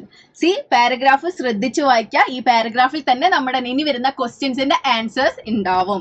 So in addition to being less structured then objective measures, and these 4 types of projective method differ from each other in their degree of ambiguity, which often resides mainly in their stimuli or in their instruction. Okay, C 4 ടെസ്റ്റുകളും different ടെസ്റ്റുകളാണ്, പക്ഷെ ഇതെല്ലാം projective ടെസ്റ്റുകളുടെ അണ്ടറിൽ വരുന്നതാണ്. Okay, so ഇതാണ് paragraph. നമുക്ക് സമയം കുറവായതുകൊണ്ട് ഞാൻ വീണ്ടും റിപ്പീറ്റഡ് ആയിട്ട് വായിക്കുന്നില്ല, പക്ഷെ നിങ്ങൾ എക്സാം ചെയ്യുന്ന സമയത്ത് ഒരു തവണയും കൂടെ റിപ്പീറ്റഡ് ആയിട്ട് വായിക്കാം. ഇനി നമുക്ക് എന്താണ് ഇതിലെ ക്വസ്റ്റ്യൻസ് എന്ന് നോക്കാം കേട്ടോ. എന്താണ് ഇതിലെ ക്വസ്റ്റ്യൻ ആയിട്ട് വരുന്നത്? യെസ്, ചോദ്യം: Projective techniques are based on dash theory of personality that tells us a large part of human behavior is governed by unconscious motive. വളരെ സിമ്പിൾ ആയിട്ടുള്ള ക്വസ്റ്റ്യൻ ആണ്. ആൻഡ് പേഴ്സണാലിറ്റി തിയറീസിൽ നമ്മൾ പഠിക്കുന്നുണ്ട്, അതുപോലെ തന്നെ പേഴ്സണാലിറ്റി അസസ്മെന്റിൽ നമ്മൾ പഠിക്കുന്നുണ്ട്. പ്രൊജക്റ്റീവ് ടെക്നിക്സിൽ നമ്മൾ അൺകോൺഷ്യസ് പാർട്ടിനെ റിവീൽ ചെയ്യാൻ വേണ്ടിയിട്ടാണ് ട്രൈ ചെയ്യുന്നത്. അൺകോൺഷ്യസ് പാർട്ടിനെ റിവീൽ ചെയ്ത് അല്ലെങ്കിൽ അൺകോൺഷ്യസ് പാർട്ടിന് ഇമ്പോർട്ടൻസ് കൊടുത്തിട്ടുള്ള തിയറി ഏതാ? യെസ്, സൈക്കോ അനലിറ്റിക് തിയറി അല്ലേ. So here the right answer is psychoanalytic theory. Behaviour theory എന്ന് പറയുന്നത് എന്തിനാ ഫോക്കസ് ചെയ്തിട്ടുള്ളത്? നമ്മുടെ ലേണിംഗ് പ്രോസസ്സിനാണ്. ആൻഡ് കൾച്ചറൽ ആണെങ്കിലും ഹ്യൂമനിസ്റ്റിക് ആണെങ്കിലും ഡിഫറെന്റ് പെർസ്പെക്ടീവ്സ് ആണ്. അതിൽ അൺകോൺഷ്യസിന് ഇമ്പോർട്ടൻസ്, അൺകോൺഷ്യസ് എവിടെ കണ്ടാലും നിങ്ങൾ തീരുമാനിക്കുക. That's all about psychoanalysis. Okay, so psychoanalytic theory ആണ് ഇവിടെ ആൻസർ ആയിട്ട് വരുന്നത്. ഡൗട്ട് ഇല്ലല്ലോ അല്ലെ? നെക്സ്റ്റ് ക്വസ്റ്റ്യനിലേക്ക് പോവാലോ. Okay, next question. Yes, select which one of them is not a projective technique. See പാരഗ്രാഫിലെ സെന്റൻസ് അതുപോലെ ചോദിച്ചിരിക്കുകയാണ്. പാരഗ്രാഫ് ക്വസ്റ്റ്യനിൽ ഒന്നുകൂടെ നമുക്ക് നോക്കാം. ആ പാരഗ്രാഫിൽ ഇവിടെ പറഞ്ഞിട്ടുണ്ട് ഏതൊക്കെയാ പ്രൊജക്റ്റീവ് ടെക്നിക്സ് എന്ന്. ഏതൊക്കെയാ പറഞ്ഞത്? Incubate method, story telling method, figure drawing methods and sentence completion method. ഇത്രയാണ് പറഞ്ഞത്. ഇവിടെ ചോദിച്ചിരിക്കുന്നത് ഏതാണ് പ്രൊജക്റ്റീവ് ടെക്നിക് അല്ലാത്തത് എന്നാണ് ചോദിച്ചിരിക്കുന്നത്. സോ ആൻസർ അതിൽ തന്നെ ഉണ്ട്. ഏതൊക്കെയാ? റൊഷാർക്ക് ഇൻക്യുബേറ്റ് പ്രൊജക്റ്റീവ് ആണോ? യെസ്, പ്രൊജക്റ്റീവ് ടെക്നിക് ആണ്. Sentence completion, yes, projective technique ആണ്. Eysenck personality questionnaire projective technique അല്ല. ഓക്കെ, ഇറ്റ്സ് എ ട്രേറ്റ് തിയറിയിൽ വരുന്നതാണ്. So Eysenck personality question projective technique അല്ല. ആൻഡ് ലാസ്റ്റ് വരുന്ന draw a person test also a projective technique. So Eysenck personality questionnaire ആണ് ഇതിൽ excluded ആയിട്ടുള്ളത്. See question ശ്രദ്ധിക്കുക. Which one of them is not a projective technique എന്നാ ചോദിച്ചത്. നമ്മൾ already tensed ആയിരിക്കും എക്സാം എഴുതുന്ന സമയത്ത്. സോ ഈ നോട്ട് ഒന്നും നമ്മൾ പലപ്പോഴും അങ്ങ് കാണൂല. ഓക്കെ, സോ ഒന്നുകൂടെ അതുകൊണ്ടാണ് 2 തവണയെങ്കിലും റിപ്പീറ്റഡ് ആയിട്ട് വായിക്കണം എന്ന് പറയുന്നത് കേട്ടോ. So not a projective technique എന്നാ ചോദിച്ചിരിക്കുന്നത്. So here the right answer is C, Eysenck personality questionnaire. Okay, then next, yes, dash and dash are the true stages of Rorschach-Ingobolt test. C ഇത് പാരഗ്രാഫിൽ കൊടുത്തിട്ടില്ല, പക്ഷെ നമ്മൾ സിലബസിൽ പഠിക്കുന്ന ഒരു കാര്യമാണ് കേട്ടോ. ഇത് നമ്മുടെ സിലബസിലുണ്ട്, നിങ്ങൾക്ക് തന്നിട്ടുള്ള ടെക്സ്റ്റ് ബുക്കിൽ അല്ലെങ്കിൽ ദാറ്റ് സിലബസിൽ ഇൻക്ലൂഡ് ചെയ്തിട്ടുള്ളതാണ്. So dash and dash are the true stages of Rorschach-Ingobolt test.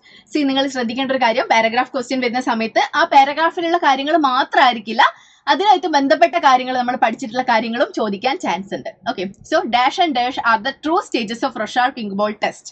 So ഇവിടെ തന്നിട്ടുണ്ട്. First one performance proper and inquiry. Then next one social desirability and acquiescence. Then C, middle category bias and extreme category bias. And the last one, structural and unstructural. Okay, unstructured. So ഇതില് answer ആയിട്ട് വരുന്നത് performance proper and inquiry ആണ്. ടെക്സ്റ്റിൽ bold ചെയ്തിട്ട് തന്നെ കൊടുത്തിട്ടുണ്ട് 2 stages അല്ലെങ്കിൽ 2 stages of Rorschach-Ingobolt test എന്ന് പറഞ്ഞിട്ട് 2 കാര്യങ്ങൾ എന്ത് ചെയ്തിട്ടുണ്ട്, ഈ ബോൾഡ് ലെറ്റേഴ്സിൽ തന്നെ കൊടുത്തിട്ടുണ്ട്. സോ ഇത് ശ്രദ്ധിക്കുക. എ ആണ് right answer. Performance proper and inquiry ആണ് right answers. Okay, then next question നോക്കാം.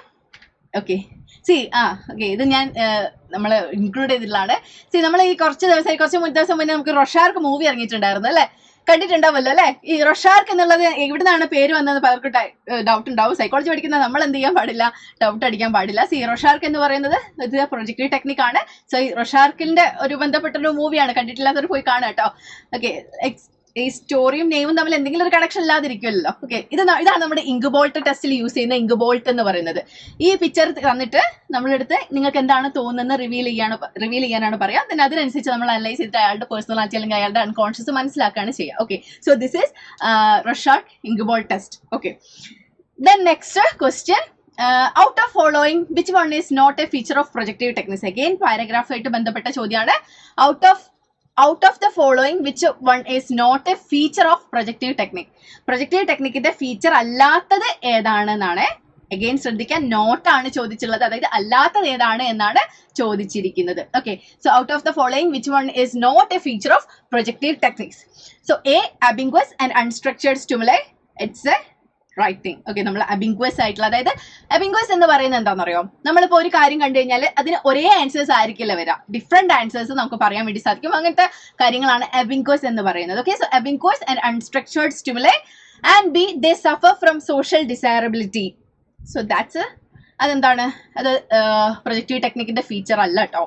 So they suffer from social desirability projective ടെക്നിക്കിന്റെ എന്താണ്, ഫീച്ചർ അല്ല. സോ അത് ആൻസർ ആയിട്ട് വരും. ആൻഡ് നെക്സ്റ്റ് നമുക്ക് സി ഓപ്ഷൻ കൂടെ നോക്കാം.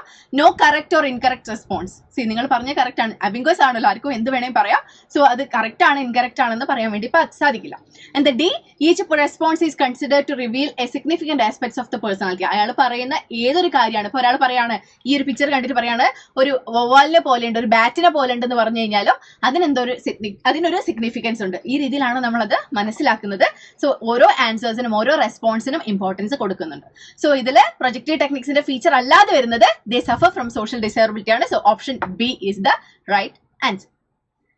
Yes, and then next question. Yes, select the projective technique in which the subject is asked to tell a story describing the situation present in the picture. എന്താണ്? Yes, select the projective technique in which the subject is asked to tell a story describing the situation present in the picture. Okay, ഒരു picture കൊടുക്കും, ആ പിക്ചറിനെ ആസ്പദമാക്കിയിട്ട് ഒരു story പറയാൻ വേണ്ടി പറയാണ് ചെയ്യുക. So ഇവിടെ പറഞ്ഞിട്ടുള്ളത് draw a person test, sentence completion test, Rosenzweig picture frustration test and thematic apperception test. പേര് തന്നെ ഉണ്ട് അല്ലെ. C1 Rosenzweig picture frustration test is right answer. Draw a person test എന്ന് പറഞ്ഞു കഴിഞ്ഞാൽ ഒരു വ്യക്തിനെ വരയ്ക്കാൻ വേണ്ടി പറയുക ചെയ്യുക. സോ ആ വ്യക്തിനെ വരച്ചിട്ടുള്ളതിൽ വെച്ചിട്ട് നമ്മൾ ആളെ അനലൈസ് ചെയ്യാണ് ചെയ്യുക. ദെൻ നെക്സ്റ്റ് വരുന്ന സെന്റൻസ് കംപ്ലീഷൻ ആണ്. നമ്മളൊരു സെന്റൻസ് കൊടുക്കും, ദെൻ അതിന് സ്റ്റോറി കംപ്ലീറ്റ് ചെയ്യുക, അല്ലെങ്കിൽ ഒരു പാരഗ്രാഫ് എഴുതാൻ പറയാം. ദെൻ ആ പാരഗ്രാഫ് അനലൈസ് ചെയ്ത് നമ്മൾ ചെയ്യാണ് ചെയ്യുക. ദെൻ പിക്ചർ ഫ്രസ്ട്രേഷൻ ടെസ്റ്റിൽ പിക്ചർ കാണിച്ചിട്ട് സ്റ്റോറി ടെല്ലിംഗ് പറയാം. And next last one thematic apperception test. Okay, so ഇത്രയുമാണ്. So here C the Rosenzweig picture frustration test is right answer. Okay, then next psychotherapy ബന്ധപ്പെട്ടിട്ടുള്ള question ആണ്. Psychotherapy നമുക്കറിയാം, അതായത് yes, ഈ abnormal psychology ആയിട്ട് ബന്ധപ്പെട്ടിട്ടാണ് നമ്മൾ psychotherapy ഒക്കെ പഠിച്ചിട്ടുള്ളത്. സൈക്കോതെറാപ്പി ആയിട്ട് ബന്ധപ്പെട്ടുള്ള ഒരു ക്വസ്റ്റ്യൻ ആണ്. Psychotherapy is a treatment for healing of psychological distress and is not a homogeneous treatment method. And there are about 400 different types of psychotherapies. Some of them focus on acquiring self-understanding, while other therapies are more action-oriented. Psychoanalysis, behavioral, cognitive, and humanistics are the important systems of psychotherapies. So all therapeutic approaches are corrective and helping in nature. The effectiveness of the therapeutic approach for a patient depends on a number of factors such as severity of the disorder, degree of the disorder faced by others, and availability of time, therapeutic alliance, effort, etc. So the therapist required to see professionally trained before embarking on the journey of psychotherapy. So try to recollect how you were given rewards, praises, and tokens for your good work. So that's all about psychotherapy. നമുക്കറിയാമല്ലേ different type of psychotherapy ഒക്കെ നമ്മുടെ സിലബസിൽ പഠിക്കുന്നുണ്ട്. So അതുമായിട്ട് ബന്ധപ്പെട്ട questions ആണ് ഇനി നമ്മൾ എക്സ്പെക്ട് ചെയ്യേണ്ടത്. നെക്സ്റ്റ് ക്വസ്റ്റ്യൻ അതുമായിട്ട് ബന്ധപ്പെട്ട ക്വസ്റ്റ്യൻ ആണ്. When one has the compassion and pity towards the suffering of another but is not able to feel like another person, that is called dash. നമുക്ക് മറ്റൊരാളുടെ അടുത്ത് സഹതാപം തോന്നാം, അയാളുടെ സിറ്റുവേഷൻസിനെ ആലോചിക്കുന്ന സമയത്ത് സഹതാപം തോന്നാം, പക്ഷെ അയാളുടെ പെർസ്പെക്റ്റീവ്സിൽ അത് കാണാതിരിക്കാൻ പറ്റാതെ വരിക. ഏതാണ്? Yes, it's all about sympathy അല്ലെ. നമുക്കറിയാം സിമ്പതി ഉണ്ട്, എമ്പതി ഉണ്ട്. സിമ്പതി എന്ന് പറയുന്നത് അയ്യോ ഒരാളിപ്പോ എന്താണ് ഒരു സിക്കായിട്ട് കിടക്കുന്നതാണ്, അയ്യോ പാവം എന്ന് തോന്നുന്നത് എന്താണ്? സിമ്പതിയാണ്. ആൻഡ് നേരെ മറിച്ച് അയാൾ അനുഭവിക്കുന്ന പെയിന് അയാളുടെ സ്ഥാനത്ത് നിന്ന് നമുക്ക് എക്സ്പീരിയൻസ് ചെയ്യാൻ സാധിക്കേണ്ടത് that is empathy. So here the right answer is sympathy. ഇതൊക്കെ നമ്മൾ തെറാപ്യൂട്ടിക്കൽ ടെക്നിക്സിൽ യൂസ് ചെയ്യുന്നതാണ്. Empathy, unconditional positive regard, non judgmental attitudes. Okay, so sympathy എന്ന് പറയുന്നത് യൂസ് ചെയ്യുന്നില്ല. Okay, so sympathy. Then next one, in your growing up years in school, at times you get rewarded by being given gold stars and black stars when you did something wrong, and you could collect these gold and stars could convert into. So as this is an example of sentence completed അല്ലാന്ന് തോന്നുന്നുണ്ട് അല്ലെ വായിക്കുന്ന സമയത്ത്, അല്ലെങ്കിൽ ഞാൻ വായിക്കുന്ന കുഴപ്പമാണോ തോന്നുന്നു. Okay, ഒന്നുകൂടെ വായിക്കാം. In your growing up years in school, at times you get rewarded by being given gold stars and black stars when you did something wrong, and you could collect these gold and stars could convert into. So this is an example of dash. And again, ഞാനൊരു clue തരാം. ബിഹേവിയർസ് അല്ലെങ്കിൽ behaviour തെറാപ്പിയായിട്ട് ബന്ധപ്പെട്ടിട്ടുള്ള ഒരു ടെക്നിക്കാണിത്. Okay, ഇവിടെ തന്നിട്ടുള്ളത് positive reinforcement, differential reinforcement, token economy, vicarious learning എന്നുള്ളതാണ്. And നമുക്കറിയാലോ ഇവിടെ തന്നിട്ടുള്ള എന്താണ് ഈ ഗോൾഡൻ സ്റ്റാർ എന്തിനാ കൊടുക്കുന്നത്? ദാറ്റ് ഇസ് പോസിറ്റീവ് റെയിൻഫോഴ്സ്മെന്റ് അല്ലെ. പക്ഷെ പോസിറ്റീവ് റെയിൻഫോഴ്സ്മെന്റ് അല്ല ഇവിടെ ആൻസേഴ്സ് വരുന്നത്. പാരന്റ് കണ്ടീഷനിങ്ങിൽ നമ്മൾ ഈ തെറാപ്യൂട്ടിക്കൽ ടെക്നിക്സിൽ യൂസ് ചെയ്യുന്ന ഒരു മെത്തേഡാണ് ടോക്കൺ എക്കണോമി. ഓക്കെ, അതായത് ഓരോ ബിഹേവിയേഴ്സിനും അല്ലെങ്കിൽ ഓരോ ഗുഡ് ബിഹേവിയേഴ്സിനും ഒരു ടോക്കൺ കൊടുക്കുക എന്നുള്ളത്. ഇവിടെ ടോക്കൺ ആയിട്ട് യൂസ് ചെയ്തിട്ടുള്ള എന്താണ്? ഗോൾഡ് സ്റ്റാർസ് ആണ്. സോ ആ ഗോൾഡ് സ്റ്റാർസ് ഇത്ര കൗണ്ട് ആവുന്ന സമയത്ത് എന്ത് ചെയ്യാണ്? അതിന് റിവാർഡ് കൊടുക്കും. ഓക്കെ, സോ ഇതാണ് ടോക്കൺ എക്കണോമി എന്ന് പറയുന്നത്. So this question is all about token economy. Okay, then next question. Yes, you have recently observed that you have started doing things like your psychology teacher, and you have started dressing up like her. You're trying to be more systematic and organized like her. So this is a perfect example of. എന്താ പറഞ്ഞിരിക്കുന്നത്? നിങ്ങൾ നിങ്ങളുടെ psychology ടീച്ചറെ കണ്ട് പഠിക്കാൻ വേണ്ടി try ചെയ്യാണ്. ആളെ പോലെ ഡ്രസ് ചെയ്യാനും ആളെ പോലെ സിസ്റ്റമാറ്റിക് ആവാനും ഓർഗനൈസ്ഡ് ആവാനും ഒക്കെ ട്രൈ ചെയ്യാണ്. സോ ഇത് എന്തിന്റെ എക്സാമ്പിൾ ആണ്? ഇത് ഏത് ടൈപ്പ് ഓഫ് കാര്യത്തിന്റെ എക്സാമ്പിൾ ആണ് എന്നാണ് ചോദിച്ചിരിക്കുന്നത്. So A modelling, B systematic learning, C principle of reciprocal inhibition, D aversive conducting. ഏതാണ്? Modelling, systematic learning, principle of reciprocal inhibition, aversive conducting. And this is all about observation learning ആണ്. Okay, അതായത് ബിഹേവിയറിസ്റ്റിൽ വരുന്ന observation ലേണിംഗിൽ വരുന്ന ഒരു കാര്യമാണ്. എന്താണ് നമുക്കറിയാം? നമ്മൾ മറ്റൊരാളെ കണ്ടുപിടിക്കുന്നുണ്ടെങ്കിൽ ദാറ്റ് ഇസ് മോഡലിംഗ് അല്ലെ. സോ വളരെ സിമ്പിൾ ആയിട്ടുള്ള ക്വസ്റ്റ്യൻ ആണ്. മോഡലിംഗ് ആണ് കേട്ടോ. അതായത് നമ്മൾ ഒരാളെ ഒബ്സർവ് ചെയ്തിട്ട് അയാളെ ഇൻഫ്ലുവൻസ്ഡ് ആയിട്ട് അയാളെ പോലെ ആവാൻ വേണ്ടി ട്രൈ ചെയ്യുന്നതാണ് മോഡലിംഗ് എന്ന് പറയുന്നത്. Okay, yes. Then next question പോവാലോ അല്ലെ. Okay, then next question. There are several non-specific factors associated with psychotherapy like motivation to change oneself, expectation of improvement after receiving treatment, etc. So this can be as dash variable. Another paraya. There are several non-specific factors associated with the psychotherapy like motivation to change oneself, expectation of improvement after receiving treatment, etc. So this can be as dash variable. ഏതാണ്? ഒരു therapy കിട്ടി, ആ തെറാപ്പിക്ക് അനുസരിച്ച് എനിക്ക് മാറണോ അല്ലെങ്കിൽ ഞാൻ അതിനനുസരിച്ച് എന്താണ് ഇമ്പ്രൂവ്മെന്റ്സ് ഉണ്ടാക്കണോ എന്നൊക്കെ തീരുമാനിക്കുന്നത് തെറാപ്പിസ്റ്റ് ആണോ ക്ലയന്റ് ആണോ അല്ലെങ്കിൽ പേഷ്യന്റ് ആണോ? Yes, it's patient. ഓക്കെ, നമുക്ക് തെറാപ്പിക്കിന്റെ ഏറ്റവും വലിയൊരു ബുദ്ധിമുട്ട് ഇതാണ്. അതായത് നമുക്ക് തെറാപ്പിറ്റിക് ടെക്നിക്സിൽ ഒരു പേഷ്യന്റ് അതിൽ തെറാപ്പി ചെയ്യുന്ന ആളല്ല, നേരെ മറിച്ച് ക്ലയന്റ് ആണ്. അതെനിക്ക് ഓക്കെ ആവണം അല്ലെങ്കിൽ അതിനടുത്ത് ആ തെറാപ്പിക്ക് അനുസരിച്ച് ചേഞ്ച് ചെയ്യണോ എന്ന് ഡിസൈഡ് ചെയ്യുന്നത്. So it's all about patient. Yes. Then next question. Yes, last question ആണ്. Dash indicates that the positive arm of the therapist is not dependent on what the client reveals or does in the therapy sessions. See, പൊതുവെ നമുക്ക് തെറാപ്പിസ്റ്റിന് വേണ്ട കാര്യങ്ങളാണ് ഈ empathy, unconditional positive regard, non judgmental attitudes ഒക്കെ. പക്ഷേ ചില കേസിൽ ചില തെറാപ്പിയിൽ അതിൽ നമ്മൾ റോൾ പ്ലേസ് ഒക്കെ ചെയ്യും. ഓക്കെ, റോൾ പ്ലേ ഒക്കെ ചെയ്യുന്ന സമയത്ത് ഒരു വാം വെൽക്കമിങ് അല്ല വേണ്ടത്. നേരെ മറിച്ച് എന്താണ് ആ പേഷ്യൻസിന് കംഫർട്ട് ആയിട്ടുള്ള ഒരു പേഴ്സൺ ആയിട്ടൊക്കെ ആയിരിക്കും നമ്മൾ മാറുന്നുണ്ടാവുക, അല്ലെങ്കിൽ ആ പേഷ്യൻസിന് ദേഷ്യമുള്ള പേഴ്സൺ ഒക്കെ ആയിട്ടായിരിക്കും നമ്മൾ റോൾ പ്ലേ ചെയ്യുന്നുണ്ടാവുക. സോ അതിന്റെ ഭാഗമായിട്ട് ചെയ്യുന്ന ഒരു തെറാപ്പിയാണ് കഥാസിസ് എന്ന് പറയുന്നത്. സോ ഇവിടെ ഞാൻ ഡയറക്റ്റ് ആൻസറിലേക്ക് വരാണ്. കഥാസിസിലാണ് നമുക്ക് എന്ത് ചെയ്യുന്നത്, ഈ തെറാപ്പിസ്റ്റിന് ഈ പോസിറ്റീവ് വാം വെൽക്കമിങ് ഉണ്ടാവാത്ത, അല്ലെങ്കിൽ പോസിറ്റീവ് വാം വെൽക്കമിങ് ഇൻഫ്ലുവൻസ് ചെയ്യാത്തത് ഈ കഥാസിസിലാണ്. ഞാൻ ഇവിടെയും ചോദിച്ചിട്ടുള്ള നോട്ട് ഡിപ്പെൻഡന്റ് എന്നാണ് ചോദിച്ചിട്ടുള്ളത്, അതായത് പോസിറ്റീവ് വാം വെൽക്കമിങ് ഡിപ്പെൻഡ് അല്ലാത്തതെന്നാണ്. സോ ഇവിടെ അൺകണ്ടീഷണൽ പോസിറ്റീവ് റിഗാർഡ് ആണെങ്കിലും എമ്പതി ആണെങ്കിലും ഒക്കെ തെറാപ്പിസ്റ്റ് എന്തായിരിക്കണം, ഈ പോസിറ്റീവ് വാം വെൽക്കമിങ് വേണം അവിടെ. പക്ഷെ കഥാസിസിൽ അതിന്റെ ആവശ്യമില്ല. കഥാസിസ് എന്ന് പറയുന്ന സൈക്കോ അനാലിസിസിൽ വരുന്ന ഒരു വെന്റിലേഷൻ പ്രോസസ് ആണ്. ഈ കഥാസിസിൽ നമ്മൾ കംപ്ലീറ്റ് ഇമോഷണൽ സാധനങ്ങളെ കംപ്ലീറ്റ് നമ്മൾ എക്സ്പ്രസ് ചെയ്യാണ് ചെയ്യുക. Okay, so that's the terms catharsis. So catharsis ആണ് that indicate the positive arm of the therapist is not depend on what the client reveals or does in the therapy session. So the right answer is catharsis. Okay, so അങ്ങനെ നമ്മൾ 2022 CUET ക്വസ്റ്റ്യൻസിലെ psychology part complete ചെയ്തു കേട്ടോ. Okay, അപ്പൊ നിങ്ങൾക്ക് എല്ലാ ക്വസ്റ്റ്യൻസും കിട്ടിയിട്ടുണ്ടാകും. നമ്മൾ ഒരു ക്വസ്റ്റ്യൻസ് പോലും മിസ് ചെയ്തിട്ടില്ല, എല്ലാ ക്വസ്റ്റ്യൻസും ഡിസ്കസ് ചെയ്തിട്ടുണ്ട്. ആൻഡ് പഠിക്കുന്ന സമയത്ത് തീർച്ചയായിട്ടും ഈ ക്വസ്റ്റ്യൻസ് നോക്കിയിട്ട് തന്നെ പഠിക്കാം കേട്ടോ. അങ്ങനെ പഠിക്കുന്ന സമയത്ത് ഏതൊക്കെ ചാപ്റ്റേഴ്സ് ആണ് ഇമ്പോർട്ടന്റ്, ഏതൊക്കെ പോർഷൻസ് ആണ് ഇമ്പോർട്ടന്റ് ആയിട്ടുള്ളത്, എങ്ങനെയാണ് ഇതിൽ ക്വസ്റ്റ്യൻസ് വരിക, ഇതിൽ എങ്ങനെയാണ് ഇതിന് ആൻസർ ചെയ്യേണ്ടത്, ഇതൊക്കെ കിട്ടും. ഓക്കെ, നമ്മൾ ഒരുപാട് പഠിച്ചിട്ട് കാര്യമില്ല. നമ്മൾ എപ്പോഴും പറയും ഹാർഡ് വർക്കിനെക്കാട്ടും ഏറ്റവും കൂടുതൽ വേണ്ടത് സ്മാർട്ട് വർക്ക് ആണെന്നുള്ളത്. ഈ ക്വസ്റ്റ്യൻസ് പ്രിപ്പയർ ചെയ്യുക അല്ലെങ്കിൽ ക്വസ്റ്റ്യൻസ് റെഫർ ചെയ്യുക എന്നുള്ളത് it's A kind of smart work. Okay, so smart work ചെയ്തുകൊണ്ട് തന്നെ എന്താണ് ലക്ഷ്യത്തിലേക്ക് എത്താം, നന്നായിട്ട് പ്രിപ്പയർ ചെയ്യാം. ഇനി എന്താണ് പ്രെപ്വൈസ് എന്നൊക്കെ ഡൗട്ട് നിങ്ങൾക്ക് ഉണ്ടാകും. തീർച്ചയായിട്ടും CUETക്ക് കോച്ചിങ് കൊടുക്കുന്ന കേരളത്തിലെ നമ്പർ 1 പ്ലാറ്റ്ഫോമാണ് പ്രെപ്വൈസ് എന്ന് പറയുന്നത്. പ്രെപ്വൈസിന്റെ നിങ്ങൾക്ക് ജോയിൻ ചെയ്യാൻ താല്പര്യം ഉണ്ടെങ്കിൽ പ്രെപ്വൈസിൽ എന്തൊക്കെയാണ് ഫീച്ചേഴ്സ് എന്നുള്ളത് നമുക്ക് നോക്കാം. ഈ സെൻട്രൽ യൂണിവേഴ്സിറ്റിന്നൊക്കെ പഠിച്ചിറങ്ങിയിട്ടുള്ള ആളുകളുടെ ഒരു കൂട്ടായ്മയാണ് പ്രെപ്വൈസ് എന്ന് പറയുന്നത്. സോ പ്രെപ്വൈസിൽ ജോയിൻ ചെയ്യുന്ന സമയത്ത് നിങ്ങൾക്ക് കിട്ടുന്ന ഫീച്ചേഴ്സ് എന്ന് പറയുന്നത് ഫസ്റ്റ് വൺ മെന്ററിംഗ് ആണ്. ഓക്കെ, പൊതുവേ നമുക്ക് പഠിക്കുന്ന സമയത്ത് ഒരു മോട്ടിവേഷൻ കാര്യങ്ങളൊക്കെ കുറയും അല്ലേ, എല്ലായ്പ്പോഴും ഒരേപോലെ മോട്ടിവേറ്റഡ് ആയിരിക്കാൻ നമുക്ക് പറ്റില്ല. സോ നിങ്ങളുടെ കാര്യങ്ങൾ, അതായത് എങ്ങനെ പഠിക്കണം, എവിടേക്കാണ് നമ്മൾ കൂടുതൽ ഇംപ്രൂവ്മെന്റ്സ് കൊണ്ടുവരേണ്ടത്, ഈ കാര്യങ്ങളൊക്കെ ശ്രദ്ധിക്കാൻ വേണ്ടിയിട്ട് നിങ്ങൾക്ക് ഒരു മെന്ററിനെ പ്രൊവൈസ് തരുന്നതായിരിക്കും.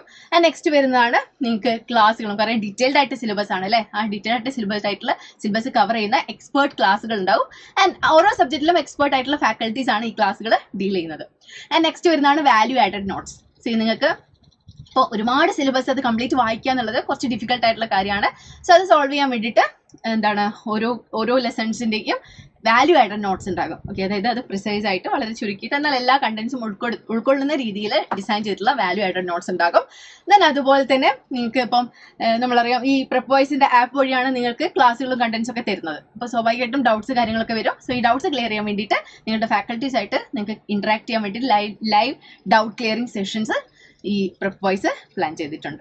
സോ ഇത്രയുമാണ് നിങ്ങൾക്ക് കിട്ടുന്ന ഫീച്ചേഴ്സ്. അതുപോലെ തന്നെ ഈ മോക്ക് ടെസ്റ്റും ടോപ്പിക് ടെസ്റ്റും ഉണ്ട് കേട്ടോ. ഓക്കെ, അതായത് ക്വസ്റ്റ്യൻസ് ചെയ്യുക, എത്രമാത്രം നിങ്ങൾ ക്വസ്റ്റ്യൻസ് പ്രാക്ടീസ് ചെയ്യുന്നു അത്രയും നിങ്ങൾക്ക് കോൺഫിഡൻസ് കൂടും. അതുപോലെ തന്നെ അത്രയും നിങ്ങളുടെ പെർഫോമൻസ് കൂട്ടുകയും ചെയ്യും. സോ പ്രെപ്വൈസിൽ ഇൻക്ലൂഡ് ആയിട്ടുള്ള one of the best thing ആണ് ഈ മോക്ക് ടെസ്റ്റും അതുപോലെ തന്നെ ടോപ്പിക് ടെസ്റ്റും. ടോപ്പിക് വൈസ് ആയിട്ടുള്ള ടെസ്റ്റുകളും ക്വസ്റ്റ്യൻസും അതുപോലെ തന്നെ previous year question papers include ആയിട്ടുള്ള മോക്ക് ടെസ്റ്റുകളും നിങ്ങൾക്ക് ലഭ്യമാവുന്നതായിരിക്കും. സോ ഫ്യൂച്ചർ സെൻട്രൽ യൂണിവേഴ്സിറ്റി ആണ് നിങ്ങളുടെ ലക്ഷ്യമെങ്കിൽ തീർച്ചയായിട്ടും പ്രെപ്വൈസിൽ ജോയിൻ ചെയ്യുക. It will definitely help U. And ഇതുപോലത്തെ പ്രോഗ്രാംസ് ആണെങ്കിലും ഇപ്പോൾ ഞാനൊക്കെ വർക്ക് ചെയ്യുന്ന സമയത്താണെങ്കിൽ ഞാനൊക്കെ സെൻട്രൽ യൂണിവേഴ്സിറ്റിക്ക് പ്രിപ്പയർ ചെയ്യുന്ന സമയത്താണെങ്കിലും ക്വസ്റ്റ്യൻസ് തപ്പി പിടിക്കുക എന്നുള്ളത് ഭയങ്കര ഒരു എഫേർട്ടുള്ള ഒരു പണിയായിരുന്നു. ഓക്കെ, ഇപ്പം നിങ്ങൾക്കത് കണ്ണിന്റെ മുന്നിൽ അവൈലബിൾ ആണ്. സോ ആ റിസോഴ്സസിനെ മാക്സിമം യൂട്ടിലൈസ് ചെയ്യുക. And it will definitely help you. Okay, so പ്രെപ്വൈസിൽ ജോയിൻ ചെയ്തിട്ട് CUET എക്സാം നിങ്ങൾ ആഗ്രഹിച്ച സ്ഥലത്ത് ക്ലിയർ ചെയ്ത് CUET എക്സാം ക്ലിയർ ചെയ്തിട്ട് നിങ്ങൾക്ക് ആഗ്രഹിച്ച സ്ഥലത്ത് പഠിക്കുക. And just build your future. Okay, so thank you so much.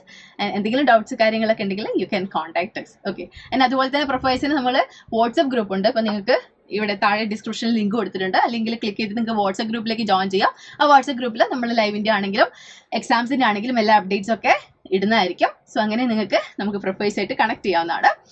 So yes, നമുക്ക് വൈൻഡ് അപ്പ് ചെയ്യാമെന്ന് തോന്നുന്നു. Okay, then bye. Thank you.